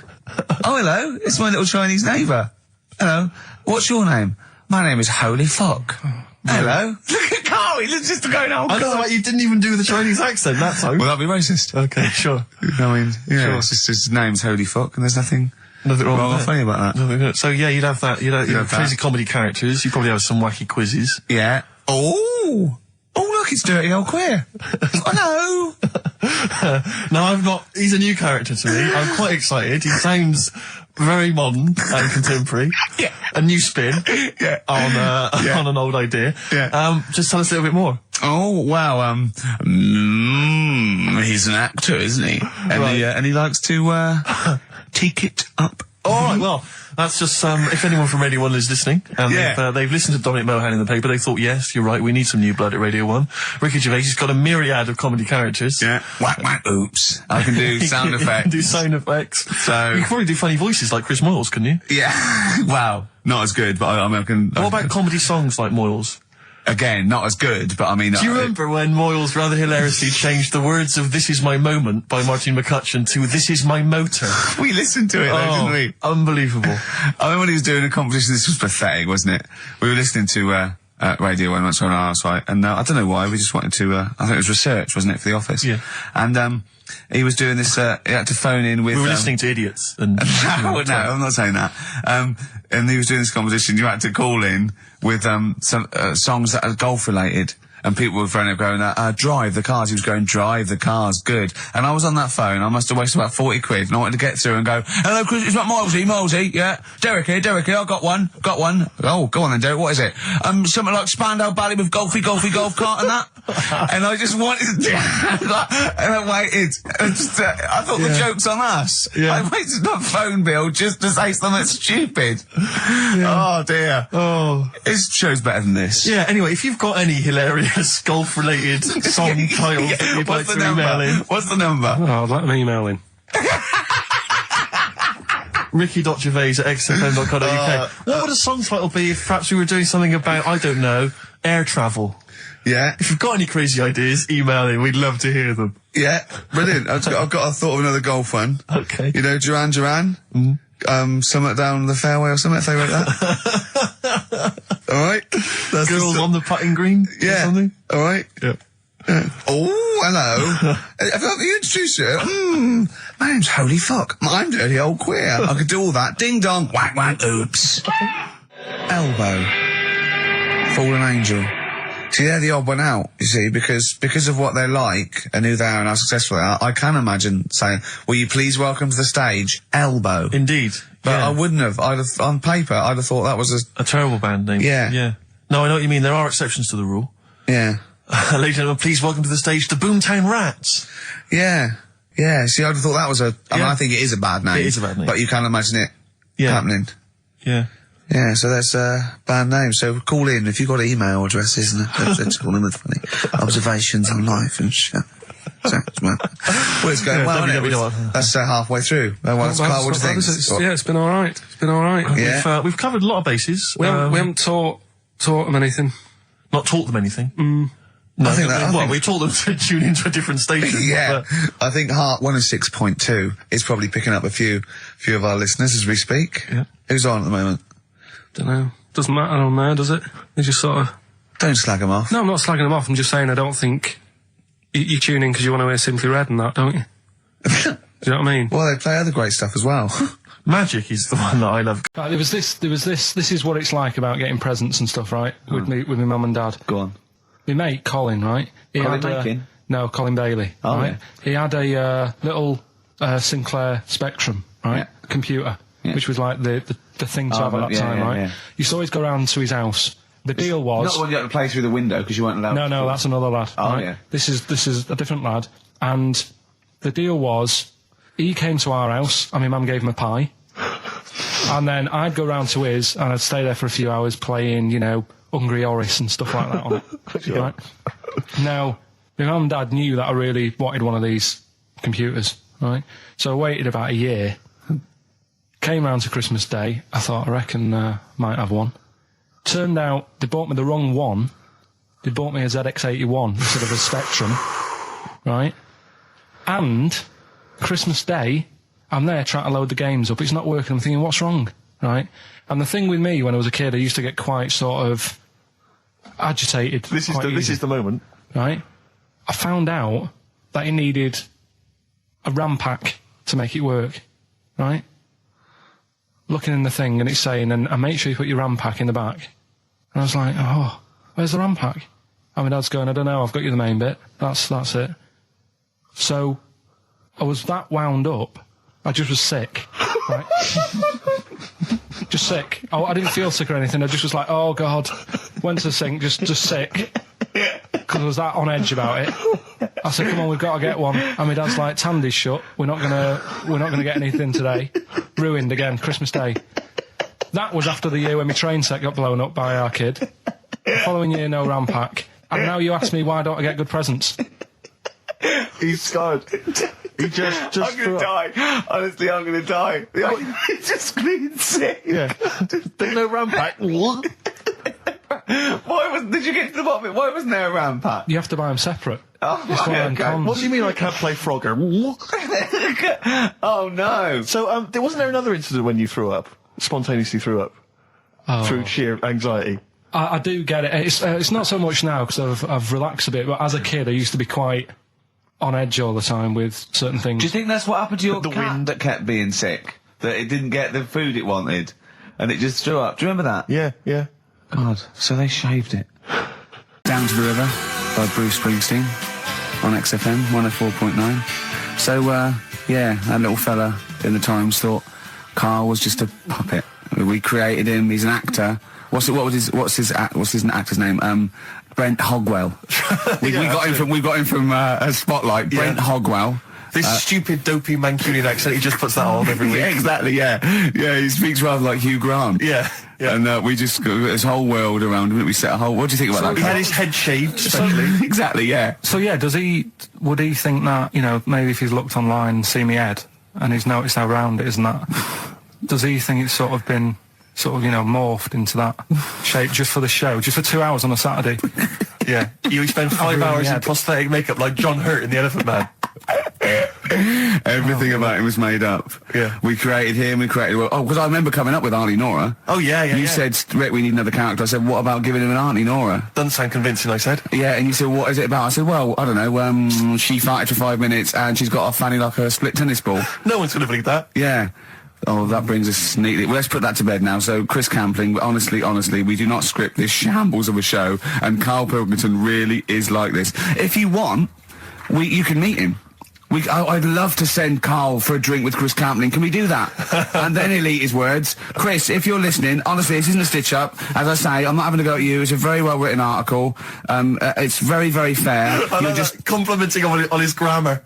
Yeah. It's a very well-written article, Chris. No, I'm saying we're not having a go. It's not like he snagged us off. I would just love him to meet Karl Pilkington. People in the street come to me and say, is Karl like that? And I so want them to meet him. Yeah. Or maybe he can send in, if he's online, he can send in 5 subjects for Karl to talk about that we couldn't possibly know about, just so he knows that we just really do throw things at Karl and that drivel comes out. Imagine if it was scripted.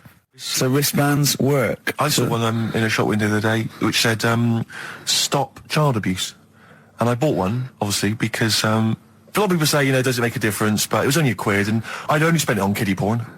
So, I think I've made a little difference there in a small way. On a serious note, though, I like the idea that child abuse. If you're a paedophile and you're walking along the street in your Mac, right? You got a puppy in one hand, a bag of sweets in the other, and you see this wristband, and you go, "Oh, stop it! Oh, okay then. Yeah, I hadn't thought before. That's what you think. Okay, fair enough. Yeah, well, I won't be doing that again. Yeah, he was hanging around in Topshop for unsavoury reasons. He saw them in there for only a quid. It's amazing. What an amazing show this is. Shape.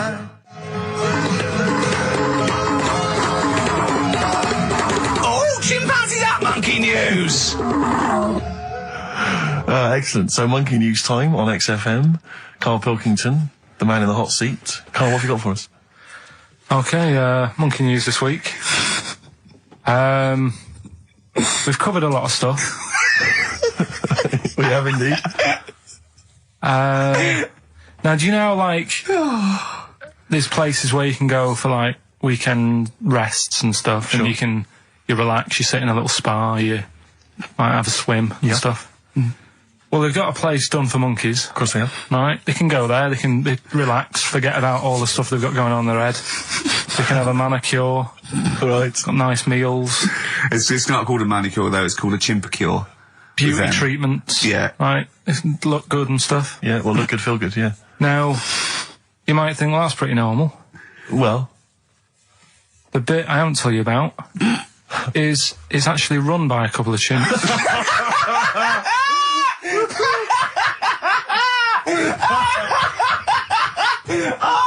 Oh God! Oh God!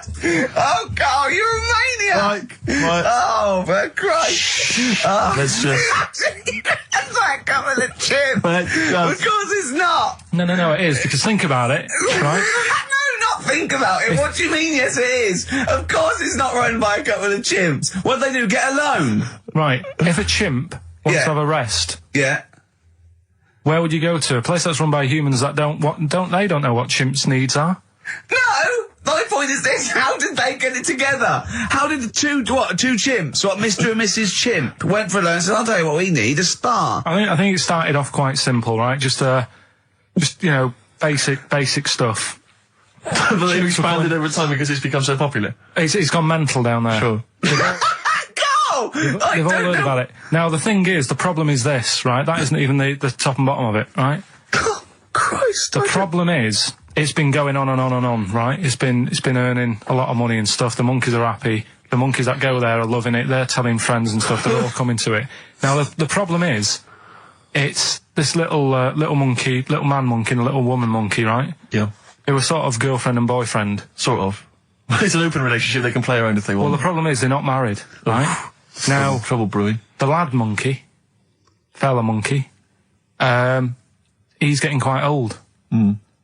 And the problem is, because it's his name that's down on all the stuff. All the forms. Let him finish. I'm getting scared now. Let him finish.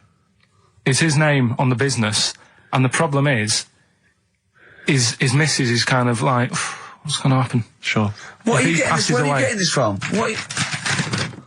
Internet. Carl, I don't know where to start. No. This is the... Can we just hear the end? This is ridiculous. So the problem is, the female monkey is worried that the male monkey she's worried. What's going to happen with the business? What's going to happen? Of course. Right now. What do you mean the business? The health There isn't spa. a business. It's a joke. Health Rick, spa. you're not listening. His name's on the form. The male monkey's name is in his name. Now the problem is, the woman monkey has got some kids, but because they're not blood relatives, it's not going to be handed down to them. And the court... They're kids from a previous monkey marriage? Yeah. Right. So they're not going to get it. Let me just check this out. Yeah, otherwise you don't want to check the facts, otherwise you could look like a twat spouting shit on the radio. Please check the facts for scientific security. And they're just a bit worried because they're saying that the people in Ohio, which is where they've got the little health thing going on. So that makes it more believable that it's Ohio. Mm-hmm. I thought you meant it was Berkshire, in which case it would be rubbish. It looks like the local people are trying to get in there. They've seen the success of it. Sure. And they're They want a trying piece to of go in and action. take it over and stuff. Yeah. So... Give me the piece of paper. Throw it away. Play a record. That's the worst one I've ever heard. And there's something wrong with you. You're educationally subnormal. Final tune from us, Tim Buckley. Lovely song called Wings. Back next week? Yeah. Yeah. See you, Carl. Carl. Carl, you know our mate Johnny, he's a Doctor Who fan. Yeah. Do you remember, he bought, the Doctor Who magazine, and he went, to the toilet, and Steve got post-it notes and put geek on every page. And Johnny opened it on the tube, right, and it had geek and everything. And Johnny bought in the new Doctor Who magazine, I think this week's or this month's, right? And they've done the perfect Doctor Who fan, right, what the geek is, right, and it looks exactly like Steve. Alright, don't have a go, Rick. It does. And he went, and I'm gonna try and put it on the website. It's amazing. It's got your hair, glasses, it stands like you, it's sort of dressed like you, and it's only, it's hilarious. And he was, I mean, I'm insulting you now, it sounds like an insult, but if you'd see it, you'd laugh. Well, Rockbusters, right? Yeah. Right, here we go. Just a little bit annoyed. Just, 3 clues. We've lost all the energy in this show, haven't we? Well, I can't get over that insult. I'm just a little... No, he did though. It just came out, no, I can be honest with you. Ricky came out of left field. I wasn't expecting an insult. No, but I think there was a sense of camaraderie on this. No, just email in ricky.gervais@xfm.co.uk. I'm just annoyed. I can't What are we doing? I'm just reading out the clues. Should we put this, let's put this one in for the Sony Award. Let's put this show in for the Sony Award. Play a song, Carl, because I need to discuss things with him. I've talked before about him Edit stacking it down. Get this down to 3 minutes. It'd be a great show. Rockbusters in a minute. XFM. Lonesome Day by Bruce Springsteen from his new album The Rising on XFM 104.9. Ricky Gervais, Steve Merchant, Karl Pilkington. Foreman just phoned in and said to Karl, stick up for yourself. Don't listen to that Merchant. He does my head in. He's so arrogant. I don't think I'm arrogant. I think I'm mean. Yeah. I just think I'm sort of objectionable. I don't think it's arrogance. I think it's sort of nastiness. Yeah. I'm just not a very nice person. But believe me, I'm not arrogant. I think I'm pathetic. What were you talking about earlier about glasses as well, and Steve taking his glasses off? What was that? What are you saying that in front of him now for? Was it an insult? It wasn't really an insult. Carl, what were you up to? No, what was it? I genuinely don't remember. I genuinely don't remember. Right, Steve, I'm not having a go. Right? Just saying how people, it's a bit weird that you've got glasses because you've got a good pair of eyes on you. Right? That isn't an insult. What were you talking about though? What was it? Why did it was the fact that people who wear glasses always look a bit weird without them on. It's like, you know, they should wear glasses. Okay. Why did we get round to this? What was we talking about? I don't know. I don't know. I don't know what that was. It sounds like an insult, even it wasn't intended as one. It wasn't. It sounds like an insult, Carl. It does, yeah. No, it wasn't. I should be allowed to punch you every time you insult me now. No, but I'm not. I'm doing it. I'm going to give you a dead arm. Look, Steve, it's you. You always even if it wasn't, you intended it to be one. What you? Oh, that was real. Play a record. Yeah. But it's mad. Every time you insult me from That's mad. Oh, is this the Cardigans? Great, brilliant. I didn't even say anything. It makes me feel better. I can enjoy the rest of the show. Yeah. Before we carry on with anything, I should just tell you, we're on the subject of emails. There's one emailer we're always looking forward to hearing from. Dickers! Richie Anderson! Dicky Docky Doo! Richard Anderson, thanks for emailing. He's my biggest fan. He's now. one of the biggest fans. He absolutely loves me. But not afraid to offer some constructive criticism. Go on, that's the great thing about Dickie. And from Anders this week, he says, Ricky, I'm lazy, I talk nonsense, I'm badly organised, and I believe in ghosts. Can I have a job working on your show?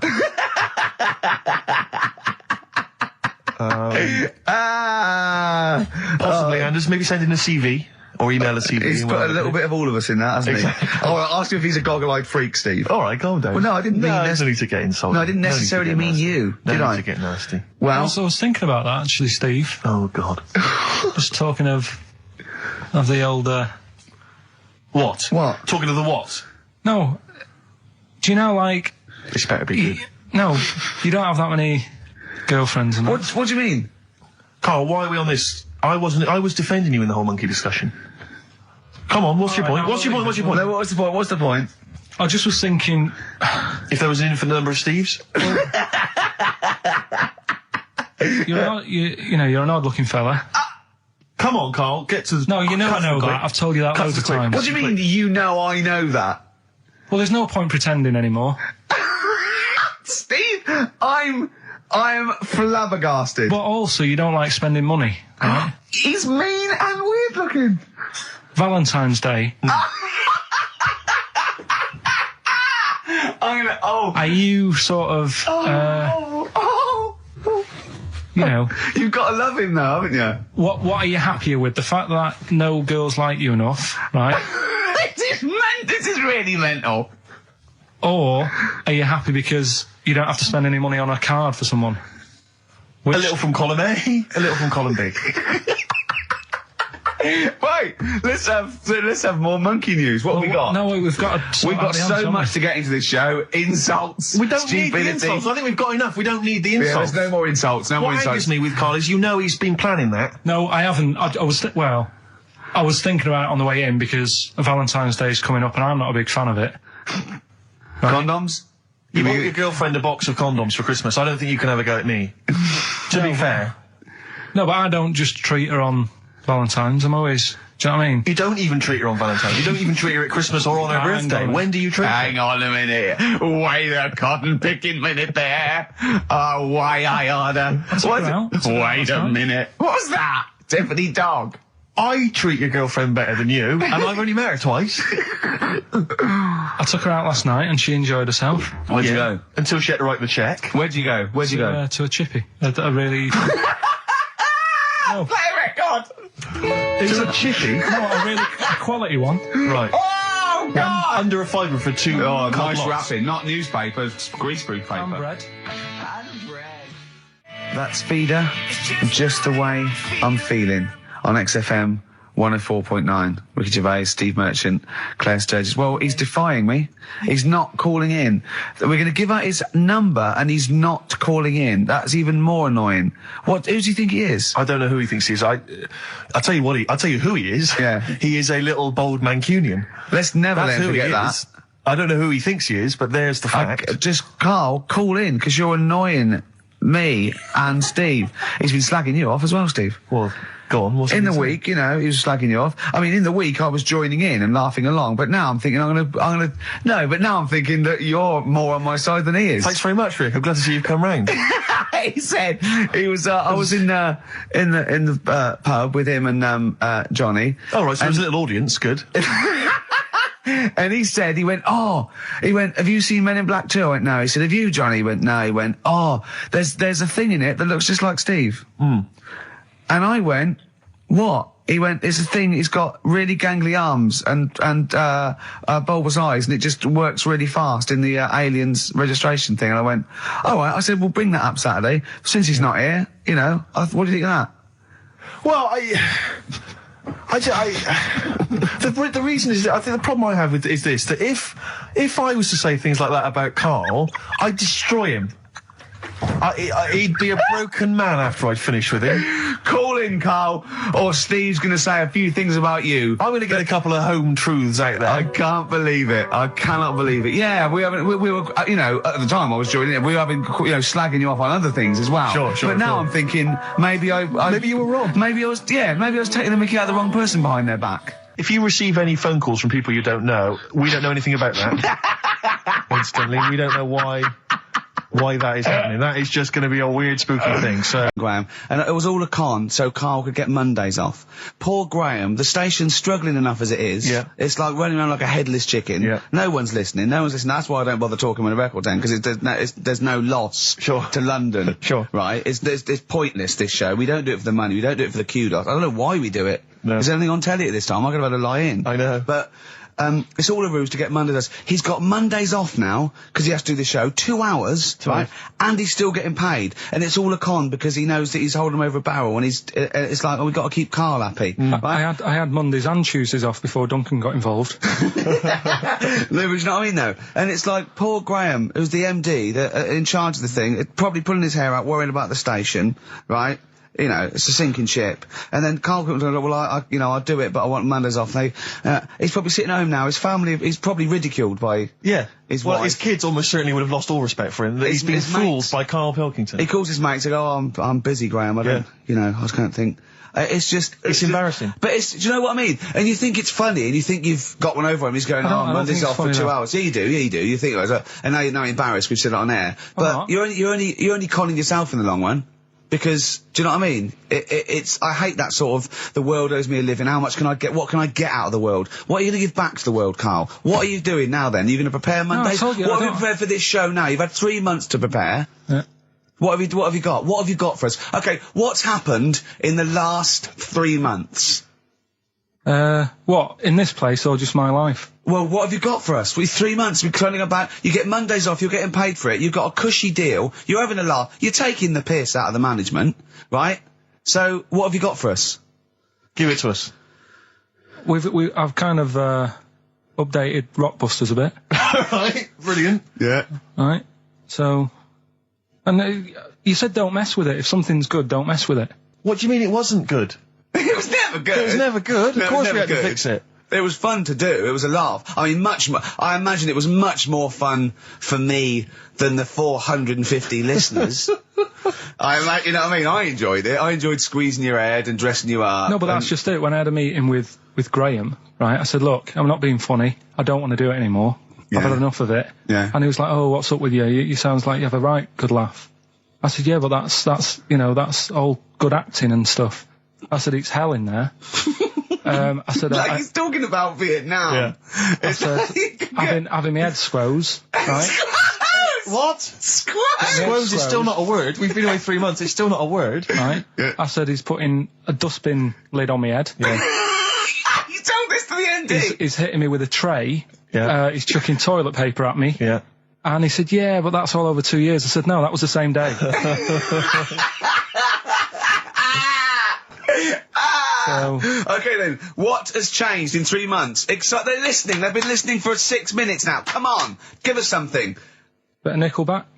What's happened in 3 days? Play a record and let him 3 think. months? What, in my life or in here? Nothing's happened here. Nothing's changed here. Right. But I don't know. Do you know last time we were on? Yeah. Right. And I was telling you about the woman over the road where I live. The one that walked around naked? There's a woman who walks about the flat naked, This right? is when Carl was watching a woman naked. Then she looked at... saw him looking. So what he did, this is the genius he did to get out of this, he pulled his pants down so he was naked too. His girlfriend comes in and goes, Carl, what are you doing? He went... I can't tell you now, but don't look out of the window. Yeah, go on, sorry. That woman, she's bought some blinds.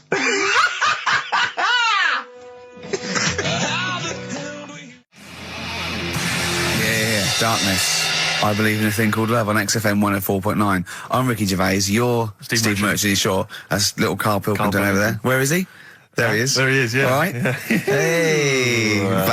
Back together again. The old gang. Yeah, it started last week. Yeah, I think triumphant return. I think it went well last week, didn't it, Carl? Good show, wasn't it? You loved it, didn't you, Carl? Brilliant, right? Yeah? Yeah. Now, you weren't speaking to Suzanne last week at this time because you said she had a haircut, probably quite an expensive haircut. She's a lady in media. She's got to look good. She probably doesn't go to the barber like you or just shave it at home. Probably spent quite a little bit of money on it. She came home.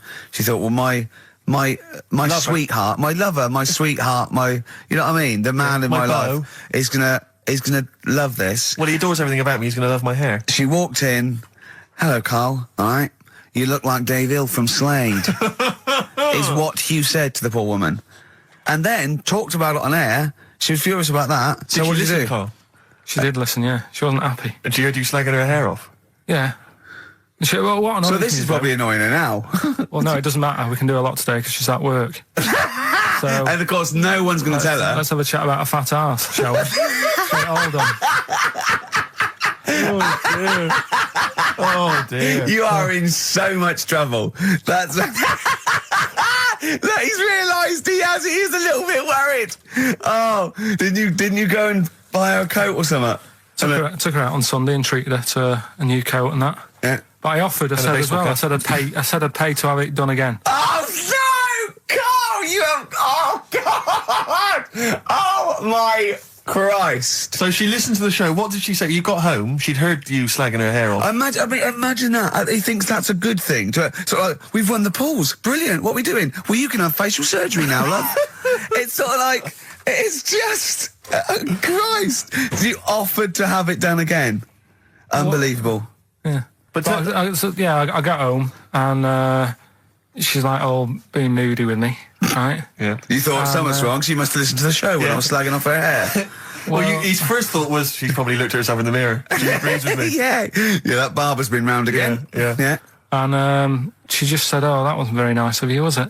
Oh. So I just said, "Hang on a minute." I said, "That's what we do on the show.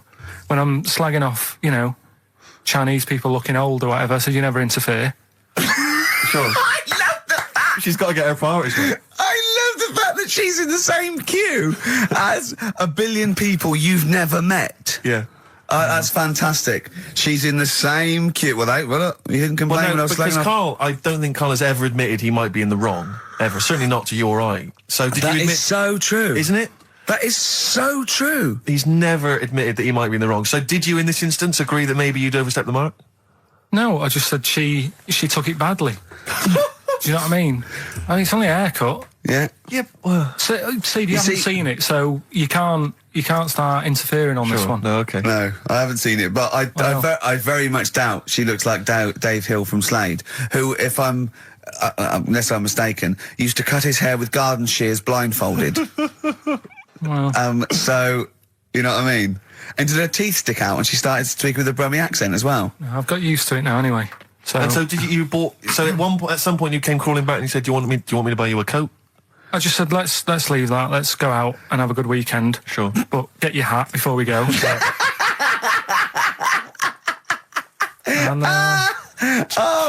treated her to a new coat, and that. It's a nice coat, so people will look at that rather than looking at the head. So if anyone, does it do flash? It's got obscenities across the back. If anyone who knows Karl's girlfriend is listening, tell her. And maybe you're a work colleague and you're listening to the show. Because I think this is terrible. Get her to phone him now. Get her to phone him now. I mean, get her to phone on the XFM number. What's the fat ass complaint line? Because you are in deep shite. That's Michael Stipe and his boys from Rapid Eye Movement. Bad day. I hope you're not having a bad day. It's Saturday. It's 1:05. I'm Ricky Gervais, with me Steve Merchant and Karl Pilkington on XFM 104.9. Big up and a big thank you to Alex Zane for the last 3 hours. I could do it. How long could you keep going with That's that? it. That's it? That is it. Because you see, Alex Zane, we came in while he was doing his last link, and he's an absolute pro. He really is. I was watching him, and he was, at home, you probably think that he's giving you his full attention. He's not. He was looking through a listings magazine, probably figuring out what movie or theatre piece he's going to check out, with a lady later. Yeah. Probably going to cruise down there with a couple of, chicks. And he really is an absolute pro. Yeah. Looking at you, Ricky, and it's like you can sustain it for a while. Yeah. You're a talented performer, but it's sort of, I don't know what it is. Is it concentration with you? It just ebbs away almost instantly. And you try and do 2 things, 3 things at once, but normally on air, that's you eating, picking fluff out of your belly button. I remember once when we were on the set, we were filming The Office, and I'm trying to put off actors, just coming up ways, instead of remember lines, coming up ways to sort of ruin the shot or make them laugh. And you came out and went, Rick, it's like having your own TV show isn't interesting enough for you. Just concentrate, it's lunch in an hour. I went, all right. Well, the radio show even less so. I mean, you really can't be bored. How long do you think your interest you sustain your interest? I came in too early because I got bored just before we came on air. Sure, okay. I came in too early. I got to stop getting the cabs so early. Yeah, so you're bored now, I think I've got to get about 5 to 1, and then I think that'll last me till about 1:30. Again, as he was saying that, he's not giving you his attention. He was kind of leaning back. He's put his feet up now on the desk. Haven't I? And this CD rack's in the way. Sure. Well, you get yourself comfortable now. Get yourself settled. And then sort of... Because a lot of people will move them... Jet, are you going to be my girl on XFM 104.9? I'm Ricky Gervais, with me Stephen Merchant. Over there, little roundy bald head of Karl Pilkington. Good news and bad news. Good news is, boys are back in town. We're here for 2 hours. Hello. Bad news is, we have no monkey news, gay fella news, or little Chinese fella news. Really? We're going to try and, leave that for a week, and then maybe come back to it. Yeah. Why do I get the feeling that within 20 minutes we'll be talking about little gay Chinese monkeys? Karl, think of that. We have got monkey news. Have we? Oh, yeah. So we've already broken that promise. Oh, okay. I thought we were going to try and sort of talk about something else. I've just done Jonathan Ross show, and they don't talk about the same things every week. It's weird. It is weird. But, or as Karl says, weird innit? Yeah. So, gave this show about 5 plugs. Nice one. Yeah. So, I think we'll get... upward of 800 people listening. Oh, double. For the first 2 minutes. Yeah. And then turning back. They're already switching over. I'd have thought so, yeah. I spoke to my friend yesterday. He's a little bit of an odd fella, and he said that for his own amusement, he had an iPod in his car, and he bought a little sort of transmitter, and he could transmit the music from his iPod to sort of just beam it, kind of as he was driving along, to sort of passing cars. What do you mean? Make their radio play it? Well, but if they had it in the right frequency, yeah. I mean, pointless, completely pointless, but not dissimilar to this show, I imagine, in terms of the number of listeners. Yeah, but I was going to say, what's the chances of people having this frequency Absolutely pointless. So it's probably about the same, yeah. Do you know what it reminds me of? When I was young, I wanted to get into radio. I was excited in radio. When I was sort of in my, I don't know, I was 11 or 12, my friend and I, we got a little mixing deck, and we used to host our own radio show. Brilliant. From his bedroom. We didn't have a transmitter, so we'd put some speakers in his front garden, in some bushes, and sort of broadcast it to people who were walking Again, by. probably over the week more listeners than this show. Almost certainly. I love the idea. It never happened, but I always was hoping that maybe some girls would just come by and just like sit and listen. These guys are great. I don't know where these sounds are coming from. It seems to be that bush, but... Or Noel Edmonds coming along going, who are these guys? Yeah. Can you get on my radio show? Can they stand in for me when I go on holiday? Yeah. Yeah. I did sort of pirate radio. No, go on. Got into hospital. yeah, the normal radio, but you had an eye patch on. Go on. Dad was in hospital, right? And he was having some operation done, right? And went to see him, and didn't have that much to say to him, right? So I was sat there. Well, it's awkward though, isn't it, when someone's ill? Yeah. Sure. And you don't know. Boring, isn't it? Boring. So I was flicking around on that little radio thing they have. Yeah. And I heard they had a radio station in the hospital, so I said, I'm gonna go and join this. So I wandered off to go and find it. Yeah. Sort of joined that. Did a little show on there. Thought I can sort of get out to the masses here. My mate made a little transmitter. Did a little pirate radio show from the... got kicked out because they found out, and apparently I put the station at risk because all the stuff could have been taken off us. But from Little Acorn, 16 years later, he's on a show with less listeners. Yes. Brilliant. Can you imagine if you've gone into hospital, you're already pretty depressed, there's the fear of these super bugs in the hospital. Yeah. Maybe you've got some quite serious illness, you know, you don't know if you're going to make it. His voice is what you hear to cheer you up. All right, weird, isn't it? I saw a programme about a parasite the other night. Yeah. Apparently, they get in through your eye and eat their way up through your genitals. Anyway, here's Radiohead.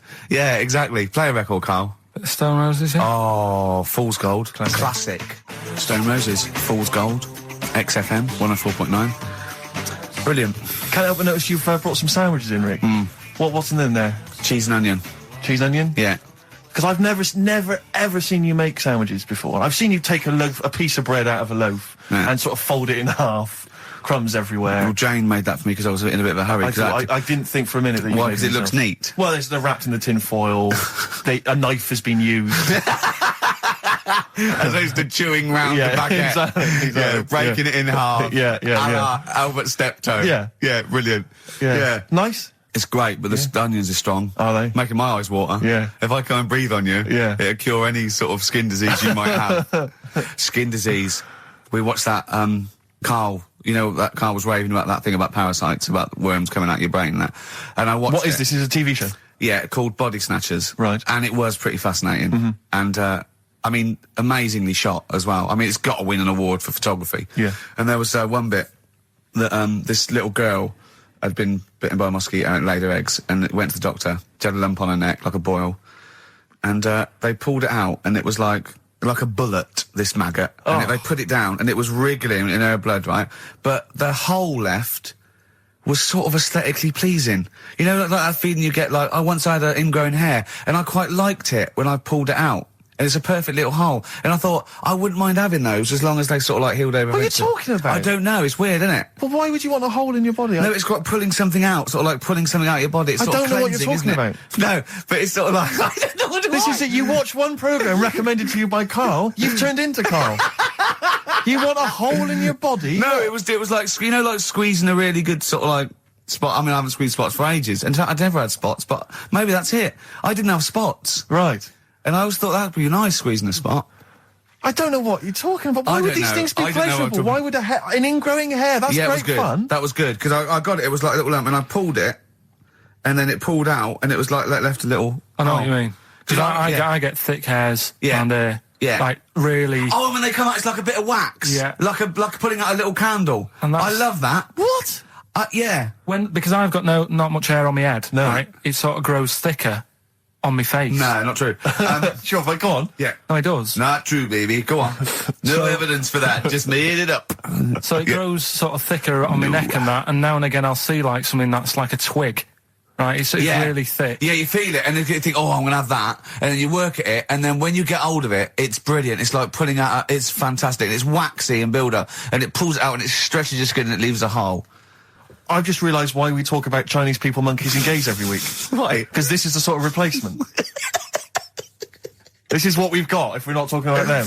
But it was great as well. And there's this parasite, right, that lives in a fish, right? And what it does, it changes the fish's behaviour. Because to breed, it has to get its body temperature up, so it has to get into a bird.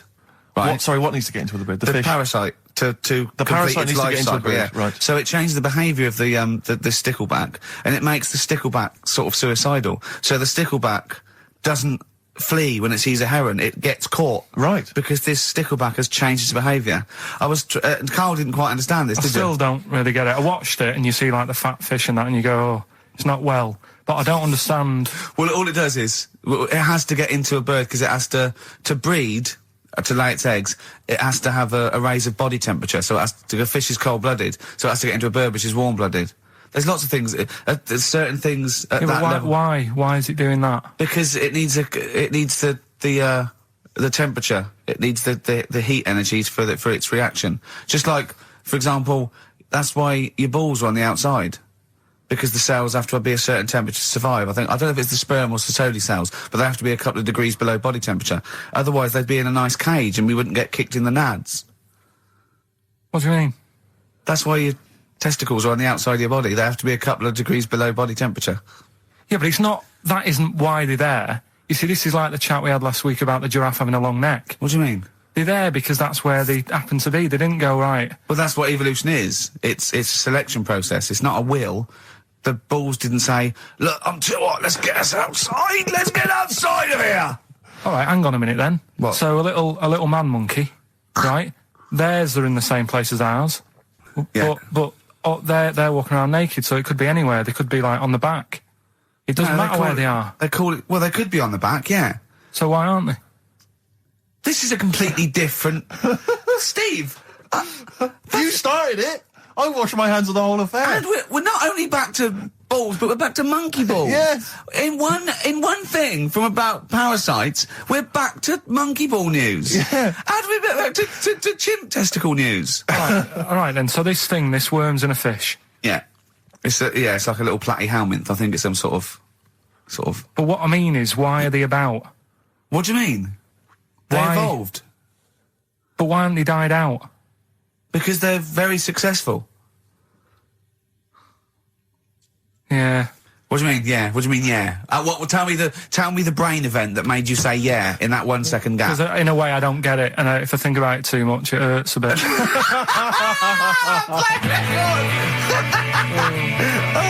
They've just been around for years, Carl. Yeah. Like Cliff Richard or something like that. Yeah.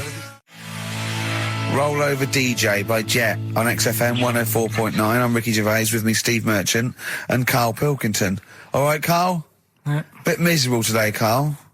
Let me explain why. Go on. Steve, and to you, the listeners.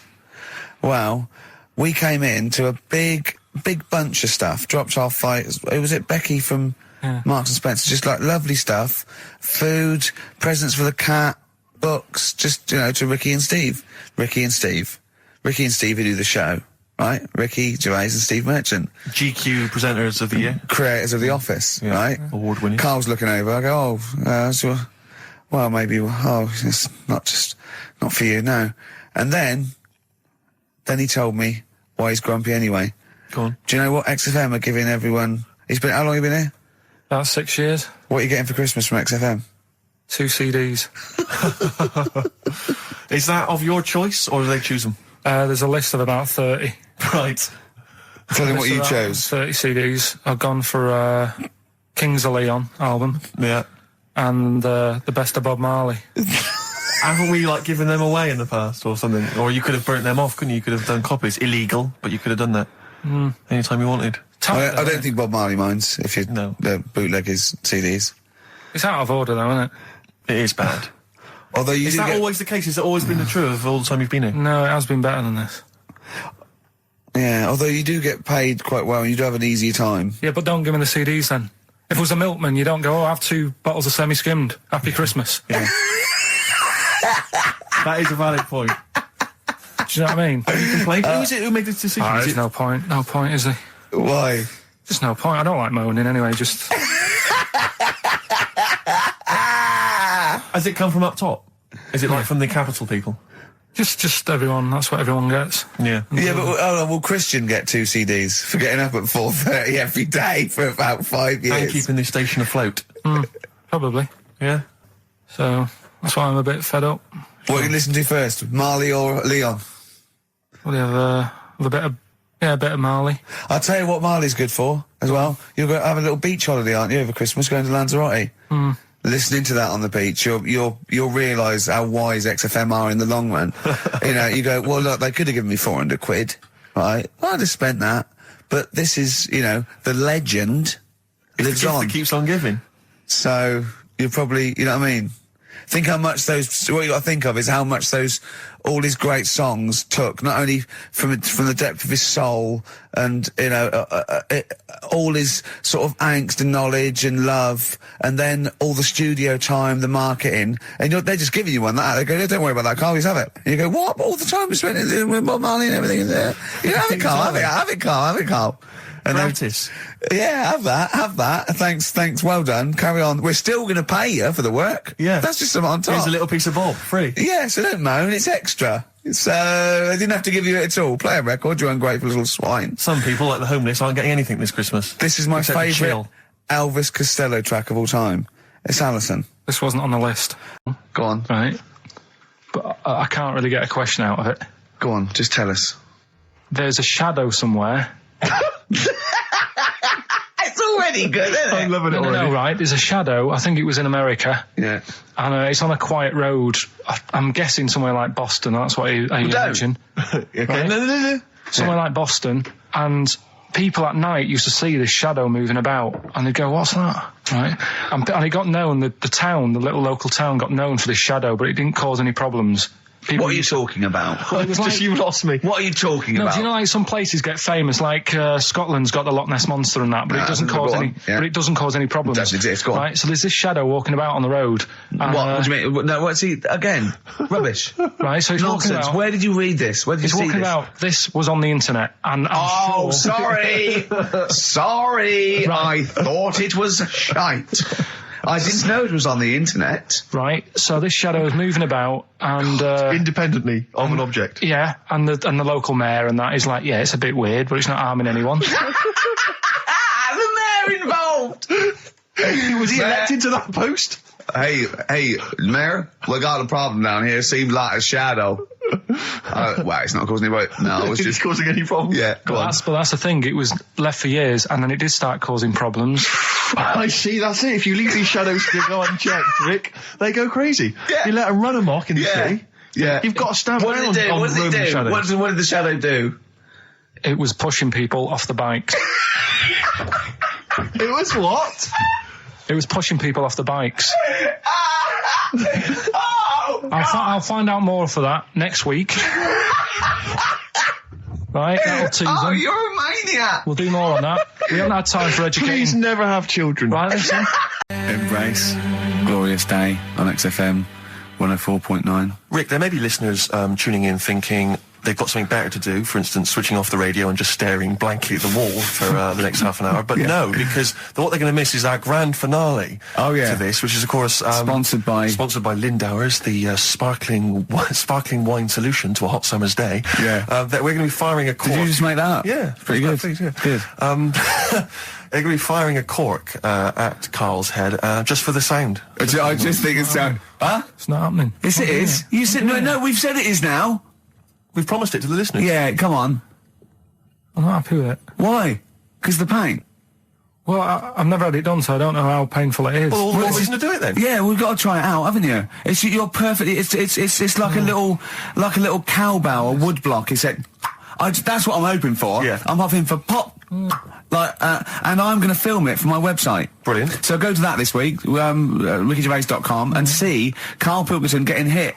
A high-powered cork coming out of Lindauer sparkling wine. Lindauer sparkling wine. And of course, if you want to send us anything in, and perhaps next week that you feel we could actually that'd be great. That's us to do. This is like interactive because a lot of people plan the show. Like Dr. Fox plans his show. We sort of come up, we riff on the. That's a great idea. Send stuff in that we could harm Karl with. Yeah, we harm Karl. We do a jingle. Harm Karl. I've always wanted one of those George Foreman grills. I've always wanted one of them. I know, but that's too much, isn't it? What if we just pressed his head inside it? We'd have to put it on. Put it on. See. Just squeeze his head inside it. I've got to do that thing with a tea towel one day. You know that thing I did with a tea towel? You put a tea towel around his head, right, tie it. I put a wooden spoon in, and you only have to turn it like a couple of inches, and it kills you, doesn't it? Yeah, sure. It really is, yeah. So we'll be firing a cork at Karl's head. I'll be filming it for the website. So that's coming up about 10 to 3. Look forward to that. Yeah. Do you know what? I'm loving this. This is my. Just being in a room with him. I just can't. I want to squeeze his head. XFM 104.9 playing Green Day. The studio's falling apart. I know, his microphone broke. Rick, I don't know why Lindauer's, the sparkling wine, want to be associated with this shambles of a show. It is falling apart. This is awful, this studio. It's got to be fixed. Right now, Karl, come on here. It's the time where I'm going to let a cork off. Do you want to film this, Steve? Yeah, that'll be available on the website next week, rickygervais.com. So see Karl getting hit. One bloke suggested we leave the metal cap on because it's get a better pitch, but we take that. He's straight. It's dead out. Let's get the camera ready. Get the camera ready. Ready? So if you just joined us, we are using some Lindauer's sparkling wine to basically, what can I say? We fire a cork at Karl's round head. Hang on a sec. Let me just put the headphones on. All right, film this then. Okay. It's in position. Look. Just firing up. Okay, Karl, come on there so we can see your head a little bit. We want to get the noise, the microphone there. Right, ready? Hold on. Good. So you're just doing it. Hold on. Now it's in position. What if it? Ready? Yeah. Oh God! It. Oh no!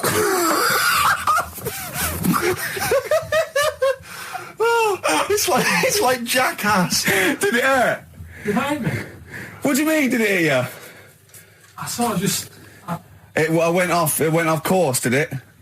Just glanced at it. Right, Lindauer, is you going to send us 8 more bottles, please? Yeah, so we're going to get this right. Saturday afternoon, put the show on. So they might not be familiar with. Well, Ian Canfield is a young man. He's been in. He's about 14. He's been in radio. It's weird. He's 14, but he's been in radio for 15 and a half years. He was weaned on the milk of Avant. Yeah. Right. And he's going to be the new. He's going to be the new rock god, aren't you? Well, I'm trying. Yeah. No DJ Canfield. Just go, yeah. Right? And over the 2 hours, I want to work out the 4 pillars of rock, right? I want 4 names, 4 pillars of rock, right? Huge rock pillars. And then I want the king who stands astride them like the archangel of metal. So we'll be asking Ian, every few minutes we'll be asking, right, who's your first pillar of rock? And then, keeping the one that stands astride them. Okay? And how many do we need? Well, we need 5 names then, don't we? The 4 pillars of rock and who stands astride them. Right, okay. Like the Overlord with these Axe Attack albums. Yeah. Yeah. This is Oasis. Christmas. That was the record before us, and here we are, pre-recorded, because we did this a few weeks ago, because we're not here at the moment, are we? We're away in that. I'm Ricky Gervais, with me Stephen Merchant. Hello there. And Karl Pilkington. He's not actually with us. He'll be in some of the best of clips that will be coming up shortly. Yeah, this is just us, isn't it? This is just us. We did this. When did we do this, Rick? A couple of weeks back. Hold on, what is it? It's the 27th today. Yeah. I enjoyed Christmas. I loved Christmas. I love Christmas. I had a great time. What did you get? Loads of presents. So did and I. I'm glad they made it to #1. Oh, I'm really glad. Stroke, he, she. Yeah, I'm really glad that the pop idols, Cliff Richard, Westlife, made it to #1. Bo Selector. Yeah, just delete that. Yeah. Okay, well, we're going to play some of the best of, some of the greatest moments of the last 3 weeks. Yeah. Ever heard on XFM 104.9. What about this? Do you remember this one? Oh, which one is it? I'm Ricky Gervais, with me Steve Merchant. Over there, Karl Pilkington. The man who believes anything. I think it might be a condition due to his little round head. It's sort of like, it might be a new condition that we can call cranial sphericity. And because it presses on his lobes, and the only sort of upshot of that is he's normal in every way, but he believes everything he reads or sees on Anna Nova. Alright? Talking of which, Rick, I don't really follow the news. No. It's mainly boring, innit? Wars and stuff. Yeah.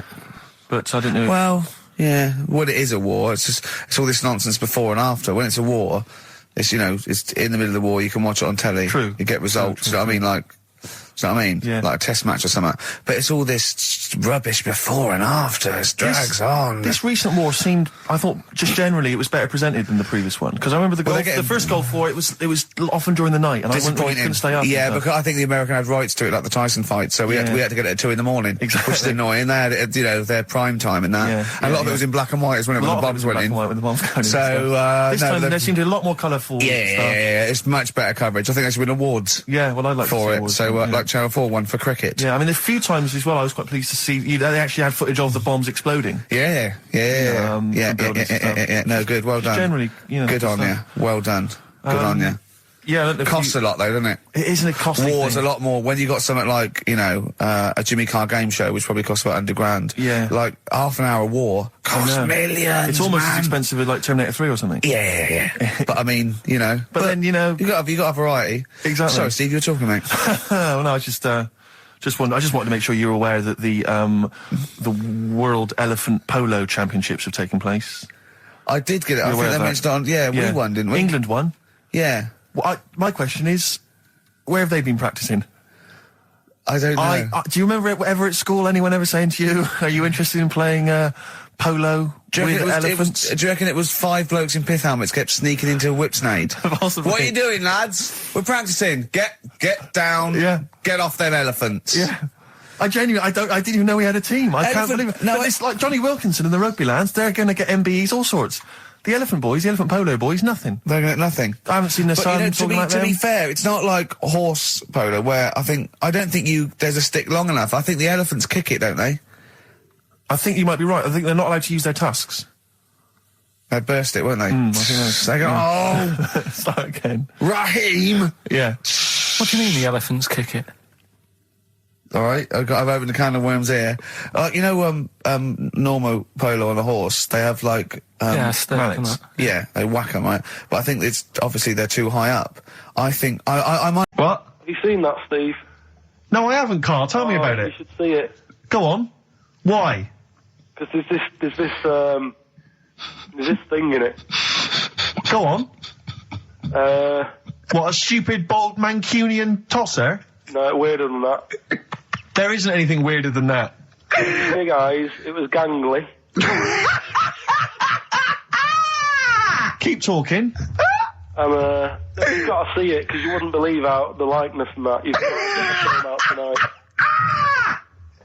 Right. It's not as weird, it had a normal voice, right? He's done you and he's not even here! I'll tell you what, mate, it ain't worth coming in next week. Stay on the line, Carl. Play a record, Claire. Kings of Leon, Molly's Chambers. What do you think of that, Carl? Alright. There's a surprise. Another insightful remark. Steve is not a fan now. Not only does he know you've been slagging him off behind his back. No, I wasn't slagging Steve. If you get it out on DVD tonight, you'll know I'm not slagging you off. It could be your brother. I love the fact that it makes it worse, but he's thinking you're going to go, oh, he wasn't slagging me off. It does look like me. I do think I'm an alien. I love the fact that you hope Steve will go, he's got a point. It's a spitting image. Yeah. I am, seriously, Carl, I'm really angry. I'm so angry with you at the moment. You haven't seen it yet? No, I know, because I know what it's going to be, and I'm just... Why? I'll tell you why I'm angry, because he doesn't do it in jest. But what do you think it's going to look like? What do you think this thing's going to look like? Going to look ludicrous. It's not going to look anything like me, but he's going to pretend it does. Go on, what? Go on. No, it does look like you. Yeah, of course it does. And you looked like the human Z. Well, I mean, to be honest, you did a bit, Carl. You walk like him, you're bold like him, you got a sort of gormless face like him. Any more? I don't smoke. That does. I'm not arguing with you. I'm not well on that. Oh, you're not well. What exactly is wrong with you? You whinger. Well, it's just, do you know, like I always tell you about the restless leg syndrome I've got. It's like that, but all over. So you're just shaking around the house? I'm just, yeah. What do you look like, Elvis? What are you doing? You're shaking around the house. I'll tell you, with your bald head, you probably look like an enormous vibrator. Oh, God. That's what you probably look like if you strip naked. Oh, you'll have the Scottish widow coming round. Oh, dear. That's, what's her name, by the way? I heard you talking about that. That's, Amanda Lamb. Amanda Lamb, who's in the Place in the Sun programme. Is she actually a widow? Is she a Scottish widow? Hoots, man, my husband's dead. Do you want any money and a bit of my clam? Brilliant. All right. That's the sort of quality you've missed out on today. Well, anyway, you're going to be back next week. We need you back next week. Yeah. Yep. Well, how do you know? Also, how did you know you were going to be ill today? Because you phoned and arranged this yesterday. Convenient. And I spoke to you yesterday and you didn't sound very ill. I felt ropey yesterday. You've got a bit of a bunged up nose. Even though I have a bit of a bunged up Even though I was nose. ill, I still sorted it out. Yeah? I'm a little bit sweaty. Even though I was Carl, ill, sorting it out does not mean you phone up Sturgis and send her down. That's not sorting it out. That's making things worse. Have you learnt nothing? Thanks, Claire. If you're not part of the solution, you're part of the problem. Mate. Yeah. Oh, my leg's a little bit achy. Oh, wearing wet jeans. Oh, I put wet jeans on again. My lasagna it was frozen. Can you hear the venom and hatred in our voices today? We genuinely are upset and angry with you. Yeah. Can't believe it. I cannot believe that Right, well, the thing is, we'll be back to normal next week, right? We've got Billy Elliot doing the film next week. Right. Any prizes? Got some good stuff. Have you got any films with Burt Reynolds in to give away on VHS? And I'll see you then. Great, we're looking forward to it already. I'll see you later. See you later. Hot heat, bandages, XFM, we're off, innit? That's it, it's all over. Yeah. Back next week. Yeah. Thanks, Claire. Bye. Total respect. Yeah, Yes. nice one. Keep it real. See ya. Carl, I need the phone number of your girlfriend. Let me explain why. I was lucky enough, once again, to be on your quiz team this week. Ricky... Still to beat me. He's still to beat me with his team, yeah. Second I came. We the gang here and some friends, we sometimes go down to a pub quiz in the local area, and I was very nicely, I was invited by Carl to be on his team. Twice now I've been on that team. Ricky's always on another team. And what can I say, Carl? Do you mind me saying this now? Because I've analysed the team, and it's very much your team, and you've put the team together. You've recruited some excellent personnel. Your girlfriend's very, very good on the team, as is one of her work colleagues. And you normally bring in, someone like myself. I like to think I'm providing something with the entertainment section. I seem to remember last time I answered at least 6 or 7 questions that other people hadn't got. So I felt I provided something there. Carl, I rather like John Harvey Jones, who used to be called in to sort of troubleshoot companies. I see why you are not winning ever, and it's a rather pricey contest, isn't it? It costs £10 to enter per person, and unless you get in the top 3, you're not going to get to see your money back. So I think you're going to maybe need to step down from the team, because Carl, I am not sure. You consider yourself a kind of player manager, but frankly, I'm not sure you're providing enough. Right. See, this is funny, because as bad as I imagine you are, I don't think Steve would make it into my team, so he's getting a bit cocky here. I want to know what your opinion of him, because he's told me he's great on it. Well, you bang out of order, first of all. Okay. Do you have a good night when you're with us? I tell you what, I wish I hadn't lost a tenner every time I've come down. That would have improved it. You point out there about the football analogy. Mm-hmm. Alex Ferguson, when did he score a goal? Right. He doesn't. He tells the others how to do it.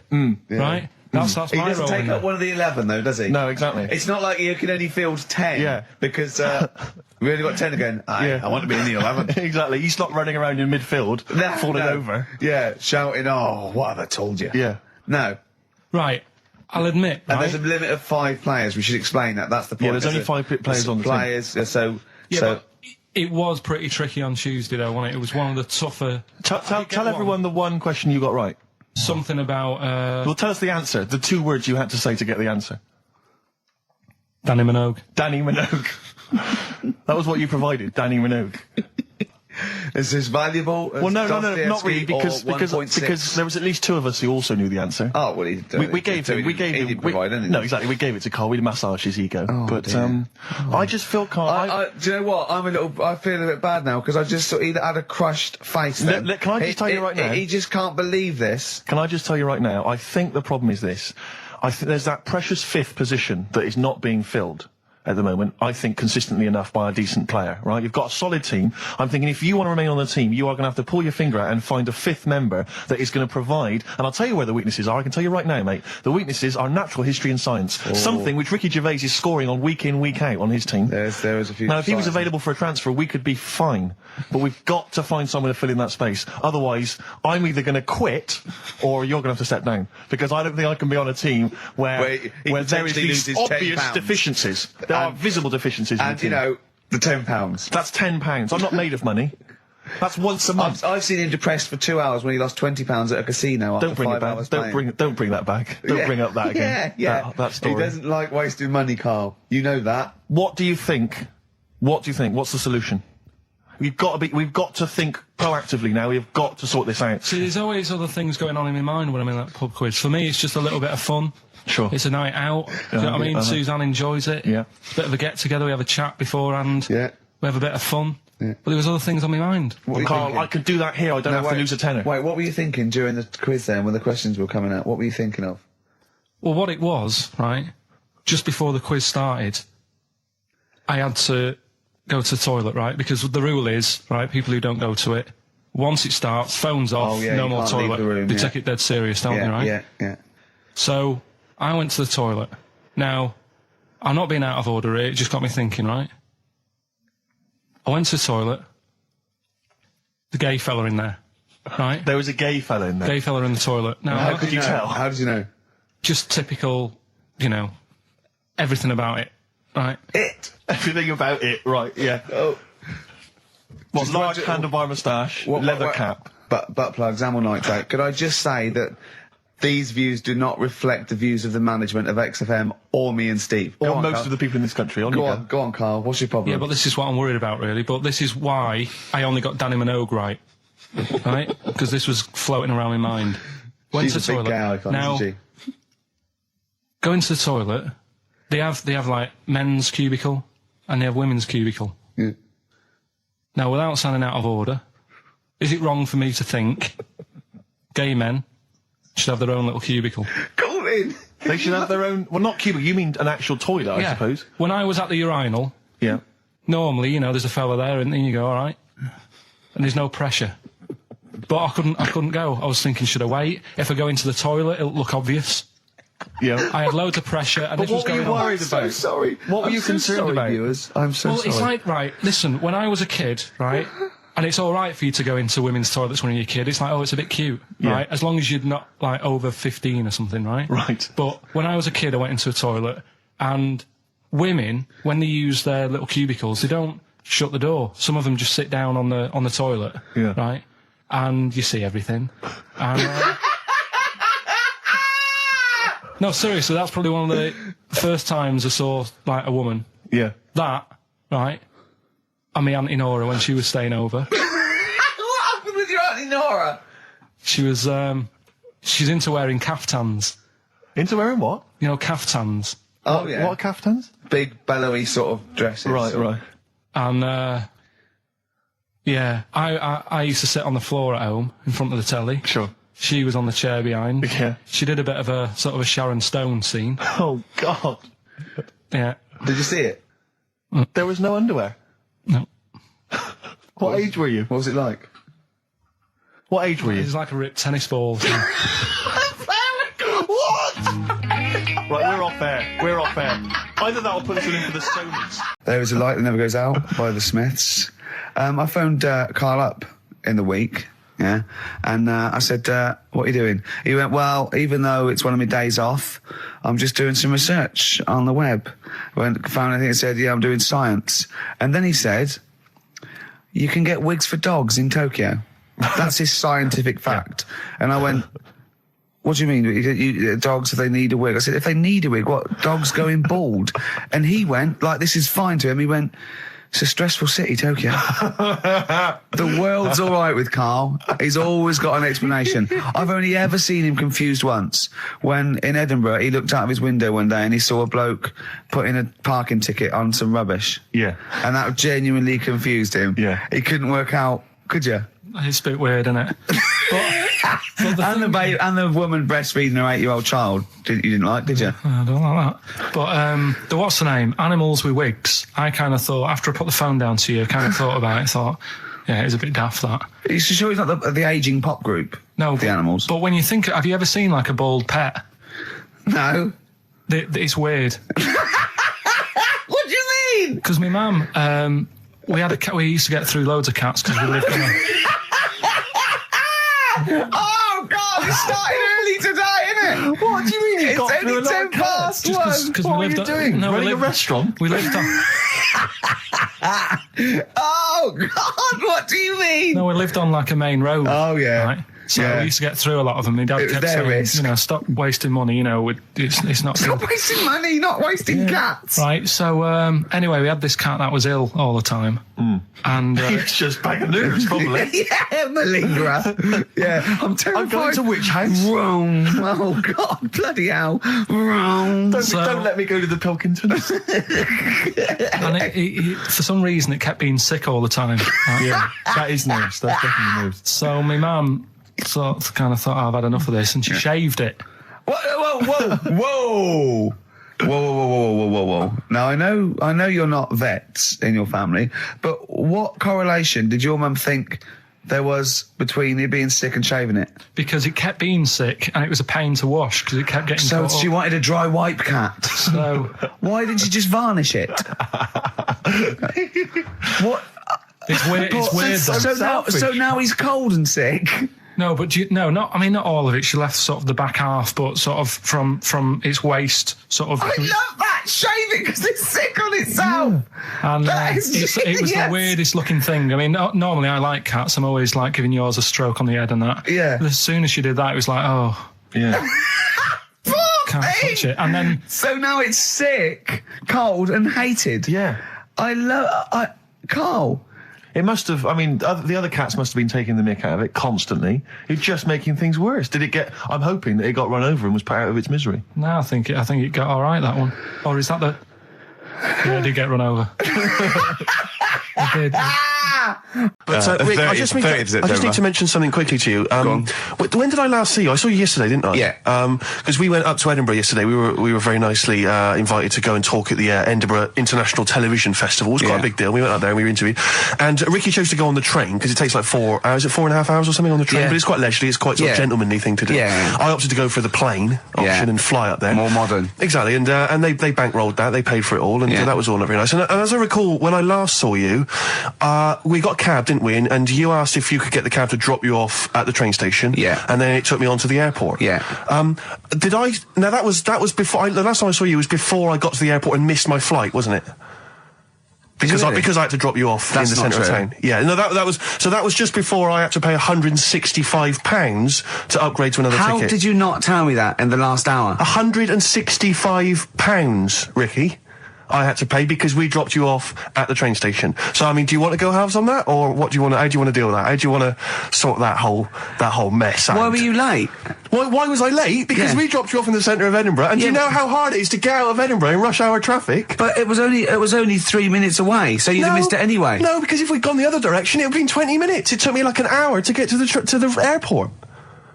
And I got there, and the plane had already left, and the cabbie was just laughing. He was saying, we're never going to make it. He goes, you were a religious man, you better start praying. I thought he was being facetious. He was absolutely right. £165. But hold on, why didn't he tell you that when he picked up at 4:15? It makes you wonder.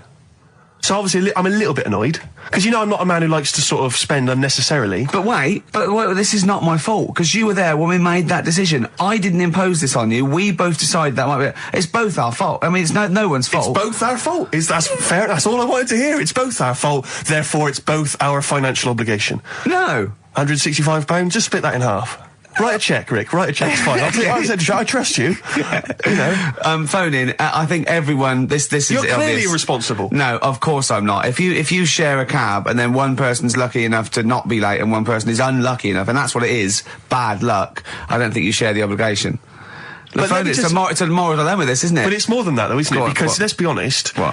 Even if you had known that I was going to get there late, you'd have wanted me to hang around just so you weren't left around waiting for a train on the road. No, because I got there. Because you get bored sitting, don't you? So you'd have wanted me to at least got in that cab. I got there way too early. I actually got there I was there about 30 minutes early. You made it fine then, that was... Well, exactly, so I mean, I sacrificed me hanging around for half an hour so you could get it at 4:15. And the other thing is this, you were going to get it at 4:15 anyway. Yeah, but I would, if I'd gone the other direction and not dropped you off in the centre, I would have been there in time. Wow, would we? Well, is that true?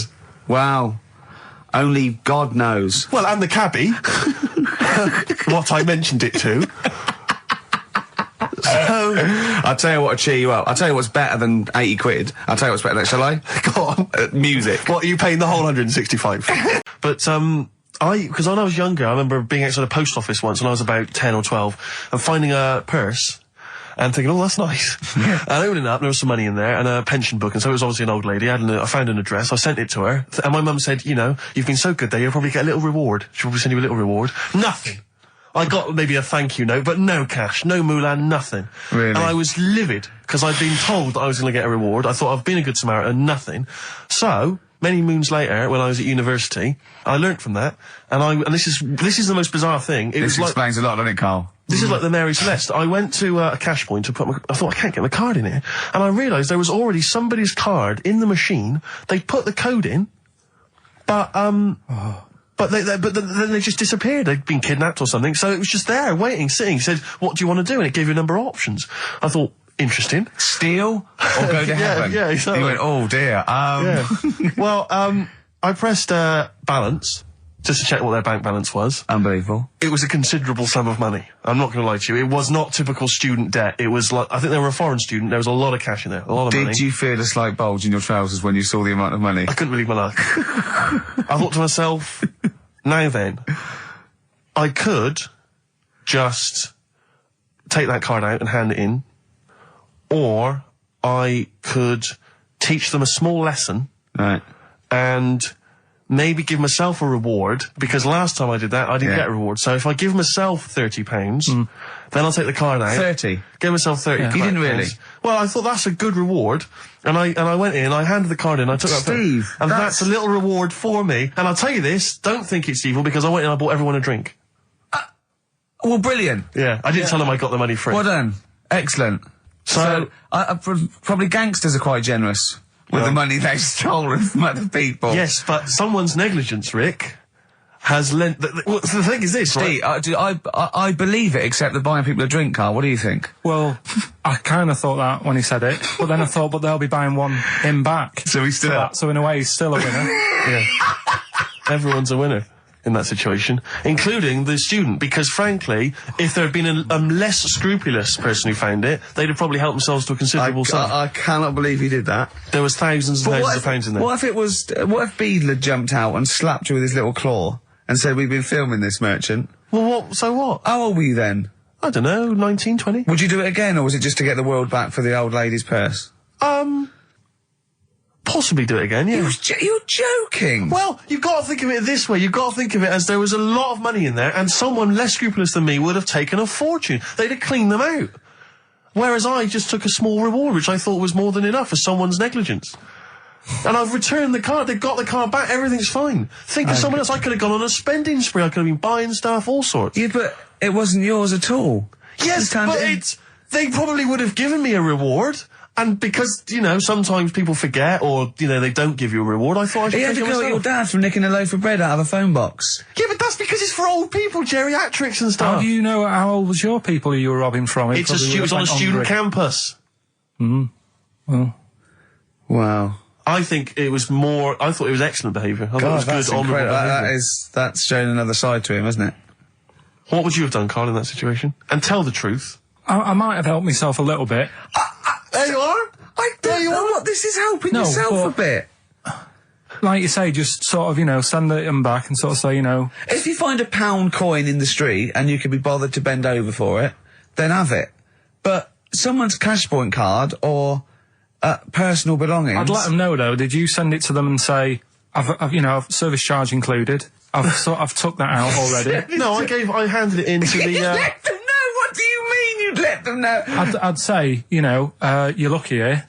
Right, I just took, I'd probably said 20, actually. Okay. Because that's just like one note. Sorry, right, okay. You are winding me up. No, I'm not. I mean, not for once. I mean, I know what Steve's like. He is tight, right? He is. And you know that, don't you, Steve? Financially, you mean? Well, no, I mean, just the way you are. You're very sort of, you know, you're not wasteful with your money. I'm careful. No, I'm not wasteful. Absolutely right. No, but to the extreme.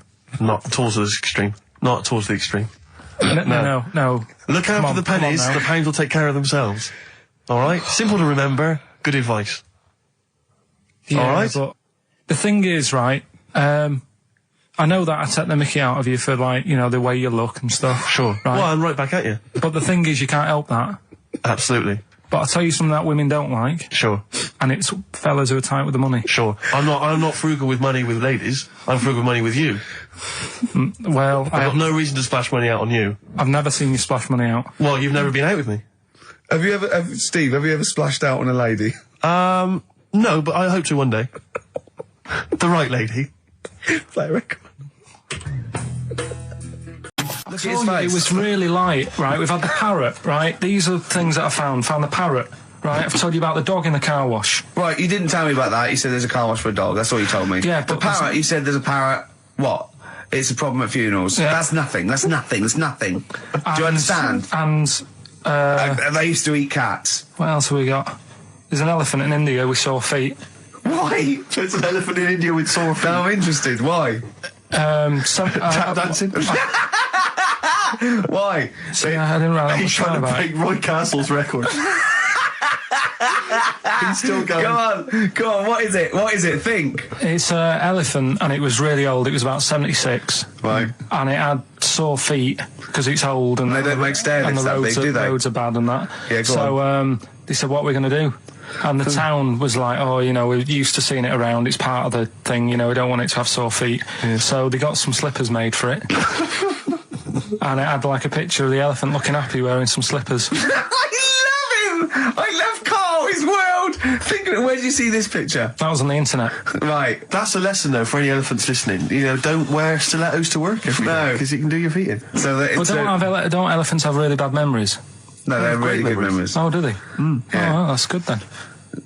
No, I just thought they'd forget where they put them. I thought there was something about elephants having bad memories and that.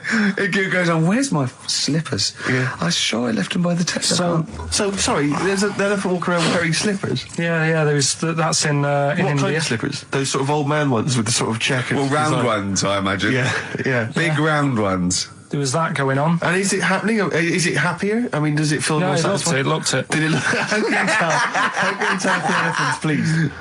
What else is there? There was a woman who's had a breast insured for 150 grand.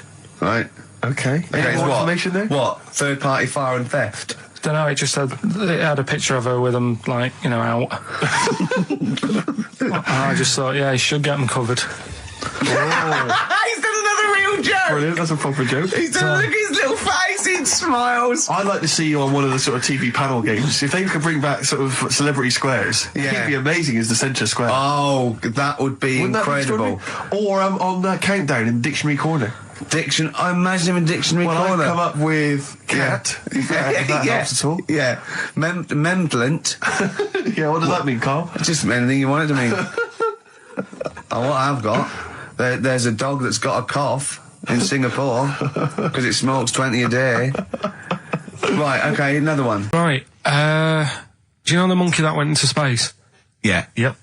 It happened in 1958. Right. Now you know that. Yeah. Yes. What did he do next? What did the monkey do next? Yeah. One appearance on Celebrity Squares and it was like forgotten. Right. Yeah, cut a novelty record. Yeah, just like Rick Waller. I'll tell you what happened.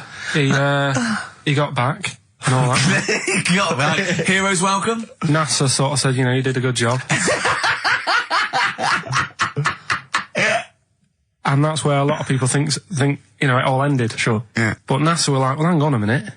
We spent a lot of time, we've trained him up and stuff. So he's like, you know, he's saying, sure, you know, I've learned a lot, I've still got it all, I've kept it all, I know what to do. So they said, right, we'll use you. So he turned into like a bit of a trainer at NASA. We wanted to send you out on the top of an organ. You put on this little bellhop outfit. Can you smoke fags? Yeah. I'll have a go. So they were getting in new monkeys. You know, the main man at NASA was saying, can you teach these the sound? He's going, of course I can. Do you know what I mean? I remember it all, I know what's going on, I'll tell them what buttons to press, what to do in emergencies, that sort of thing. It was technically sort of employed by the army. Right, can I just fit in here? I don't know the story, Carl, and I might embarrass myself here. You've got an army of people out there that will probably send me an equally deranged email from a different website, but I'm pretty sure when they sent the monkey into space, it was to monitor his physiology. He didn't press any buttons or learn to dock or take off. It was just the effects of weightlessness and space on basically a primate. I'm pretty sure he was tied in with electrodes to his head. So, well, yeah, I'm pretty sure. I could be proved. But even if that were the case, and he had learned to press one or two very basic buttons. Definitely not. Definitely not. Even if it were the case, I'm pretty certain they wouldn't have brought him back to train up Neil Armstrong. Right, definitely. Go on. Going, Neil, what are you going to say when you come out there? Yeah. I was thinking of just saying, I'm on the moon. Hello, it's made of cheese. Don't say that. What about, I've noticed that you got little legs, right? But mankind stepped forward. Well, how can I put that? I was just going to say, I'm on the moon, it's great to be here, wish you were here. I've got to think so. Hi, Mum. Yeah, go on. Anyway, basically he got back, they sorted him out with a nice pension. He was happy. Because of, like, the rank that he got, he was like, you know, he had loads of medals and stuff. He said, right, we'll make him a colonel. He got that. Like I say, he got a pension. How does it end? He died in 1969. He was buried with his wife. He passed away. His wife. I'm sure it just goes on to a different website about something completely different. Yeah, you're talking about Buzz Aldrin. Yeah. His page is missing. Oh dear. So well, Carl, if someone could call in. Did they train Leica the dog to sort of like, you know, dock and re-entry? He never made it back, did he, Leica? They didn't bother. They didn't even bother. They didn't bother bringing him back. They just sent him up there and they didn't have technology to bring him back. And they just went, yeah, that's brilliant. Well, I can do that. Yeah. Amazing. Really? Yeah. What do you think of that, Carl? Rubbish, isn't it? Sort of brought it down a bit. But but the little monkey made a colonel. Hero. Big hero. What was he in? What craft was he in? Sputnik. Just hang on a minute. He was in Jupiter AM. Yeah. Let me see that piece of paper. Yeah, I can guarantee there's nothing there about his training other than let's hope he's not sick on the control panel when we shoot him up at 400 Gs. Oh dear. I love the fact that you think that this monkey was a high... Do you know what I mean? When you think of these things that they send among in space, do you think of the Planet of the Apes? Like they're sort of talking sort of chimps and gorillas and they're in tunics on horseback with snub-nosed rifles. What do you think of? Just a little monkey getting on with it. He knows his job, he knows what he's got to do, he gets on with it. Look, he's pressed the button, watch him press the button. This takes me back. Do you remember 1965, I think it was? We're going to use him to train other DJs. That's it then. Goodbye. Thanks. Cheers. Oh, chimpanzee that monkey news. Okay, monkey-related news from Karl Pilkington. Right, do you know the monkey that went into space? Yeah. Yep. It happened in 1958. Right. Now you know that. Yeah. Yes. What did he do next? What did the monkey do next? Yeah. One appearance on Celebrity Squares and it was like forgotten. Right. Yeah, cut a novelty record. Yeah, just like Rick Waller. I'll tell you what happened. He got back and all that. He got back. Heroes welcome. NASA sort of said, you know, you did a good job. And that's where a lot of people think, you know, it all ended. Sure. Yeah. But NASA were like, well, hang on a minute. We spent a lot of time, we've trained him up and stuff. So he's like, you know, he's saying, sure, you know, I've learned a lot, I've still got it all, I've kept it all, I know what to do. So they said, right, we'll use you. So he turned into like a bit of a trainer at NASA. We want to send you out on the top of an organ. You put on this little bellhop outfit. Can you smoke fags? Yeah. I'll have a go. So they were getting in new monkeys. You know, the main man at NASA was saying, can you teach us the sound? He's going, of course I can. Do you know what I mean? I remember it all. I know what's going on. I'll tell him what buttons to press, what to do in emergencies, that sort of thing. It was technically sort of employed by the army. Right, can I just fit in here? I don't know the story, Carl, and I might embarrass myself here. You've got an army of people out there that will probably send me an equally deranged email from a different website, but I'm pretty sure when they sent the monkey into space, it was to monitor his physiology. He didn't press any buttons or learn to dock or take off. It was just the effects of weightlessness and space on basically a primate. I'm pretty sure he was tied in with electrodes to his head. So, well, yeah, I'm pretty sure. Okay, I could be But even if that were the case, and he had learned to press one or two very basic buttons... Definitely not. Definitely not. Even if it were the case, I'm pretty certain they wouldn't have brought him back to train up Neil Armstrong. Right, definitely. Go on. Going, Neil, what are you going to say when you come out there? Yeah. I was thinking of just saying, hello, I'm on the moon. Hello, it's made of cheese. Don't say that. What about... I've noticed that you got little legs, right? But mankind stepped forward. Well, how could I put that? I was just going to say, hello, I'm on the moon. It's great to be here. I wish you were here. I've got to think so. Hi, Mum. Yeah, go on. Anyway, basically he got back. They sorted him out with a nice pension. He was happy. Because of, like, the rank that he got, he was like, you know, he had loads of medals and stuff. He said, right, we'll make him a colonel. He got that. Like I say, he got a pension. How was it end? He died in 1969. He was buried with his wife. He passed away. His wife. I'm sure it just goes on to a different website about something completely different. And You're talking about Buzz Aldrin. Yeah. His page is missing.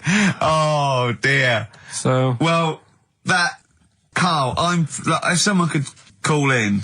Did they train Leica the dog to sort of like, you know, dock and re-entry? He never made it back, did he, Leica? They didn't bother. They didn't even bother. They didn't bother to bring him back. They just sent him up there, and they didn't have technology to bring him back. And they just went, yeah, that's that. That's brilliant. Well, I can do that. Yeah.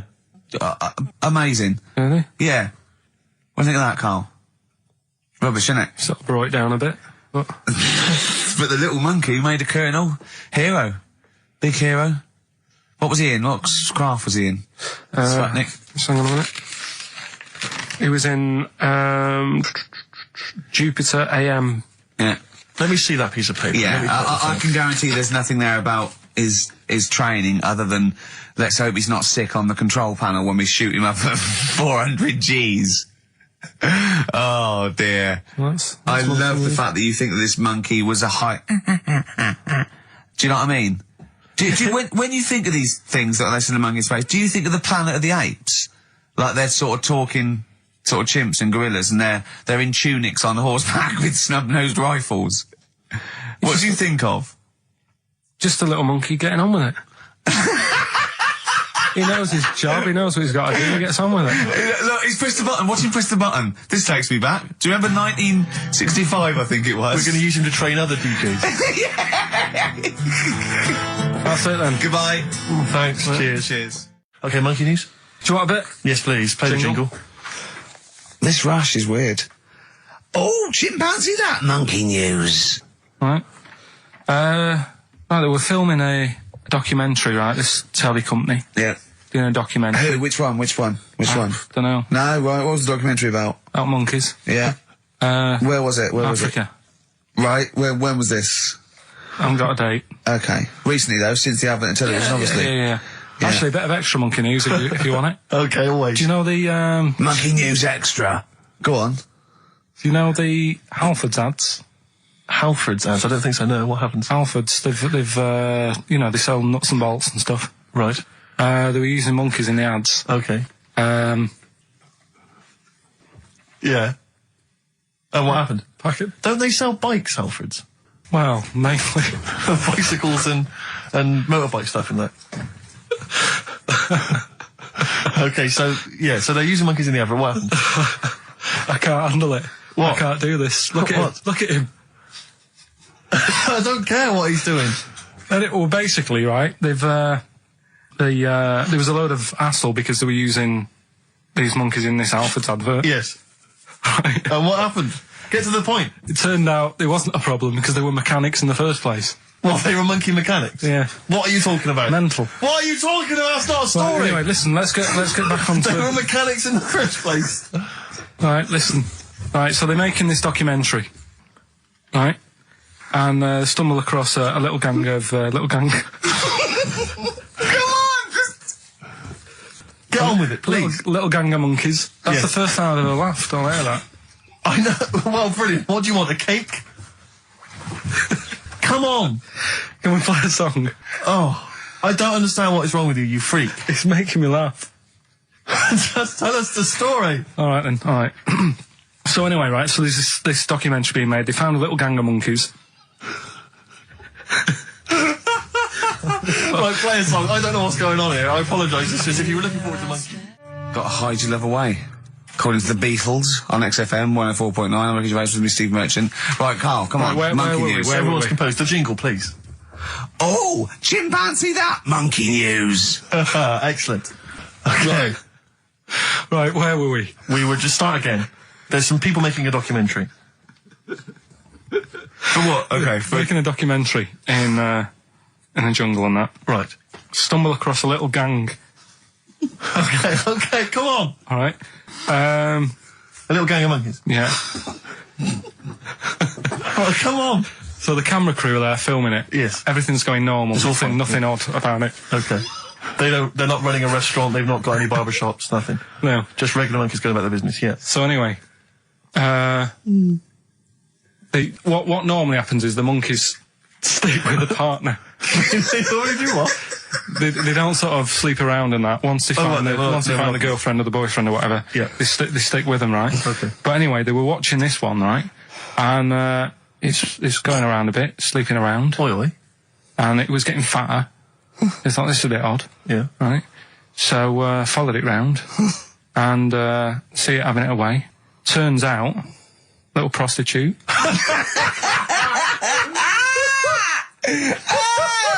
Oh, God! It's a little monkey prostitute. And it was getting fatter because it was charging them bananas. What a load of old rubbish. It's charging them bananas! What was it, a boy or... It was a... Woman. Little woman monkey. That's the most extraordinary monkey news I've ever heard. Oh! That is genius! Has this documentary been televised? I don't think it's been on yet. No. And that's all the information you've got? Yeah. And is that's one banana for everything? The half a banana is for... Just oral. A paw job. Right. If you want full-blown monkey sex, it is 2.5 bananas. Sure. So, let's just play a song. let's just play... All right, well, this is our penultimate show, so we're back next week. We're going to make it a barnstormer, I'm sure, lads. I want 100% behind it, 110% next week. All right, none of this giggling, none of this infantile giggling, like two schoolboys. Right. All right, we're going to come back, we're going to have some quality monkey news next week. We're going to have all kinds of treats, I would have thought. Okay. Some great prizes. All right, are we okay? Yeah, We're all best show. behind that. Let's make next week the best show ever. Good luck. If you miss it, then you miss out. We're ending with a track from a couple of years back. I think it was 92, 93. Dinosaur Jr. Start Chopping. Play that. Start playing. Forget start chopping. Start playing. All right. All right. See you next week. Yeah. Anyway, it's what everyone's been waiting for. It's what Carl exists for the last time. It's the... Let's leave it. Play a tune. Forget it. Educating Ricky. Doing it. We're not doing it. No, we are! What are you going for? Oh, he can handle it, I think. Don't worry about him. He candle it. He candle it. Sorry, Okay, yeah. let's hear this one. Right, are you familiar with the phrase burning the candle at both ends? Yeah. Do you know how it's come about? I know a man who does. I assumed that it was to get more light in the room. How would that work? Well, they'd put it sideways and light both wicks, so out of one candle they could get two. No, go on. No, what it is... I know what it means. It means you're doing too much, you're staying up too much, Right. you're not getting enough sleep, and you're... Well, years ago, Yeah. when they didn't have light bulbs and that. Oh yeah, what year is this? Literally ages ago, specifically. Yeah, quite a bit back. Okay. Didn't have light bulbs and that, so they used to have candles When in did the light bulb come in? Because I can't remember at the moment. don't know. Okay, go on. So, yeah, so they've got a light bulb. You wouldn't know. You're a doctor. You're not a historian. Go on. and people who worked a lot of hours. Yeah. How many? Literally lots. They get up early in the morning because they have to be up early. Yeah. And it's dark outside, so they'd light the candle. Sure. And they'd wear it out a bit. And then they'd be getting in late as well. Yeah. And like, they'd be like, oh, it's dark, I'll have to light the candle again. And they're burning candle at both ends of the day. So that's where the saying comes from, burning the candle at both ends. So. All right. That's a little lesson. Yeah. Lesson one. Okay. Can I have... No, you can't have You another can't one rush yet. into them, Rick. You've got to... I've got to soak in that. You've got to soak that one in. Any questions for Karl off the back of that? What do you think? So people were, I mean, basically where this comes from is people would... They're literally burning the candle at both ends of the day. Sure. There you go. So we've still got... Go on. I'm committed to this treatment. And I can't wait. This is like Christmas Rick, I Eve for should me. just say- It's like Christmas. I've got to open another present now. No, I'm afraid we've got to save it. He's a bit of a nuisance, and we'll have a big fire tomorrow. Nice, looking forward to that. Okay. Right then, so we've got we'll have a big fire tomorrow. Yeah, go on.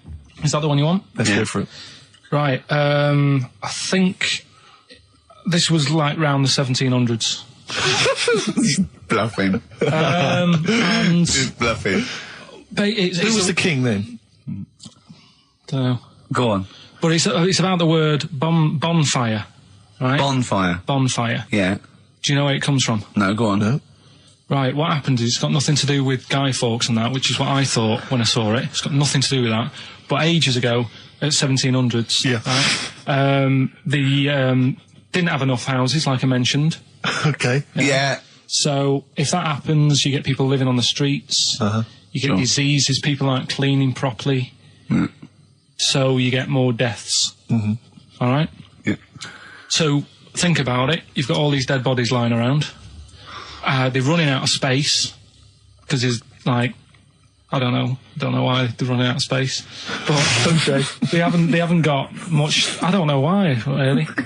I was going to say they should have just buried them, but there's probably more land back then than now. Think about it. He doesn't need anyone else in the room to have a conversation with himself. Yeah, we could leave and we'd come back and he'd go, I've sorted it.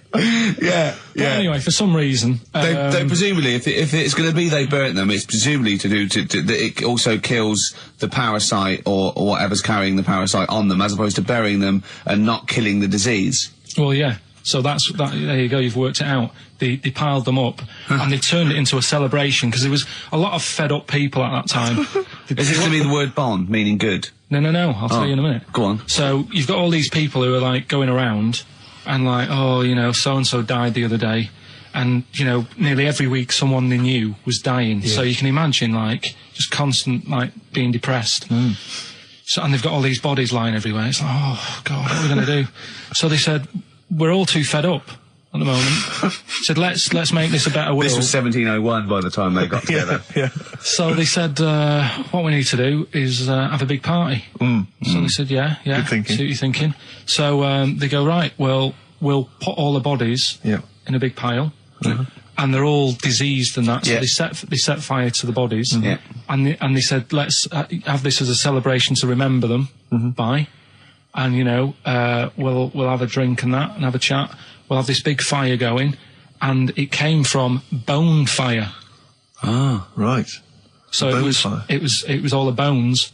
Bonfire is bone fire. Yeah. Excellent. Yeah? That's interesting. So that's how it came about. Yeah, in the 1700s. Yeah. That was? No, probably. Okay. I reckon it was 1600. Probably earlier. I reckon it was the plague. I reckon it came from. But interesting stuff. Interesting. Yeah. So stuff. that's.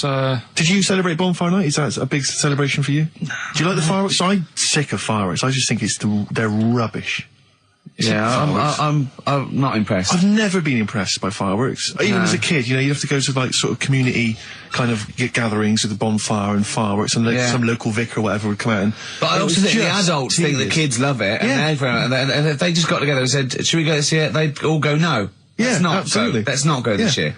What would be better is if the vicar had wheeled out like a massive rocket, climbed in, gone last one to the moon is a bender, and then fired himself off. Now that, I'd pay to see. That's a firework display I'd like to see. As it is, it's just rubbish. Oh dear. Yeah. That's excellent. Yeah, I'm not keen. No. Sorry, what clue was that? We'll have a big fire tomorrow. Bone marrow. Bone marrow. It's genius. Let's play the record. Oh, God! Am I gonna have to thump you? Yeah. Do you know the saying, shut your face? I've heard the well-known Shakespeare, isn't it? Yeah. Do you know how it came about? No, Joe Dolce. No, go on. It's, ages ago. Oh, yeah, literally. Like, knights who wore armour. Okay. That's, armour gonna have to thump you, that's how it came about. Okay, armour. They wore all the stuff, and they had the helmet, and say if they're guarding something at night, stood outside a castle or something, and there's probably going to be two of them, right? So they stood there talking and that, and talking about stuff, and the future, medieval stuff. One of them was like, "Oh, we should shut up. You know, I've been stood here for hours," and he's going on and on. Yeah, sure. So he'd say, "Shut your face," meaning, shut the guard down on your helmet, the visor, and I can't hear you then. So shut your face. Shut your face. And that's how it came about. Well, I suppose it would be interesting if I could just rely on it. I'm not sure it's true. I know. I just never know. It needs to be corroborated. It's like I don't know where he got it from, but anything via Karl is precarious. Yeah, I mean, I feel like maybe you should give us your sources next time. You know, tell us where you got this information from. Got it off the internet. Yeah, but where on the internet? I can't remember where that one was. I mean, I always go through, like, the news pages and stuff, and I just get this Educating Ricky out of the way. So, Turkey, yeah. So what is this again? This is Educating Ricky, is the tip included. Right. Apparently a fellow was on holiday in Turkey. Just having a normal holiday, weather's good, you know, he's having a good time. Waiters are all normal height. Yeah. He's having his meal. He hears a load of screaming going on in the kitchen. Hold on. Has his girlfriend wandered in there? And they do, with a stepladder. the circumcised people in the kitchen, and apparently... What are you talking about? Whoa, slow down. We were sidetracked there for a minute. What are you talking about? Well, I'm excited about two things at once here. One, they circumcised people in the kitchen. Two, I guessed it was someone losing the end of their knob. You did, yeah. I started thinking like Karl Pilkington. Extraordinary. That is amazing. Apparently it was going on. It wasn't just a one-off either. Well, when I say a one-off, I mean they did it more than once. Yeah. Right? And there was... it was there for a week, and apparently the first night it was quiet, and then the rest of the week, every day, it'd be like having his breakfast, or even his lunch, or even his tea. Yeah. Right? He'd be doing it all day. Oh. You'd be hearing lunch screams. and breakfast, fair enough, really. Yeah, circumcision at tea time. Don't do that. And apparently it's a tradition over there. You can't even make a complaint about it. It's like, well, you should have found out before you come over. See, I can't believe this is true. Sorry, I'm a little bit lost. He was in a restaurant, in a hotel, and there were people having circumcisions in the kitchen. Yeah. Is that right? I'm even worried that we're bordering on the racist here, suggesting that is tradition, that Turkish people cut the end of their cocks off in the kitchen. Yeah. At meal times. I think you're wrong, Karl. This just sounds ludicrous, Karl. No, I don't think it happens everywhere. Right. I think this just in this hotel. Certain places. Certain hotels. Certain hotels. What is it, like 2-star? Yeah. Why did he go to the Foreskin Inn? It was his own fault, wasn't it? So that's... Sorry, that's it, is it? Have they closed? Wait. That's the story. You educated me, right? Once a fella saw some Turkish people cutting the tip of their knob off in the kitchen. Thanks very much. Thanks very much, Karl. Got any more? Well, there's things you can learn from it. Either don't go to Turkey. No! Don't have calamari when you're over there.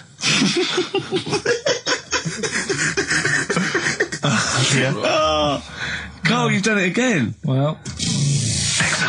You too. I love that one. This is what we do this show for now. Educating Ricky. Yeah. Go for it, Karl. You said that learning can't be fun. Yeah. Yeah? Okay, I'll go for the one... What's the one about the butcher, going down the butcher shop?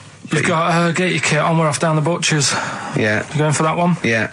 Well, do you know the saying, don't let the cat out of the bag? Yeah. Do you know what it means? Yeah, well, don't give away a secret. Right. Well, do you know how it came about? No. Well, ages ago. Before, like... ages ago. 17th century? Yeah, before, like... Yeah, 17's good. Yeah. Before, like, you know, proper butchers and Dewhursts and supermarkets and that, you used to get these blokes who sold meat. Right. Butchers, they were called then, I think. Yeah, but the difference was they didn't stay in the same place, they moved about. Right, so they'd turn up on a street corner, and he'd have, like, loads of carrier bags of, like... Carrier bags? Yeah, with meat in and that, and people would Plastic be like, carrier bags? Yeah, with mobile butcher on them. Yeah. Right, so... and an email address. Yeah, go on. People went, right, yeah, I need some meat. Right, so they'd go up to this bloke and say, what have you got? And he'd say, well, I've got a you know, you can have a bag full of pig, or you can have whatever, a bag full of chicken, whatever.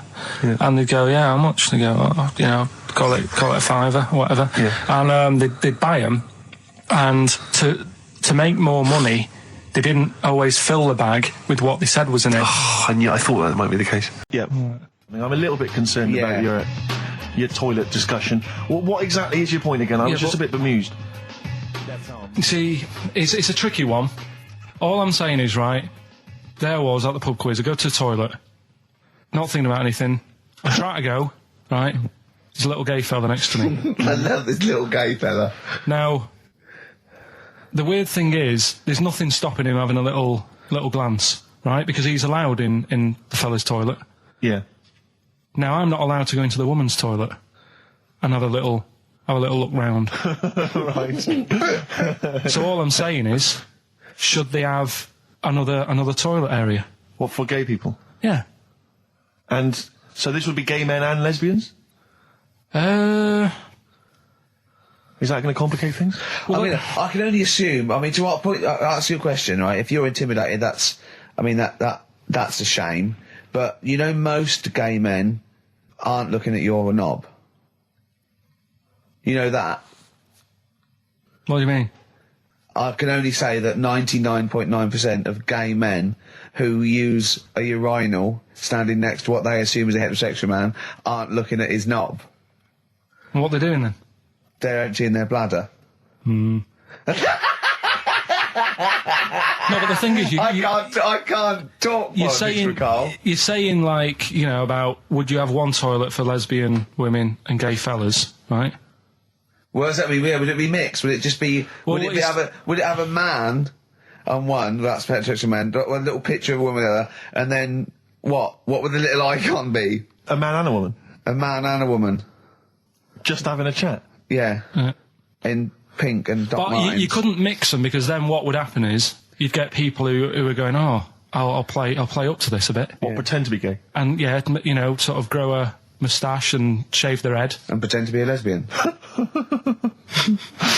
Right. Yeah. So I see. So you know, people pretending to be gay so they could go in and have a look at the lesbians. Yeah.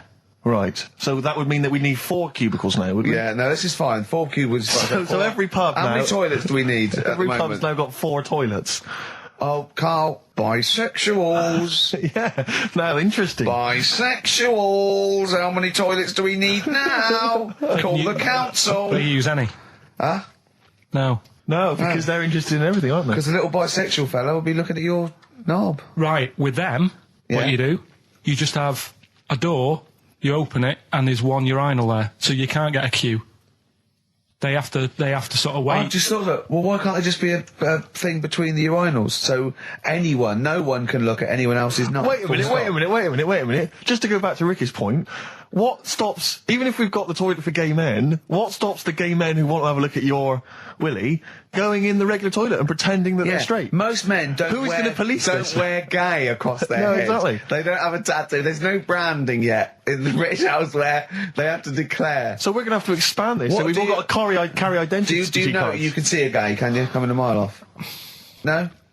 No, I'll just hold it in next time. No. Can you tell gay men? Do you know a gay man? I'd say, probably,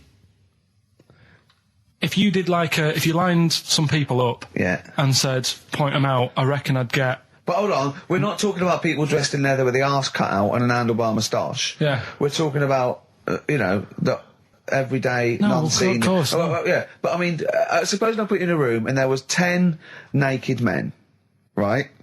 Yeah. And there's 5 gay men and 5 hetero. Could you walk along that line looking at those gay... Am I naked? No, you don't have to be naked. Why would you have to be naked? To catch them out. You had, there's a load of letters there asking for advice. Put them on Claire's desk. That was F. That was for foreigner. I don't know what you mean. Claire Rayner, she took advice, she gave people advice, so that's a foreigner. That is shit. Right. I'm sorry, that may be Christmas, that is absolute garbage. A lot of people got the right answer. I know, that annoys me even more. The second one, ask your mum. Foreigner. Second one, ask your mum if you should. That was S. That was Shalimar. Shalimar. Right? No, bizarrely, what was the clue there? Ask your mum if you should. No, we got a lot of people saying Smashing Pumpkins. There's the answers to that. But I don't know who's saying that today, Mum. Smashing Pumpkins. Merry Christmas, Mum. Smashing Thanks Pumpkins. very much. Nice bollocks. Oh, that's great. That's great. Right. Smashing Pumpkins. Your dad bought them for me for Christmas. Yeah. And the last one, Lovely plums. What, my Victorians? Oh, God! Right, we've got to wrap it up. Come on, then. A couple of people were arguing in the supermarket at the fruit and veg counter. That was B, that was Banana Drama. They were, like, having an argument. What do you mean Banana Drama? Wait. What group is Banana Drama? What group is Banana Drama? So, you're a fool. You're a twat. When you say that, but you accuse Carl of that. You're also accusing lots of the listeners, including the winner, Nicola Rogers of London, and she wins those great prizes, and she got them bang on. So Banana Drama. So can we finish there now? Yeah. What do you mean? What do you mean? Can we finish there now? Just play the ads and go. What? No, what are you talking about? We're going to play Jodie River all day. Play that then. Goodness me, Carl, look at you. We haven't got time. Merry Christmas, Carl. Merry Christmas, Carl. Enjoy the show. Let's give him a little kiss. Oh, a little kiss. Oh, no, with tongues, it's Christmas. No, don't. Stop messing about. Get up! You don't talk to anyone. Basically, Karl Pilkington. Well, listen, I'm a big fan of that TV show. It's on digital TV. A lot of people won't have it, but Inside the Actor's Studio with James Lipton. Yeah. And he interviews lots of big Hollywood stars, and he always asks them these same questions at the end. Can I just run a few of them past you? Go on. Okay. So, if you could do any other profession other than the one you do now, what profession would you do? Can you just change that to apart from a paper round? Apart from a paper round. Oh. If you could do any other profession, Carl. And it doesn't matter about, like... Doesn't matter if you've got the skills or anything. In an ideal world, if you had the ability. Well, I think I'm about to buy somewhere, so I reckon something, you know, using tools and, like, doing a bit of plumbing and that. So a plumber? Well, sort of an all-rounder. Right. A handyman. Well, yeah. I think, you know, you don't get paid that much, but it's useful, isn't it? So... But you get your own show, couldn't you, with Carol Smiley eventually? Well, all that, but the money that you don't make, you save by not having to pay someone else to do the chores. Do you know what I mean? I don't know what that sentence meant. Right. No. A plumber, how much is the average plumber on? The money you don't make, you save on not getting someone else to do it. No, just think of that. No, look, break that sentence down. Are there any... Sorry, Rick, but people who live in glass houses... Yeah. Anyway, let's just go back to Lipton quickly. We've got a couple to get through here. So, your favourite noise or sound? Favourite sound or noise? Oh. Is it me?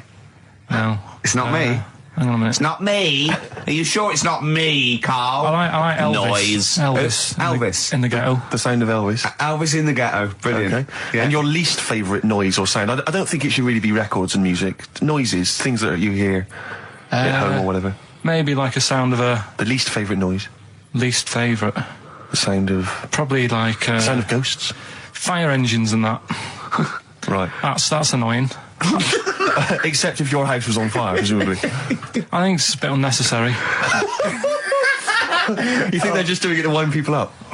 I live on like a busy street and it's happening all the time, and it is like...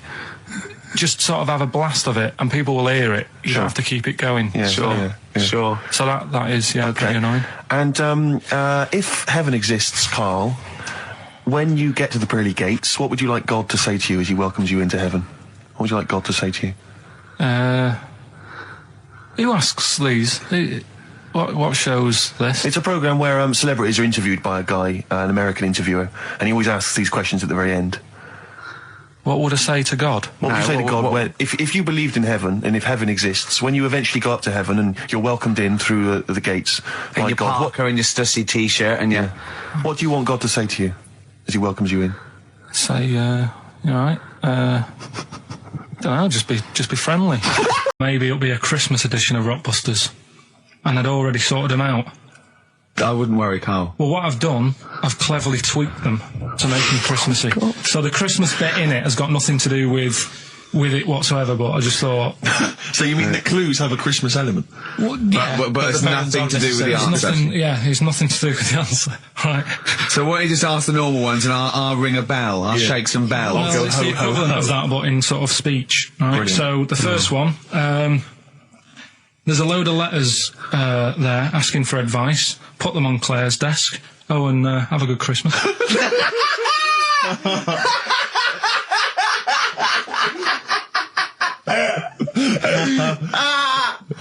Oh, give it to us again. Oh God! Right, so there's a load of letters asking for advice. Put them on Claire's desk. Oh, and have a good Christmas. Right, but bear in mind, people, that the Christmas element may not be relevant to these. No, that's got nothing to do with it. I don't want to. Okay. You know. And the initial letter is F. Right, that's F. All right. Right, the second one. Ask your mum if you should after you've wrapped the presents. Right, so ask your mum if you should. Ask your mum if you should after you've wrapped the presents. That's S. Yes. S. All right. Okay. And the last one, a couple of people were arguing in the supermarket at the fruit and veg counter, but it's busy in there because it's Christmas. That's probably what brought it on. So that's B. Right? B. Oh God! So they're the three. Will I just recap? Yes, please. Yeah, I've no idea. So I can't even. I don't know what to start thinking. Right, there's a load of letters there asking for advice. Put them on Claire's desk. Have a good Christmas. Have a good Christmas. Second one, ask your mum if you should. After at the prison. S. And the last one, a couple of people were arguing in the supermarket at the fruit and veg counter. But it's busy in there because it's Christmas. Busy because it's Christmas. That's a B. So they're the three things. It's email only, this one. Please remember that. ricky.gervais@xfm.co.uk. ricky.gervais@xfm.co.uk. Yeah. Brilliant. Carl looks happy with them. He looks really happy with them. Rightly so. They're cracking. They're good. Yeah, they're good, pleased with those. All right. Is there going to be more Rockbusters in the new year? We're not sure. I'm still, thinking about new ideas that we can do. Okay. Are we starting Ridiculous today? Have you done? Couldn't be bothered. Couldn't be hard. Look forward to Ridiculous. He's worried about. He nearly said asked, and he just stopped because he's worried because he's the producer. Yeah, well, I've got to set a standard. Oh dear. Carl, you have, mate. You have. So that's that. We've still got to come. I'll tell you what. Why don't we have a lovely tune? Yeah. Right, you make the tea. We're opening these biscuits from Alexandra. Yeah. We'll be enjoying that. Right, maybe segue so we can have a nice little, rest. I don't want to talk through it; it'd be rude. And then we're coming back, and as part of like Parkinson, and Do We Need Them?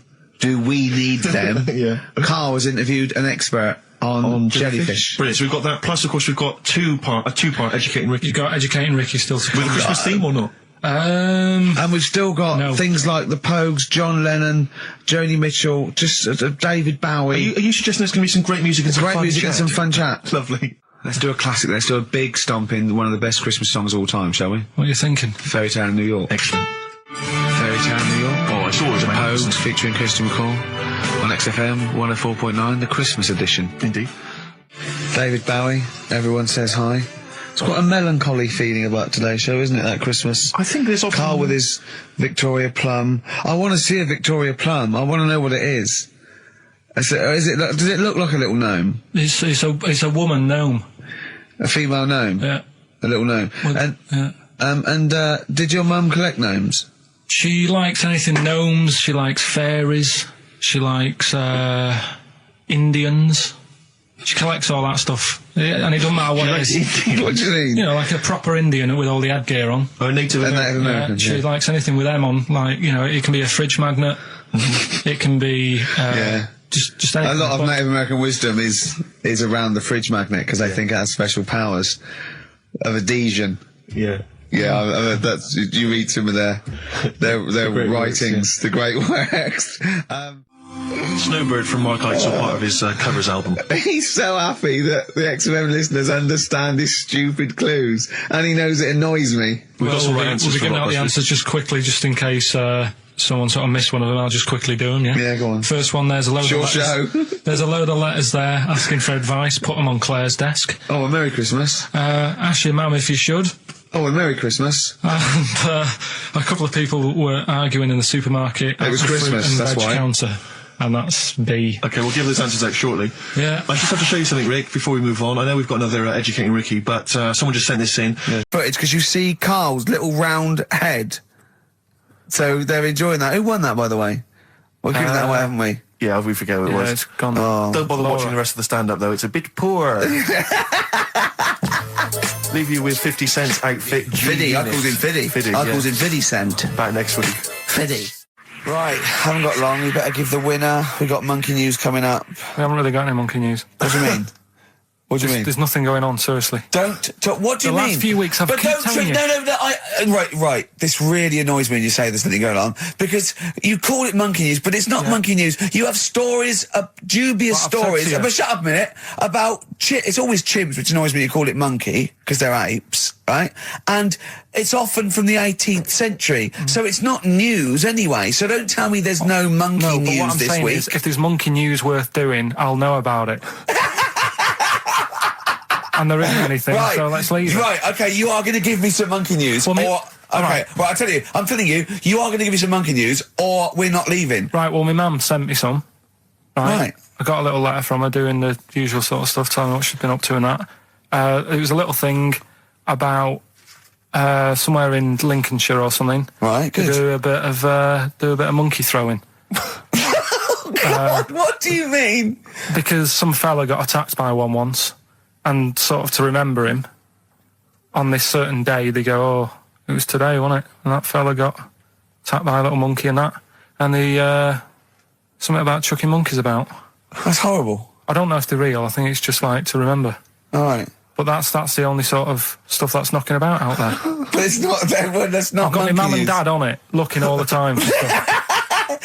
There must be more monkey news than that. There isn't nothing. I mean, there's bits and pieces. There was a bit about Donna Eyre, how when she has a kid, she's going to let a gorilla look after it for a week or something. But apart from that, it's dead out there. Well, I don't know what that means. She's well, that's it. Apparently, well, it's not true. She's not going to let a gorilla look after a child. No, it is. Apparently, a fella works with them or something, and this is rubbish. It's not rubbish. How can she let a gorilla look after a baby for a week? Well, forget it. Sorry, have you ever heard her speak? Lou Reed, with a little help from David Bowie there in the background. Satellite of Love on XFM 104.9. I'm Ricky Gervais, with me Stephen Merchant and Karl Pilkington. Now, Steve, you know how Karl won't do anything outside his jurisdiction. He moans about stuff. He's got one job. We're doing about 5 things in the week. Always plate spinning. We just turn up and he's always available. He moans about it. He goes, oh, lucky you caught me, right? He's chatting. He just He's one of those people that, whinges enough and people think he's overworked. So he got Mondays off, right? He's just a whinger. Yeah. I haven't got Mondays off though, have I? Yeah, well, anyway, 2 hours on a Saturday. This is what the phone message he left me Wednesday on my mobile. But I just is chatting about certain things that are going on at the moment. What he does need to know. Duncan, who mentions, is my agent. And, you know, you'll understand a few other things. But this is the sort of message I get from Karl, right? Whinger. Old messages. Alright. 12:10, Wednesday. Just getting loads of people calling me all the time about Yesterday, DVD's signing for BBC London. I don't work there, but I've been dragged into that. I've got a woman on leaving a message from Talk PR going on about do you want to go and see Pop Idol again? Right? They're just saying you and some listeners can go. So I'm sure you'll love that. I've got Jim Benner wanting you to introduce the tin buckets at the Astoria. So can you just let Duncan know that I'm doing his job whilst he's sat on his arse with his thumb firmly up his arse? Can you let him know that I'm running around like a here sorting shit out for you? Alright, see you later. Message left So, do you know what I mean? I know, but that's the kind of phone message he's leaving. Do you remember who he was before you... But is it even annoyed that he gets a phone call? I remember he got a phone call for you to do a voiceover and didn't pass it on. You missed a voiceover. That was thousands of pounds. No, I did pass it on, though. I told you. You did, you said someone had phoned. Yeah. That's not good enough. But who's that? Well, she didn't say, and I didn't ask. But Of course she said. She didn't say. Rubbish. So you didn't take the number down? Just when she went, oh, can you tell Steve to call me? And you went, yeah. Yeah, well, I just thought you'd know her already. I should have known. It was a woman, so I should have known. He's having a go, you see? Unbelievable. I don't know how it's come back on me. You're the one who was picking on it. Yeah, exactly. I'm saying. I'm defending. Why is he having a go at you? He never picks on Ricky because he knows you are his bread and butter. Seriously, do you know what I mean? The only reason he's got Mondays off is because you're still doing this show. Yeah. That's why he's scared of you. That's why he's like, he has a go at you on the phone, but he always picks on me because he knows, you know, I'm a pushover, I'm a nice guy. He's scared of you. I can't believe, I don't know how it works. Is that true? If I'm always sorting you out, I look after you, sort you out with tickets, I sort you out but I got you today. Why are you picking on me? What do you mean you're sorting out tickets and lager? What's this? Right, whenever you want tickets. Yeah, sorry, I don't want to use this as, like, moaning time and that, because I don't like to moan, I'm busy and that, right? I've sorted you out tickets for gigs. Yeah. Right? What somebody doesn't even turn up to. Yeah, we won't even go on about that, right? Lager. He got sorting out the Cure, he complained it was boring. Yeah. There was that big drum of lager that you had, and you said, oh, put that in your room for me. Yeah. Because I don't want to carry it home. Right? Lazy. So I said, all right, then I'll put it in my room. It goes missing, it gets nicked. Then you have a go at me because it got nicked. Yeah. I get you another one. You make me carry it around town for you for half an hour, then you say, oh, I can't be bothered taking it home. Can you take it back to work for me? Yeah. But interestingly, this is like a year ago, so it's still pressing on you. Oh, hang on, and I forgot the one when we had an argument over 50p. When we went out for a coffee. Give me 50p back that you owed me. That was the same day you'd given him about 40 quid worth of lager. But see, this is my problem. This was my point at the time. It's not the 50p in terms of money is not what's important. The fact that you think you don't have to give me money back because it's only 50p, that was the point at stake. It's me who makes a decision. Oh, don't worry about the 50p, not you. It's only 50p. I'm not going to give it to you. Do you know what I mean? There's got to be rules, otherwise it's chaos, Carl. Come on, mate. All right? Don't want to fall out about it. No, it's not all right.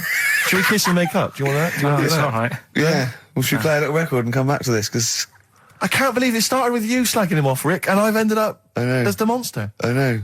Bit of R.E.M. Yeah. Me, Steve Merchant and Karl Pilkington. Have you got the album? And already they've had an argument. Yes. Well, I mean, I don't know whether we need to cheapen the show by discussing it, but I asked for a particular track. Karl is the producer, and he failed to get it for me. He's failed to get it for me. He's failed to bring it up from the record library. Completely failed in his mission. He needed to get 2 records, and he failed to get one of them. A 50% error rate there.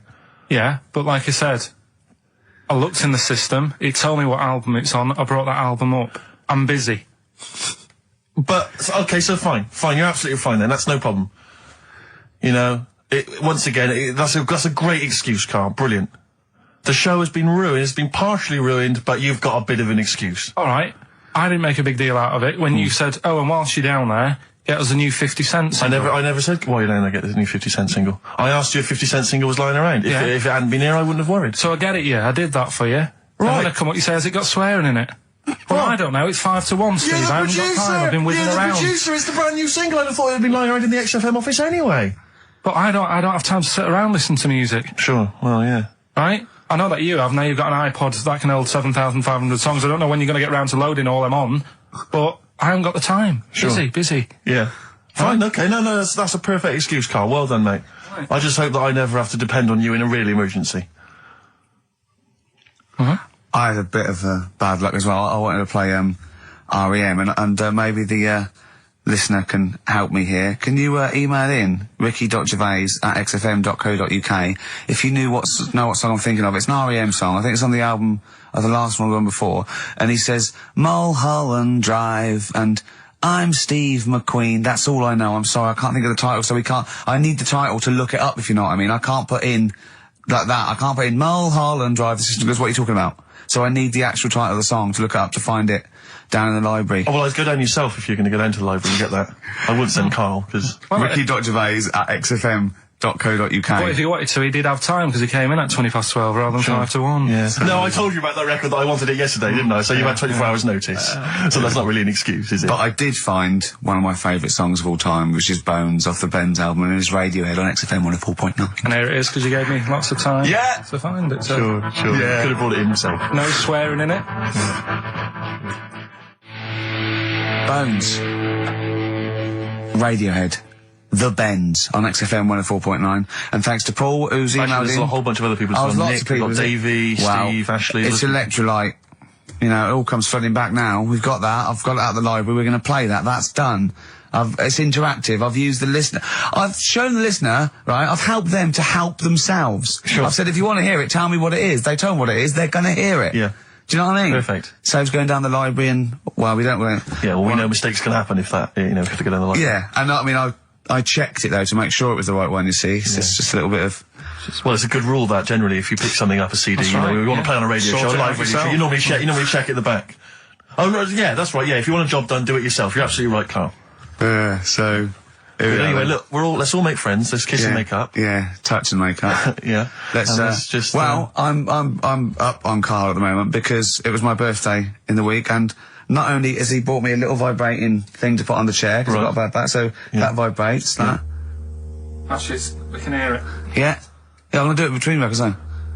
Right, and what's that doing to you as you It's just, it sort of like sends a little pulse into your sort of muscles, relaxes, doesn't it? I've got to relax on air. If I'm relaxed, the listeners relax, we're all happy. Sure. He's also got me this little electronic bongos, and I thought we could do like, oh, chimpanzee that, monkey news, so it's like a jungle sort of thing. Sure, yeah. Brilliant. Well, that's supposed to be one of the great jingles, but even has so I've got the vibrating. Oh, chimpanzee that! Monkey news! Dr. Fox, if you're listening, I think you'll know that's a clear improvement in this show. So thank you for those. It's alright. Honestly. What did you get him? What did I get him? I couldn't get anything, I was too busy buying myself an iPod. You're joking? Well, it's a little bit gay, isn't it, giving gifts to blokes? Yeah, it is, but for someone who's like major... Yeah. Play a record. Someone who's major? What do you mean, someone who's major? Well, because he's a major celebrity? No, made you. Oh, made you? Yeah. Right. Yeah. Crazy beat. Blur, alright? On XFM 104.9. Brilliant. Yeah, so, I also got, Jane got me a few nice presents, including, my favourite of all of them, a real bow and arrow. A real bow and arrow? Yeah. Right. And what, you know, you're gonna rob from the rich, and give to the poor? Yeah! I just got to make the little outfit. You and your merry men.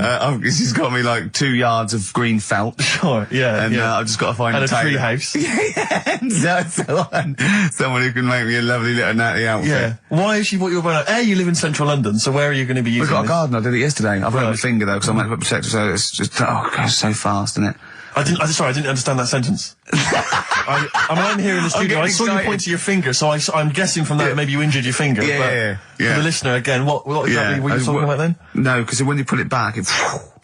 Okay. So... And do you have a target? What do you use as a target? I had a big cardboard box flat on it, down a tree. Right. I go, oh, it's brilliant. Sure. I'm getting a bit excited thinking about it. Yeah, no, indeed. Because when I make that outfit, I'm going to be running round. Yeah. Yeah. So, and do you have a picture, like a face maybe on the target, like Osama bin Laden, something like that? Yeah. Sure. No, it just says this way up, fragile. Right, okay. I forget what came in it. But, you know, it's good fun, isn't it, Carl? Bow and arrow, isn't it? Brilliant. Yeah? Would you like a little bow and arrow? Yeah, it's alright. Yeah. I forced out a rifle as a kid. Did you? Yeah, a real one? Yeah, just shooting cans and stuff. Yeah. It's alright.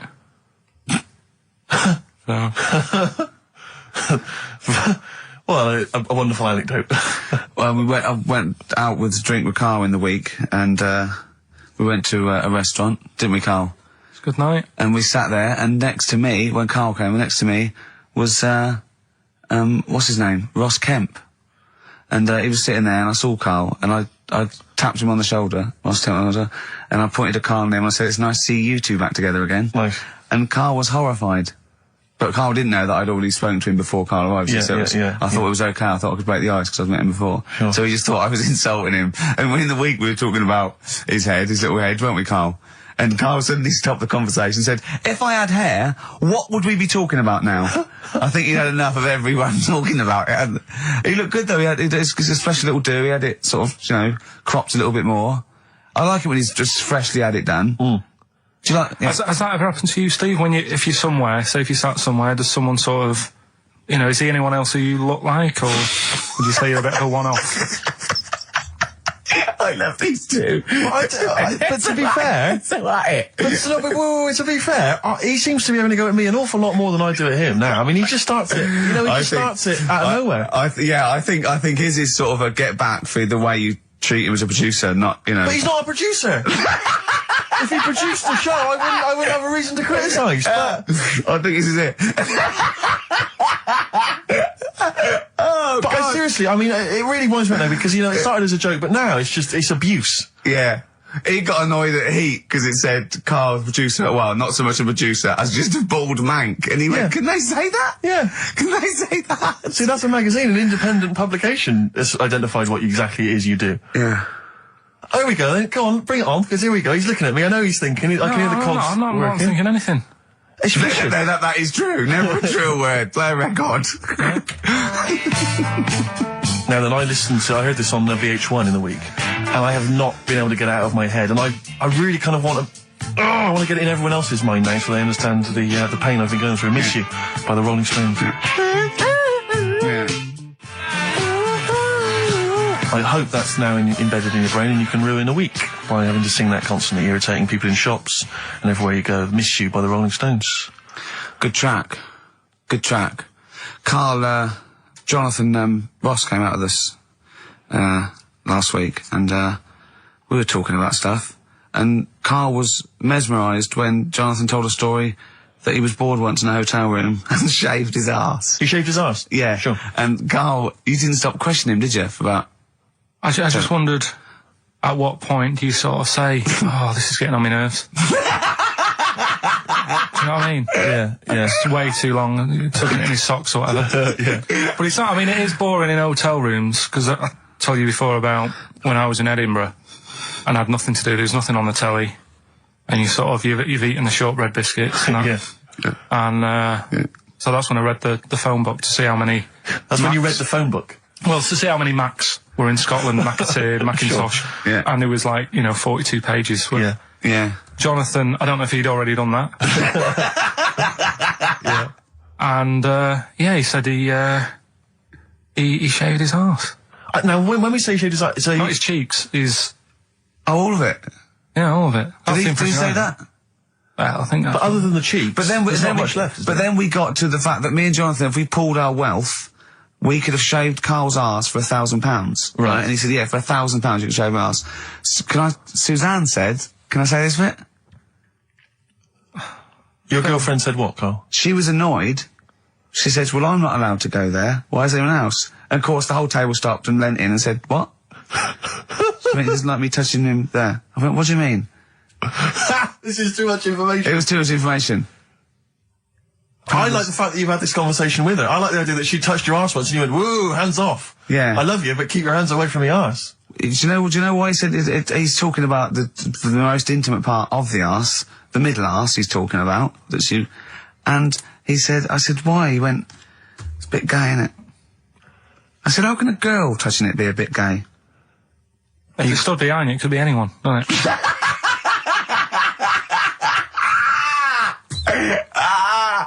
Oh, God. And it seemed, you can imagine the conversations we were having, right? And it's that thing that the waitress heard something every time she came over. She heard the word, cock or... Jonathan Ross saying, I shaved my arse. Yeah. And, oh, dear. But it was, it was a good night, wasn't it? So, it's £1,000 now, isn't it? But presumably you give Suzanne half anyway, so everyone will be happy. You've used the arse to best effect. She's got half out of it, so she's made as much out of your arse as you have, in a sense. Me and Jonathan are happy. Yeah, but to be fair, it's his arse on the line. So... I know, but she's not like she's getting a bum deal. Well, she's getting 500 you know, quid. No, I understand that. But, do you reckon? Just thinking of some more. Play a record. Can I just ask, before you play a record, if we were to shave your arse, let's say we did it for charity or something, got sponsorship, how would we do it? Would we use one of those big kind of old-fashioned razors? No, I'd use a Bic Safety. I'd just straight away. And would you use a gel or a foam? No, I first of all, I think I just, lather it up. Right, so you lather up his arse first? I do the outside bits, just goes straight down, big broad strokes, clean, right? Then I'd have to go in the crevices, and I'd need an assistant. I'd pop it apart, and just very gently go in there. I might even use electronic equipment, just so there was no sort of, like, nicks. Okay. So an electric razor? Or I might wax the internal middle arse. How did Jonathan do it? Because he did it on his own, didn't he? I just use mirrors. Why do I'll ask him. We'll call him later. But, I don't know. Well, perhaps you listening have once shaved your arse, maybe during an exam or something. What I think, this is conjecture, but I think he was probably there, he'd had a shower, he'd shaved his face, right, and thought, well, he was naked, looks down and goes, oh, what a hairy arse. Well, hold on, I've got the razor in this hand, I've got the mirror there, you know, I'm not on stage for a good 10 minutes. Yeah. There's one thing I don't like going on stage with, is a hairy arse. Bang, drink, wallop, done. On stage, thanks, see you later. See you next week. Yeah? What are you thinking, Carl? No, it's just how hairy was it? Do you know what I mean? How hairy was it? Because I imagine, you're saying mirrors and stuff. But he's how old is he now? He's 42. And they say your testicles drop quite a bit once you start getting old, don't they? Yeah. So he's got to make sure they're out of the way. Yeah, but I don't think I can speak for myself, you know, as a similar age to Jonathan, that, there's millimetres in it. It's not like we tuck them in our socks in the morning. Okay. They're still in the same place. You really wouldn't know the difference. It wouldn't, if we filmed it in, time-lapse camera, it wouldn't be like a bungee jump. Do you know what I mean? They wouldn't be moving a lot. Yeah. All right. Do you think I told him he's a good-looking fella, Steve. Would you agree with that? I told Jonathan that he said that he just went for it as well. Yeah. So you spent a lot of time picturing Jonathan's naked arse. You'd let him give you money for arse touchery. Yeah. Whereas your girlfriend's got no chance, and you're saying he's a good-looking man. Do you want to play a record and think about what you've done? Interesting. 50 Cent, 21 Questions, new single from him. Well, me and Carl got a joint favourite lyric now. I love you like a fat kid loves cake. Yeah. That's great, isn't it? But, I like it because it's funny and humorous and cheeky. You like it because it means something, don't you? You think that's the absolute truth. If someone was to say that to you, that would be the most romantic thing they could say in it, because it's... No, I'm just thinking you know what it means. It's like the Elephant Man, right? The Elephant Man, that's what he's called. Again, you know what you're going to get. The fat kid loves cake. You've said it all, you don't have to say any more. I can't believe it. I'll tell you what made his day the other day. I love it. Jonathan Ross said The Elephant Man is one of the best films ever made. Yeah. Endorsed by a celebrity. I know. Well, by a film buff, really. It is good though, isn't it? It is a very good film, yeah. Quite handsome people, but yet they're always quite obnoxious. We are. No, they're normally quite obnoxious, Rick. Again, you're a good example of that. And yet, I think it must be the small man complex. That's what makes them so obnoxious and so kind of desperate for attention. Didn't realise it before. Steady on. Because of course I tower above everyone. You do, don't you? I'm, for people who don't know, who are listening, I'm 6'7" tall. That's high. Yeah. That's big. And for people who've never seen him, he doesn't hold it well. It's not like he's a sort of handsome athlete, is it, Carl? He's a bit of a, what would you call him? Carl, don't answer. No. Don't get drawn into that. You know the game he's playing. No. Do you know yesterday when you were in the office? Yeah. You did a little move, and it reminded me of Blakey. Oh, I hate you, Gervais. Oh, I hate you, Pilkington. That's his stance. Yeah, but even he held it a little bit better, didn't he? Because he was a man, he had a big coat and everything, and a peak cap.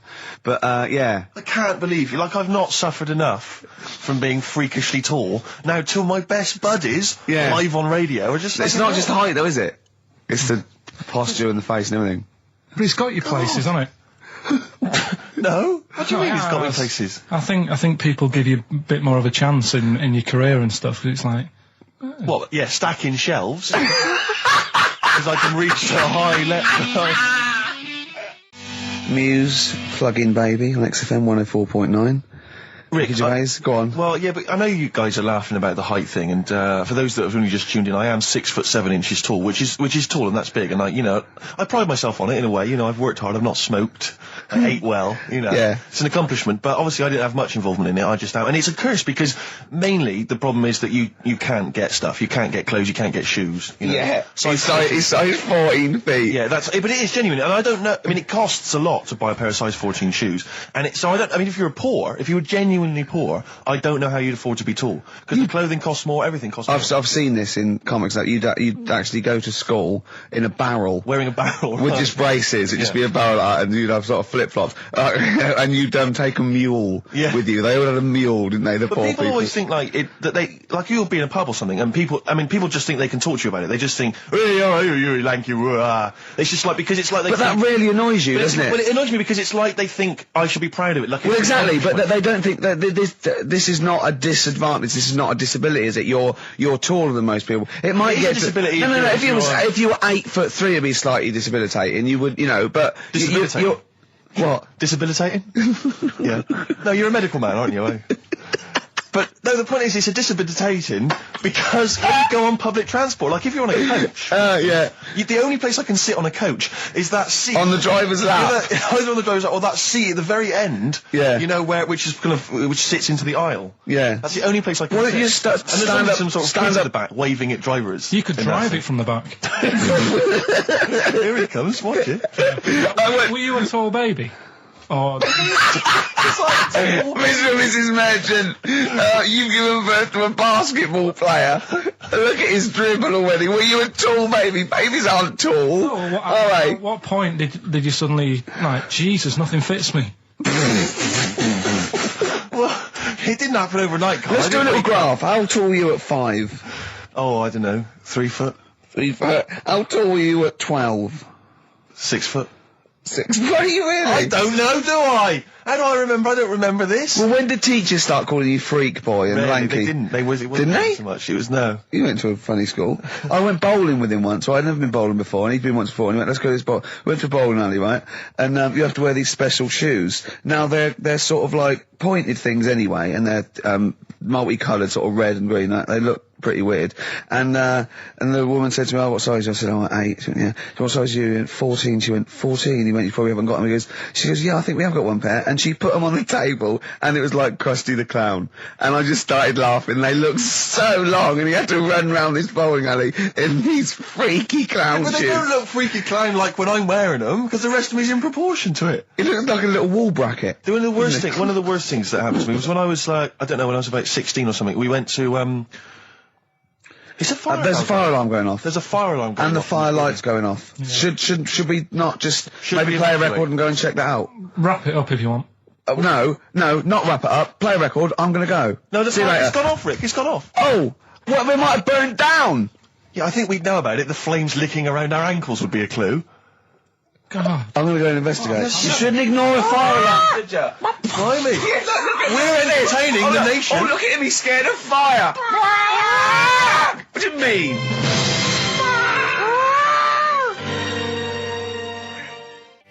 Lars, and there she goes. What a great start to a show. We've had 20 minutes of some of the best banter, chatter and music and anecdote anywhere on the dial. You're damn right. High five. Yeah. Sweet, man, sweet. Oh, what are we talking about? Well, I love that track. It's lovely. They've got a bit of the Liverpool gene, Paul, haven't they? That sort of doddy. You know what I mean? I like the Scouse sort of look. You know, the Cilla Black and the Stan Boardman. Yeah, it's particularly unique to Liverpool. It's sort of happy in teeth and ears. And, it's happy in teeth and ears. Yeah. Oh, brilliant description. Yeah. Happy in teeth and ears. Yeah, that's just 3 of my friends. Yeah. Now, we've got a great track lined up, haven't we, Carl, that I brought in?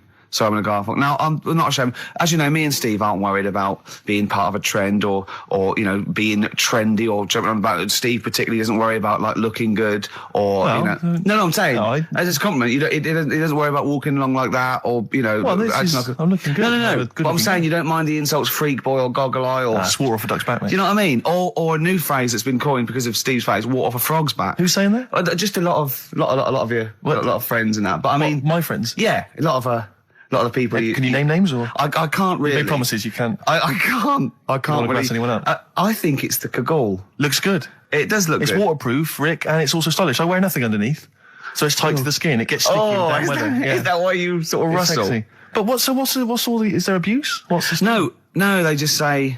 Because I'm a pretty trendy guy, but I, as you say, I cut my own trend. You know, I make my own style. Oh, dear. So just go back to insults briefly. Go on. You know, saying. Oh, no, see, that's... Goofy, that's not fair. No, because that's what he said, it's in my head. What do you mean he said? No, when did he say that? No, I mean... When did you call me goofy? No, he didn't. He said about what's in the head. Hey, no, when it's... come on. Come off it. Don't start. Who's calling me goofy? No. I'm not even goofy. Goggle-eyed's fair enough. Yeah, but you can sort your look out. I can't. What do you mean I can... How can I sort my look out? I'm not even goofy. That's not fair. You've got the proper features. What? Just needs sorting out a bit. I can't help it if my hair's not good. I noticed the other day when Karl was sitting on your knee having his picture taken. It's a long story, right? He's got a completely spherical head. It's slightly too small. I'm not being funny because, I mean, you know, I'm not perfect. But he's got a completely spherical little head. He looks a little bit like a baby hamburger. You know hamburger off McDonald's? Sure. He looks like a little baby hamburger. And it's sort of quite put upon. It's Suzanne thinks I look like that thing in that Dulux advert. Do you know when the woman pulls the head off that? A little plasticine morph type. And then they make a new ad for it. And it's like a little head.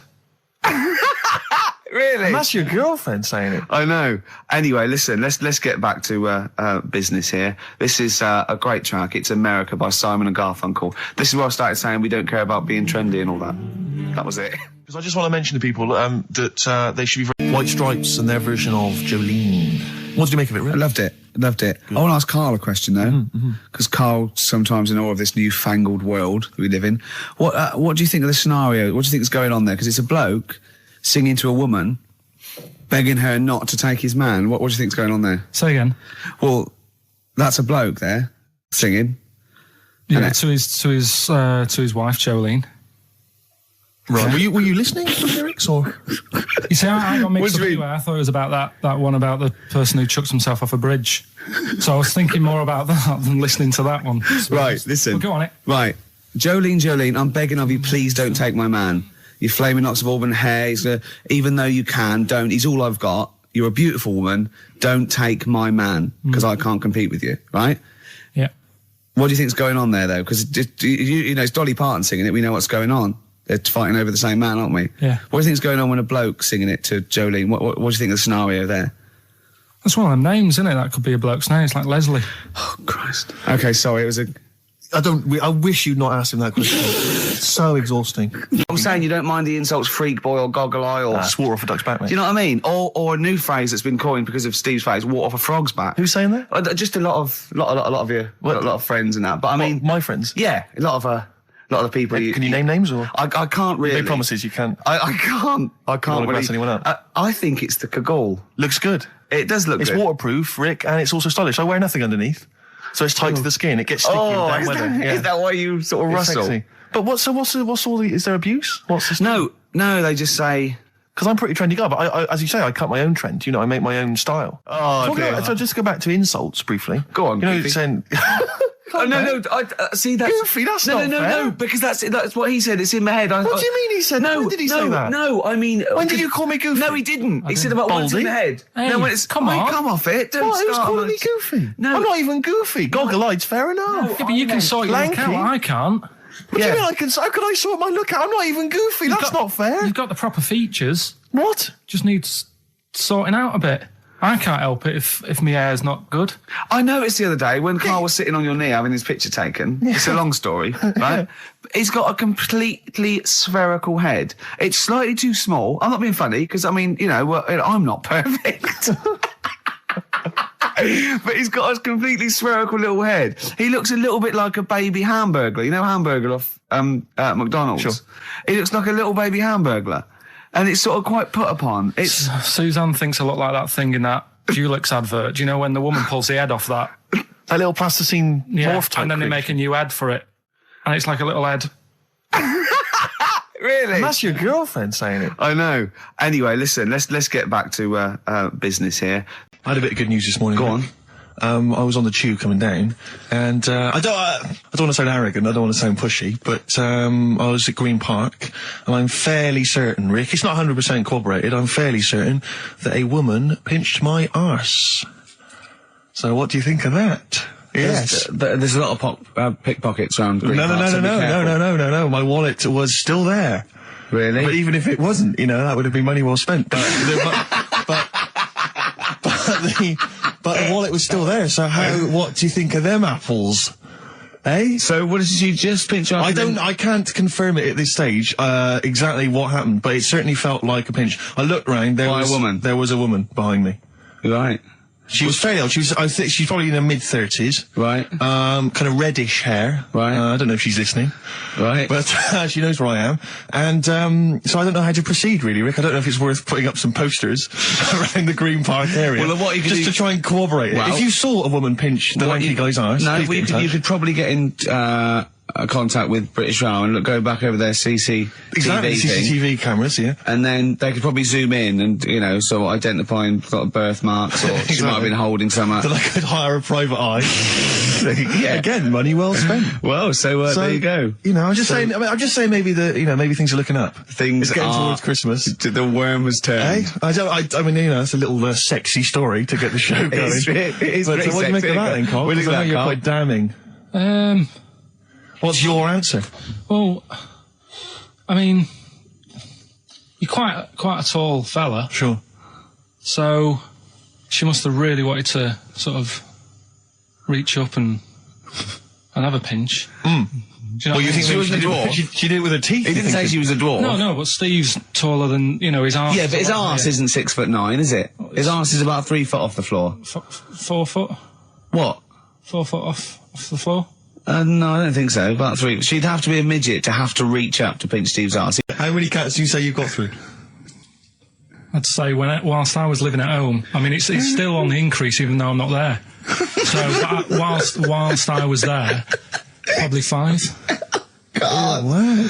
Oh. Yeah. And were you upset each time, or you just got used to it? It's one of them things, isn't it? Like I've said before, when you first see something, it's a bit of a shock. Do you know what I mean? It's like the Elephant Man or whatever. Yeah. First time you see him, it's that sort of, oh, look at that. Yeah. Do you remember the first time you saw Steve? No, I'm not being funny. Do you remember the first? Yeah, but I've said this before. It's always, then you get used to how people look, and you don't... No.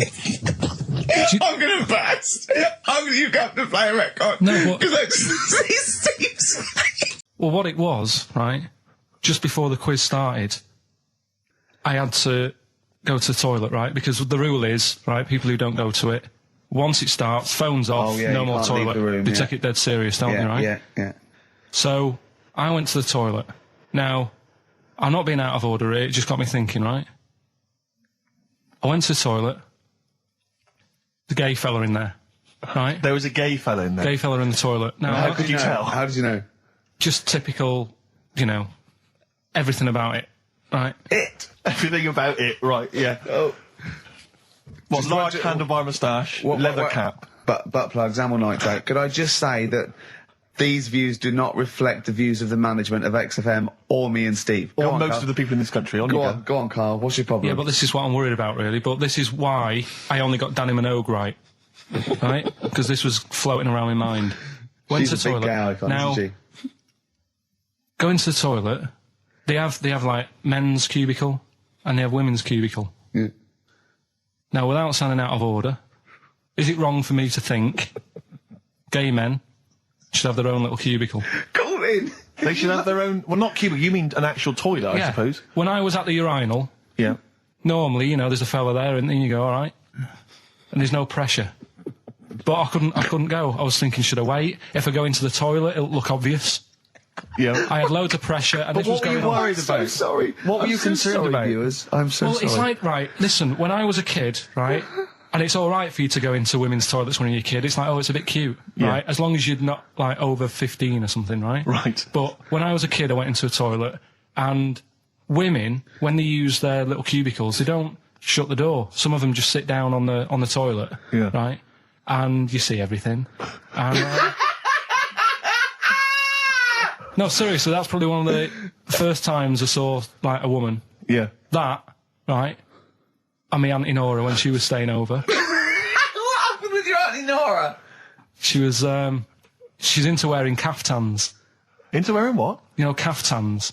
Oh, yeah. What caftans? Big, bellowy sort of dresses. Right. And, yeah, I used to sit on the floor at home in front of the telly. Sure. She was on the chair behind. Yeah. She did a bit of a sort of a Sharon Stone scene. Oh, God. Yeah. Did you see it? There was no underwear? No. What age were you? What was it like? What age were you? It was like a ripped tennis ball. What? Right, we're off there. Let's play Educating Ricky. Right. Brilliant. Go. Right. So- Ding-a-ling-a-ling-a-ling-a-ling. Educating Ricky.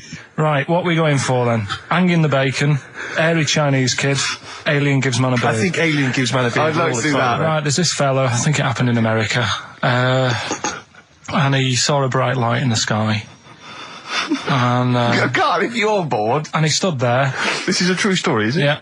He stood there, Yes, of course it isn't, Steve.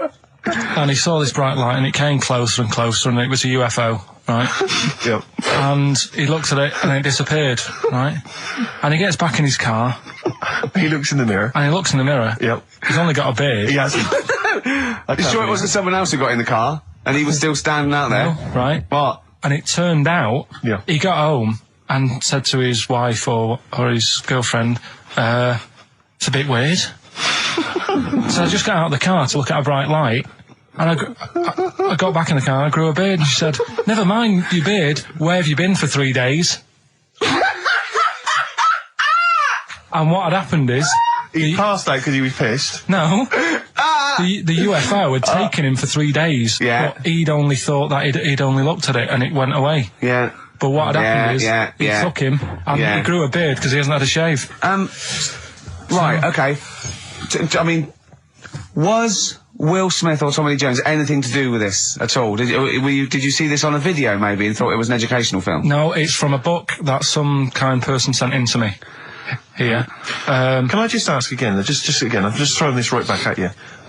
Do you think there's any other possible answer here? Right? A man is absent for 3 days from home. It's the length of time that it could take to grow a beard, lest we forget. What if he hadn't actually seen a bright light in the sky? What if he was lying? What if he was lying? He got knocked unconscious. He'd had a car crash. Just lying. No, just lying. Or he was just lying. Yeah, he'd been on a bender, getting pissed for 3 days. And that with was his an mates. excuse to his wife. And they went, Dennis, what are you going to tell your wife? Well, wait a minute. Wait a minute. You're not going to believe I was out with you, lads. Just say you're only away for a minute. No, I wasn't away from it because of the beard. Oh yeah, look, it looks like you've been out for 3 days. Well, we have. That's Exactly. Right. Okay, we've got to cover that then. Alien abduction. Great one.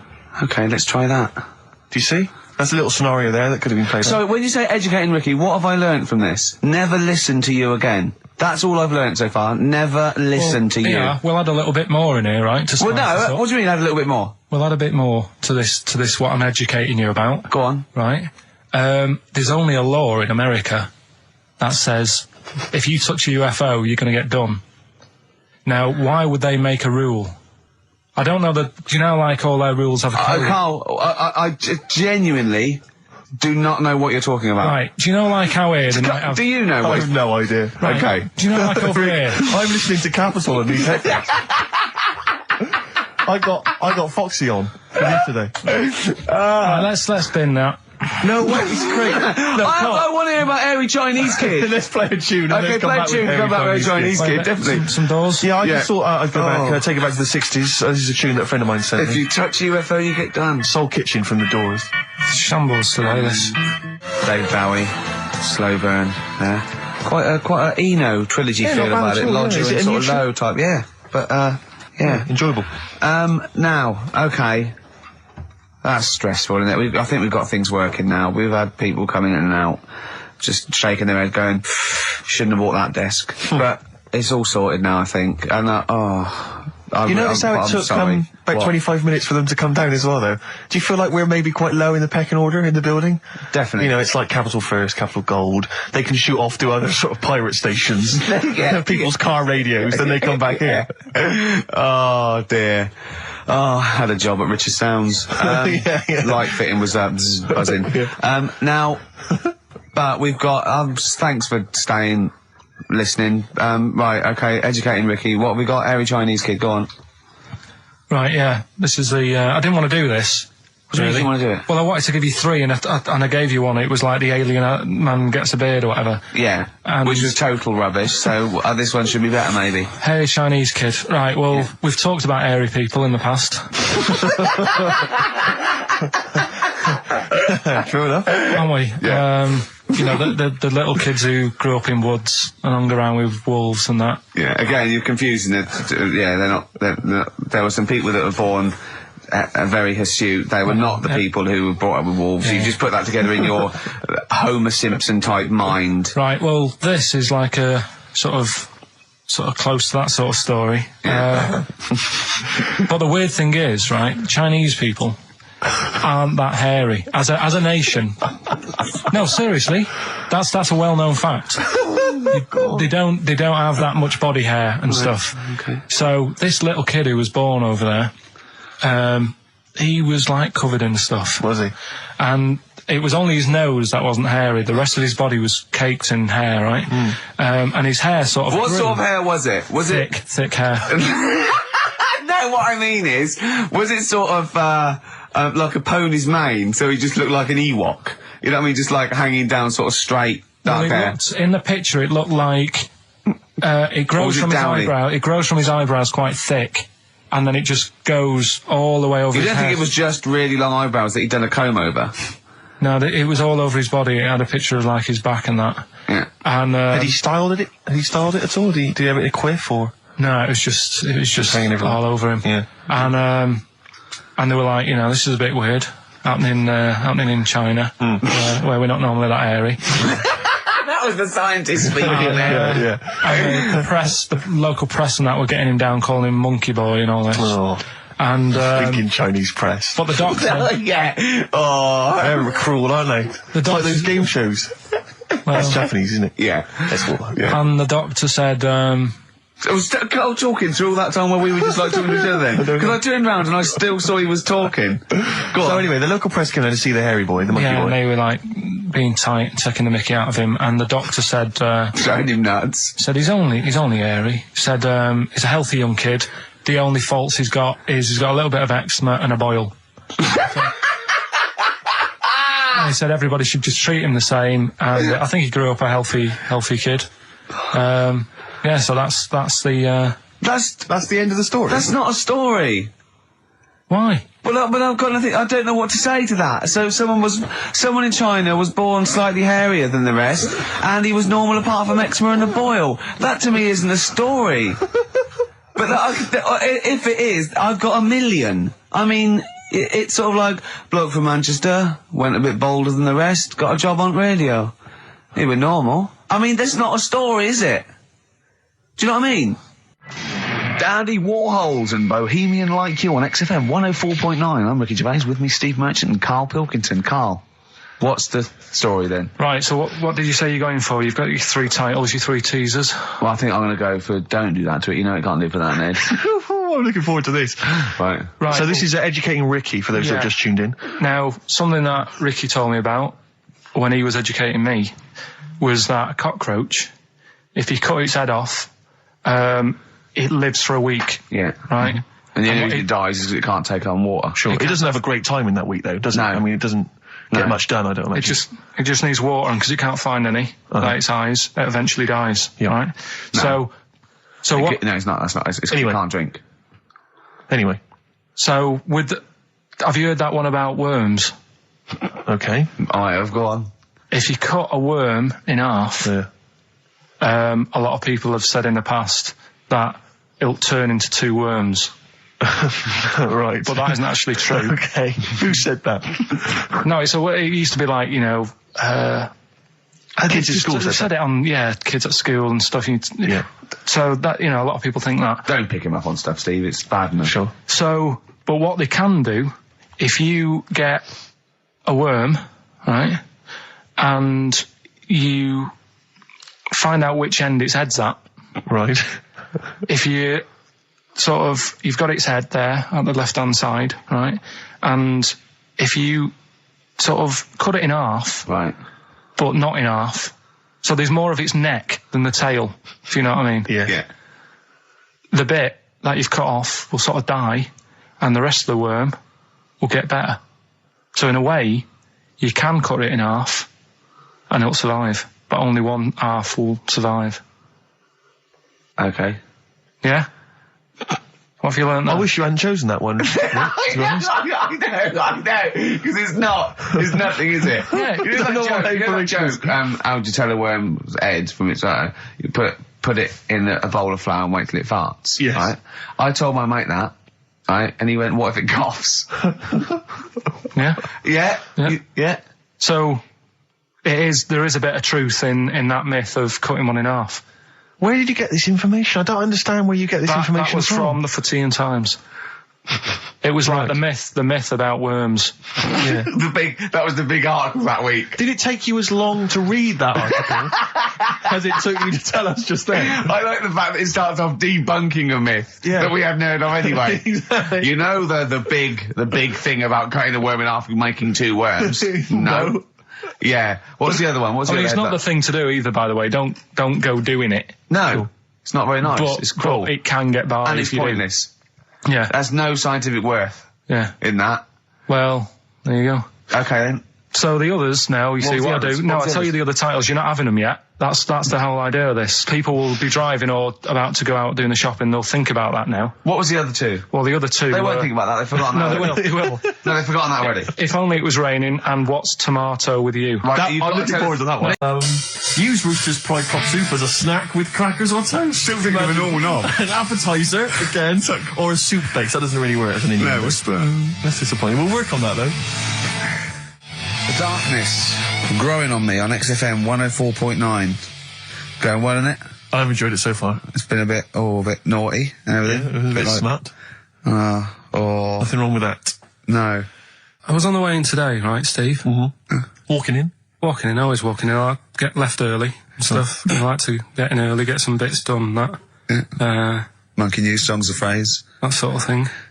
And living in London, right, there's a lot of shops that open early and stuff. Do you know what I mean? People say that's a good thing about London. Yeah. It's almost like 24-hour city and stuff, right? I'm walking in and there's like, you've got your news agents open. Obviously. Selling newspapers and that. That's good. They've got to be open early. Yeah. Then you've got your coffee shops, your Starbucks. Have a cup of coffee in the morning. Do you know what I mean? Yeah. They're doing well in the morning. Yeah.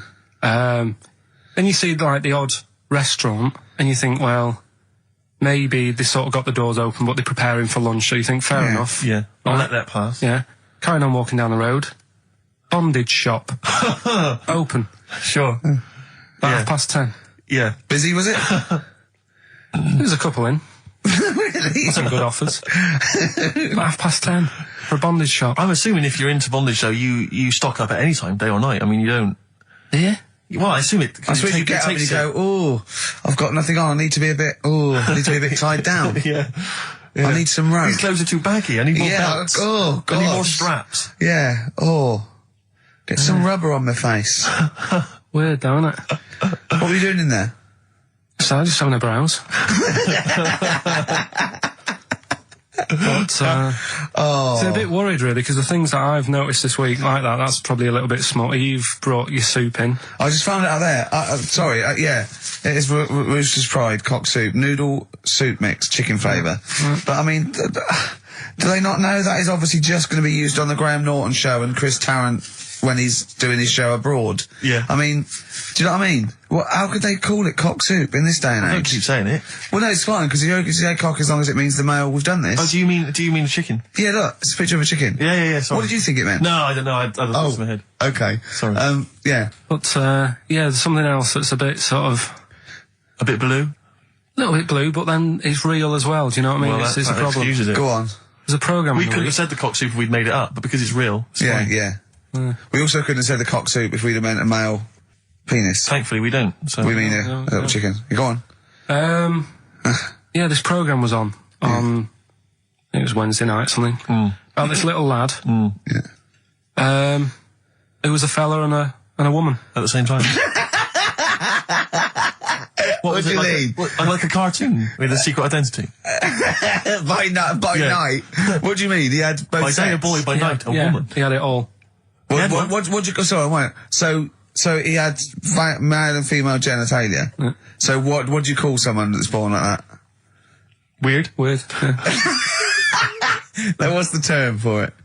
Go on. You know it. We've talked about it before. Aphrodite. Really? So close. Hermaphrodite. Yeah, hermaphrodite. Yeah. That's weird, though, isn't it? Yeah. And he had the ball. Yeah. And he had the... Well, what happened was he was born, right? Obviously. And the doctor said, there you go. Lovely little boy and girl. So the mum was like, what? So he said... No, I don't think the doctor was sarcastic. Yeah, what? I don't think the doctor was sort of dissing them. Yeah. There you go. What do you mean, doctor? We'll have a look. Exactly. There's the cock, there's the minch. All right, see you later. What are you going to call her? Hit. But doctor, what do you mean? Have a look. He wasn't sarcastic. He didn't give Doctor, clues. tell me what you mean. Give me a straight answer. He probably went, oh shit, she's got a cock. He didn't go... He wasn't sarky to the parents. No, Anyway. but I'm just getting across. Do you know what I mean? I always had a little bit just to... Yeah, I know you do. Yeah. You should be a up. newsreader. Be brilliant. So there's a little kid lying there. Yeah. And the mum says, what am I going to do then? So the doctor, I mean, I'm condensing this. It was like an hour long. Sure. Yeah. Yeah. So he says, she said, what will I do? And the doctor said, well, he's not sort of well hung. Right. Oh, So he's not sort of well on. This doctor has been struck off since for saying these things. It was a real doctor. It wasn't Dr. Fox. Yeah. Right, go on. So the doctor said, so I recommend that we make it a woman. Right. So they sort of do a little bit of jiggery pokery. Yeah, a little bit of work. And I don't think that's true, Carl. No, it is. It was on the programme.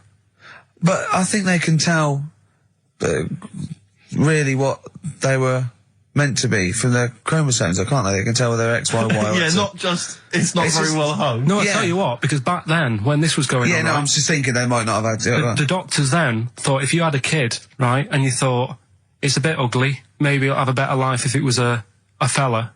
If it was a girl and it's a bit ugly and you think it's going to get hard time. Right, don't talk shite. What? What, that a doctor would go, right, you've had a young girl, I'll tell you what, she's a pig, let's pop a cock on her. Don't No, talk I'm not saying that. What I'm saying is, say if you have like I say, a girl, I just think it's harder if a girl's ugly and she's growing up, she has a harder time. Yeah. Don't you agree with that? Possibly, but you don't change someone you don't change their gender because they're I'm just saying what I'm saying is the Elephant Man would have had a harder time if it was Elephant Woman, is what I'm saying. But listen to me, listen. What the doctor was saying is, if you get a baby before it's 2, back then they thought you could sort of say, well, instead of giving it a go-kart, give it dolls to play with. Right, back when? What are we talking about? The Middle Ages? We put a song on, come back to this. Yeah, it's Bruce Springsteen, Atlantic City. Bruce Springsteen, Atlantic City, on XFM 104.9. Okay, look, have another go, Carl. What were you saying? As an hermaphrodite, it was born both sets. The doctor said he's not well hung, let's lose that. Let's get rid of that. Let's make it into a girl. Okay. I'm with you so far, go on then. So, anyway, gets away with it a little bit in the early years. right. Starts going to school, gets away with it a little bit. Sure. Right? But then, do you know when you get to that age and your head goes all funny? Like when you're a teenager and you sort of, I don't know, your skull goes... Mine never did. What are you talking about? No. That's sort of teenage years when you look a bit odd. Do you know what I mean? You go from being quite a good-looking person and then your body starts growing. At a different rate, so you never know till 21 whether you're going to be a looker or not, or whether it's just... Yeah. I know, right? go on. Yeah, I'm still waiting. So, your head grew outwards at exactly the same rate, didn't it? That's why it's Your head grew faster than your hair. He's got a lovely head of hair, just below the skull. Yeah. He's got a little afro in there, but it just couldn't get through the follicles. It couldn't catch up the skull. Expanding. Oh, bless him. Oh, come on, Baldy. But the thing is, right, so you see these pictures of the lad/woman who's trying to be a woman at the age of 14, 15. Sure. Yeah. She's got one of them big heads. Right. Like a lad. doesn't, she starts having a hard time. She doesn't want to play with the mates, with the dolls and all that. She's more into go-karting and that sort of thing. Gets to an older age. Yep. Decides to go back. Is now sort of with a woman and having a life of a fella. But did the doctor keep it for him in case he needed it? No, he's had one put on though. Has he? Where'd he get that from? Dunno, maybe that bondage shop. What do they do when they do that? Do they put on what do they do? Maybe someone could call in and tell us. If you're a woman, and you ever... Do you want to speak to someone who's got that information? Yeah, I do want to know. What do they If you've got that information, I don't want to talk to them. Do they construct one? Do they construct it? From plasticine? Or do they whack on a dead one? What? What? Whack on a dead one? Yeah. What? What? That's not, it's not, what do you mean? No. When a woman has a knob put on... Yeah. To have a sex change, where do they get it from? Is it constructed? Do they find, like, I don't know... From a donor. A donut? From a donor. Oh, well, yeah. A donor? Donor, yeah. Yeah, but presumably it's like... Maybe there's someone who after they're dead, I mean. No, I thought maybe very few people, it's not like giving someone a kidney and then sort of like celebrating with them. Maybe if you're a guy and you want to become a woman, you've got one to spare. That's true. Yeah. Well, a swap. Yeah, just do a little swap, probably on the internet or something. Or Noel Edmonds.